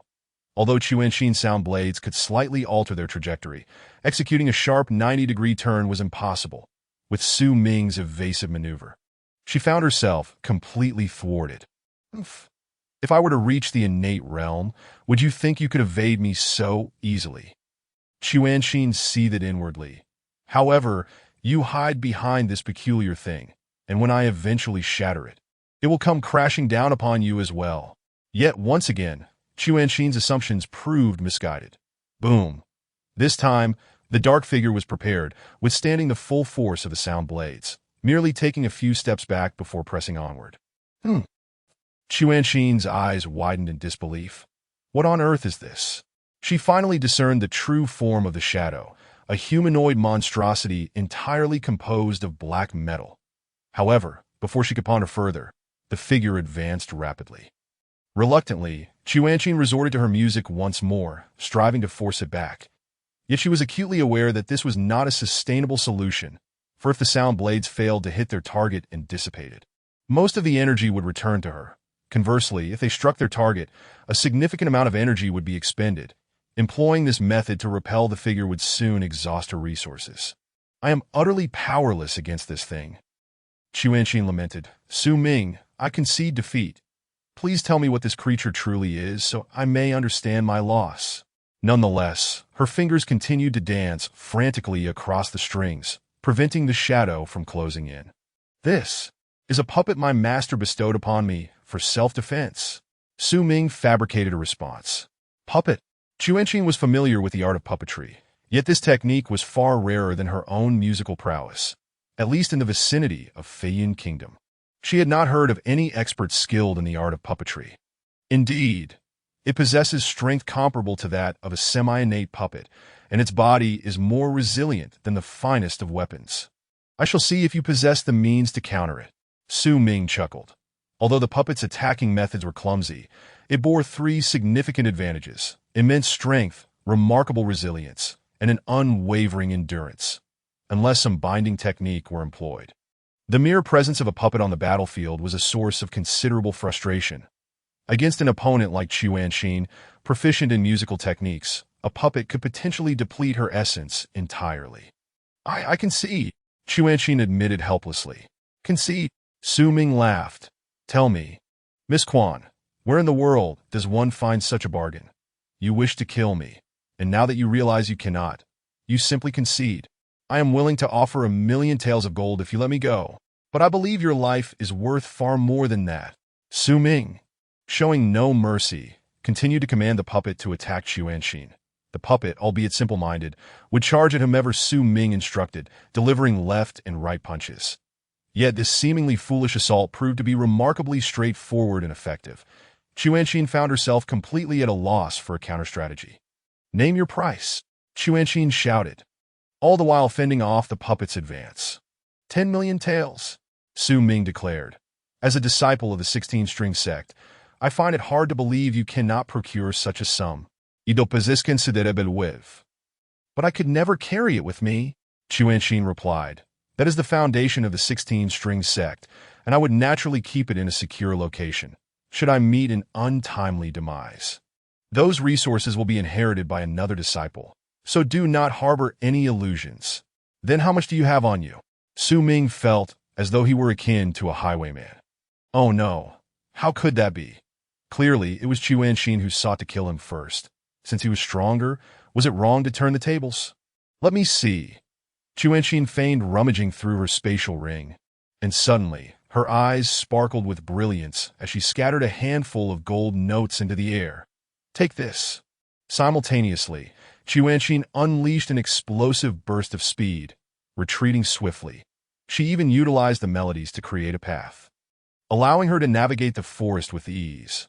With the sound blades no longer obstructing it, the puppet's speed surged to its peak, relentlessly pursuing Chuanxin. However, it was evident that it lagged behind her considerably in speed. Forget it. Return. Su Ming ordered that Chuanxin's escape tactics were exceptionally skillful. The puppet could not keep pace, and unless Su Ming activated his speed enhancement, he too would be unable to catch her, that if he truly desired to pursue her. He would have to expend all his enhancement points on acceleration, a price far too steep. Moreover, Su Ming realized that he and Chuanxin shared a common adversary, the Lin family. The Lin family, where Lin Muqing resided, was one of the principal culprits responsible for the annihilation of the 16-string sect. Chuanxin harbored a relentless desire to eradicate the Lin family and avenge the 16-string sect. However, her current strength was insufficient, leaving her to bide her time and accumulate strength without alerting the Lin family to her awareness of their misdeeds. A deadly grudge against the Lin family? Su Ming's murderous intent toward Chuanxin waned somewhat. If I were to kill her, it would yield no benefits beyond temporary satisfaction. However, if I were to let her go, with her determination to endure and regain strength, even if she could not destroy the Lin family, she would certainly cause them considerable trouble. The decision was clear. Killing her offered no advantage, while sparing her could inflict significant harm on his enemies. Furthermore, as Su Ming delved deeper into his understanding of Chuanxin, he found himself somewhat admiring this pitiful yet resolute girl. Her sect had been obliterated, leaving only a handful of disciples. Yet she vowed to revive the 16-string sect. Driven by such fervor, Chuanxin frequently undertook assassination missions for the Hidden Stab organization, using the alias Chi Xue, amassing wealth from the completion of these tasks to fund the resurgence of her sect. She accepted contracts to kill without any ulterior motives, regardless of whether her targets were virtuous or malevolent. Her sole purpose was money. For instance, Su Ming. To others, he appeared to be extraordinarily gifted, with an enigmatic background and limitless potential. Yet to her, he was merely a pile of gold, nothing more. Thus, rather than asserting that Chuanxin had come to slay Su Ming, it would be more accurate to say she had come to collect money. She must be unaware that the bounty she accepted was actually issued by Lin Muqing. Had she known, even with millions of taels within reach, she would likely refuse to become a weapon wielded against her enemies. Su Ming mused. Moreover, she probably hasn't seen the bounty I placed on Lin Muqing. Otherwise, she would surely prefer to undertake that task. With these thoughts, Su Ming's murderous intent dissipated considerably, that he turned his gaze toward the dark puppet standing idly by. This iron lump had been a spontaneous purchase made in the Divine Artifact Shop, costing him a hefty 30,000 enhancement points. After acquiring it, Su Ming's remaining enhancement points dwindled to below 30,000 AS for the puppet's combat prowess. It had already demonstrated its capabilities, leaving Su Ming unperturbed. A semi-innate level puppet. The semi-innate stage exists between the perfected internal cultivation and the innate realm. The leap from perfected internal cultivation to early innate is substantial, representing a significant bottleneck on the martial path. Those who manage to surpass this hurdle and achieve innate status are exceedingly rare. However, there are martial artists who, while not achieving innate status, possess strength far superior to ordinary perfected internal cultivators, transcending the bounds of that realm. Thus, the classification of semi-innate arose to distinguish them, that a semi-innate puppet indicates that its strength has reached that level. While puppets may be simplistic in their attacks, they are prized for their indomitable resilience. A semi-innate martial artist, lacking any binding techniques, might find themselves relentlessly pursued and battered by a semi-innate puppet. There's simply no way to breach its defenses. Nevertheless, the crafting of puppets is an exceedingly complex process, long since lost to the Feiyun kingdom. Hence, ordinary semi-innate martial artists need not fear being pursued by a puppet. Return to the spatial ring. Su Ming waved his hand, stowing the puppet away. Although this puppet had cost him 30,000 enhancement points, equivalent to 300,000 taels of gold, a steep price, Su Ming was confident that if he chose to sell it, he could easily command a price of 3 million taels, or even higher. As many would be willing to buy. For the upper echelons of the Feiyun kingdom, such a long-lost object held significant value, whether for research or ostentation. However, Su Ming had no intention of selling it. Since Chi Xue has failed in her assassination attempt and recognizes I am not easy to deal with, she likely won't trouble me again. Su Ming would grant her one reprieve, but he would not allow her a second chance. Surely, Chi Xue possessed the self-awareness to understand that having narrowly escaped with her life, she would not return. I should head to the hunting zone. Having fallen behind the other disciples by several days, I must intensify my efforts. Gu Han's expectations of Su Ming were quite high. The hunting zone lay deep within the Beast Mountain range. This place, though not yet plagued by innate beasts, is nonetheless inhabited by numerous semi-innate creatures. The hunting competition is a brutal affair, designed by the Savage Martial Academy to confront its disciples directly with these formidable beasts. During this process, injuries and even fatalities among the disciples may occur, yet the elders and masters of the academy remain indifferent. Only those who emerge from true life and death trials can be considered the elite disciples. In the heart of the hunting zone, Sun Ji fled as if possessed. Behind him, hundreds of inner training level blue-eyed wolves pursued relentlessly. These blue-eyed wolves were remarkably swift, yet despite chasing for half the day, they remained closely behind Sun Ji, showing no inclination to overtake him. Perhaps they were engaged in a game of cat and mouse. "Boss, where are you? Hurry and save me," Sun Ji lamented. How could he have been so unfortunate as to stumble into a pack of wolves while innocently hunting in the zone? The wolf pack is among the most terrifying beasts in the Beast Mountain range. Not only are they inherently savage, but they also hunt in packs. Encountering a wolf pack in the Beast Mountain range is nothing short of tragic. And now, Sun Ji found himself facing such a calamity. Suddenly, Sun Ji caught sight of figures ahead. Figures? The elders and masters of the academy stood guard at the outskirts of the hunting zone, preventing outsiders from entering. Thus, seeing figures in the central area could only mean other disciples of the Savage Martial Academy. "Run!" Sun Ji shouted hoarsely at the figures ahead. Run?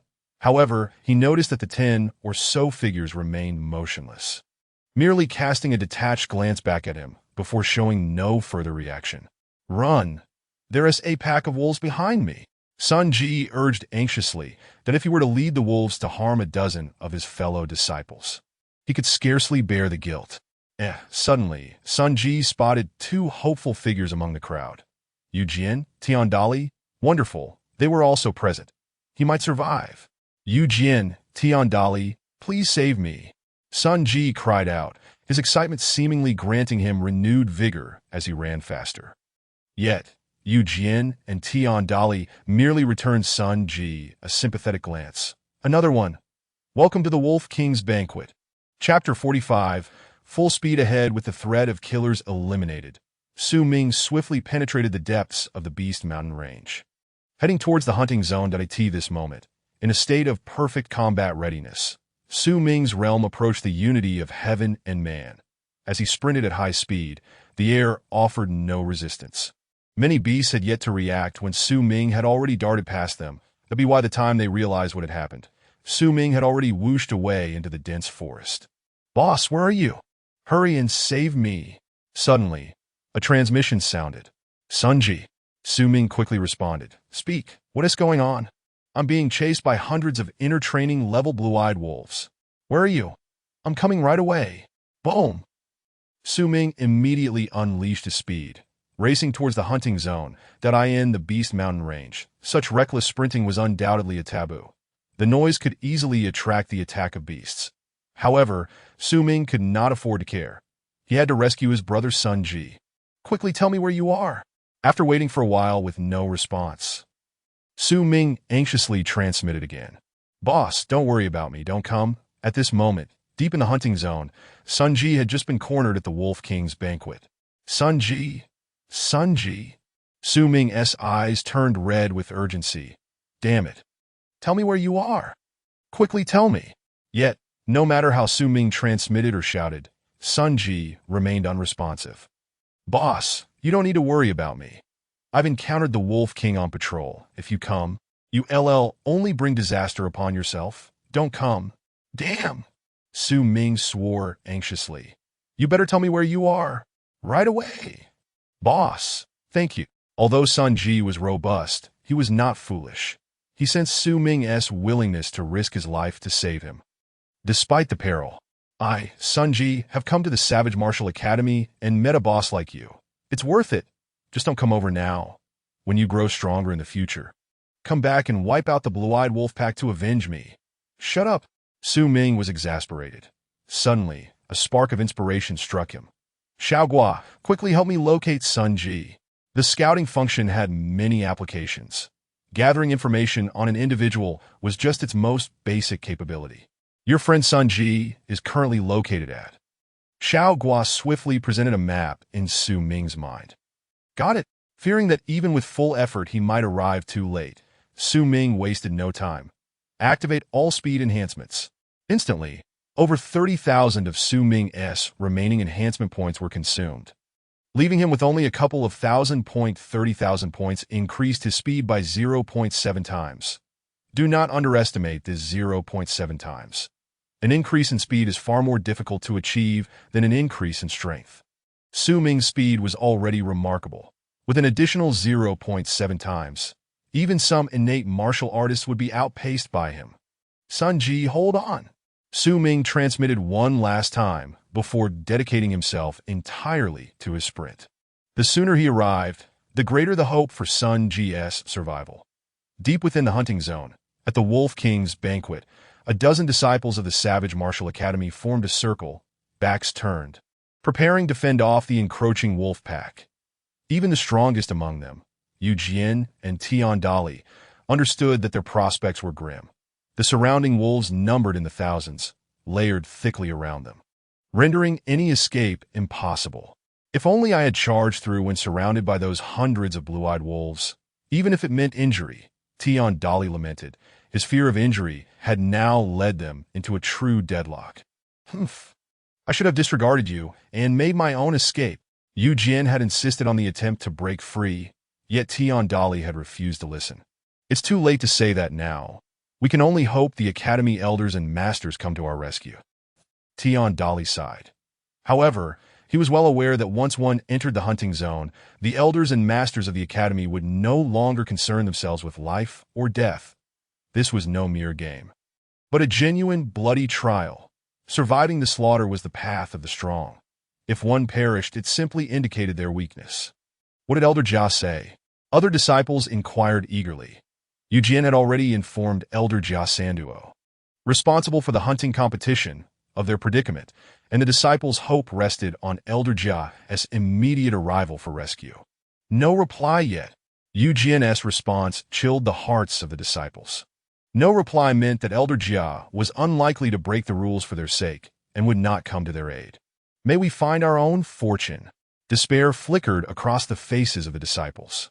"If I can escape today, I vow to feast on blue-eyed wolf meat every day. Let us do it. Brothers, let these beasts see that we, the disciples of the Savage Martial Academy, are not to be trifled with." Among the group were two beautiful female disciples. In the academy, many disciples sought to win their favor.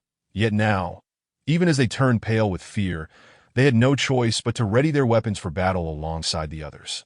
"Senior Brother Xiao, I am scared."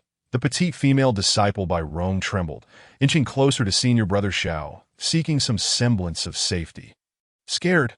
I'm scared too." Senior Brother Xiao, who had pursued by Rome for years without success, snapped back. Clearly, he was shaken by the current circumstances. Xiao Rong, another valiant female disciple, Hua Lengyan, said coldly, "In times like this, don't rely on anyone. These stinking men are unreliable. Arm yourself and prepare to fight for yourself." "Sister Hua," Bai Rong replied, "but I'm truly afraid." "Fear is normal," Hua Lengyan replied. "If I said I wasn't afraid, you wouldn't believe me. But remember, fear can unleash your greater potential." Bai Rong felt as if the entire world had abandoned her, engulfed in profound loneliness and terror. Gradually, her gaze grew resolute. The path of martial arts is inherently bloody and arduous. Having chosen to embark on this journey, one must possess such awareness. "Come on. If I survive today, perhaps I can soar to great heights on the path of martial arts." In moments of life and death, one's potential is most readily ignited. Like Bai Rong, who suddenly experienced enlightenment regarding martial arts, if she could survive and return to the Savage Martial Academy, her future cultivation would undoubtedly progress by leaps and bounds. Yet, she was acutely aware that her chances of survival were exceedingly slim. The wolf pack is about to attack.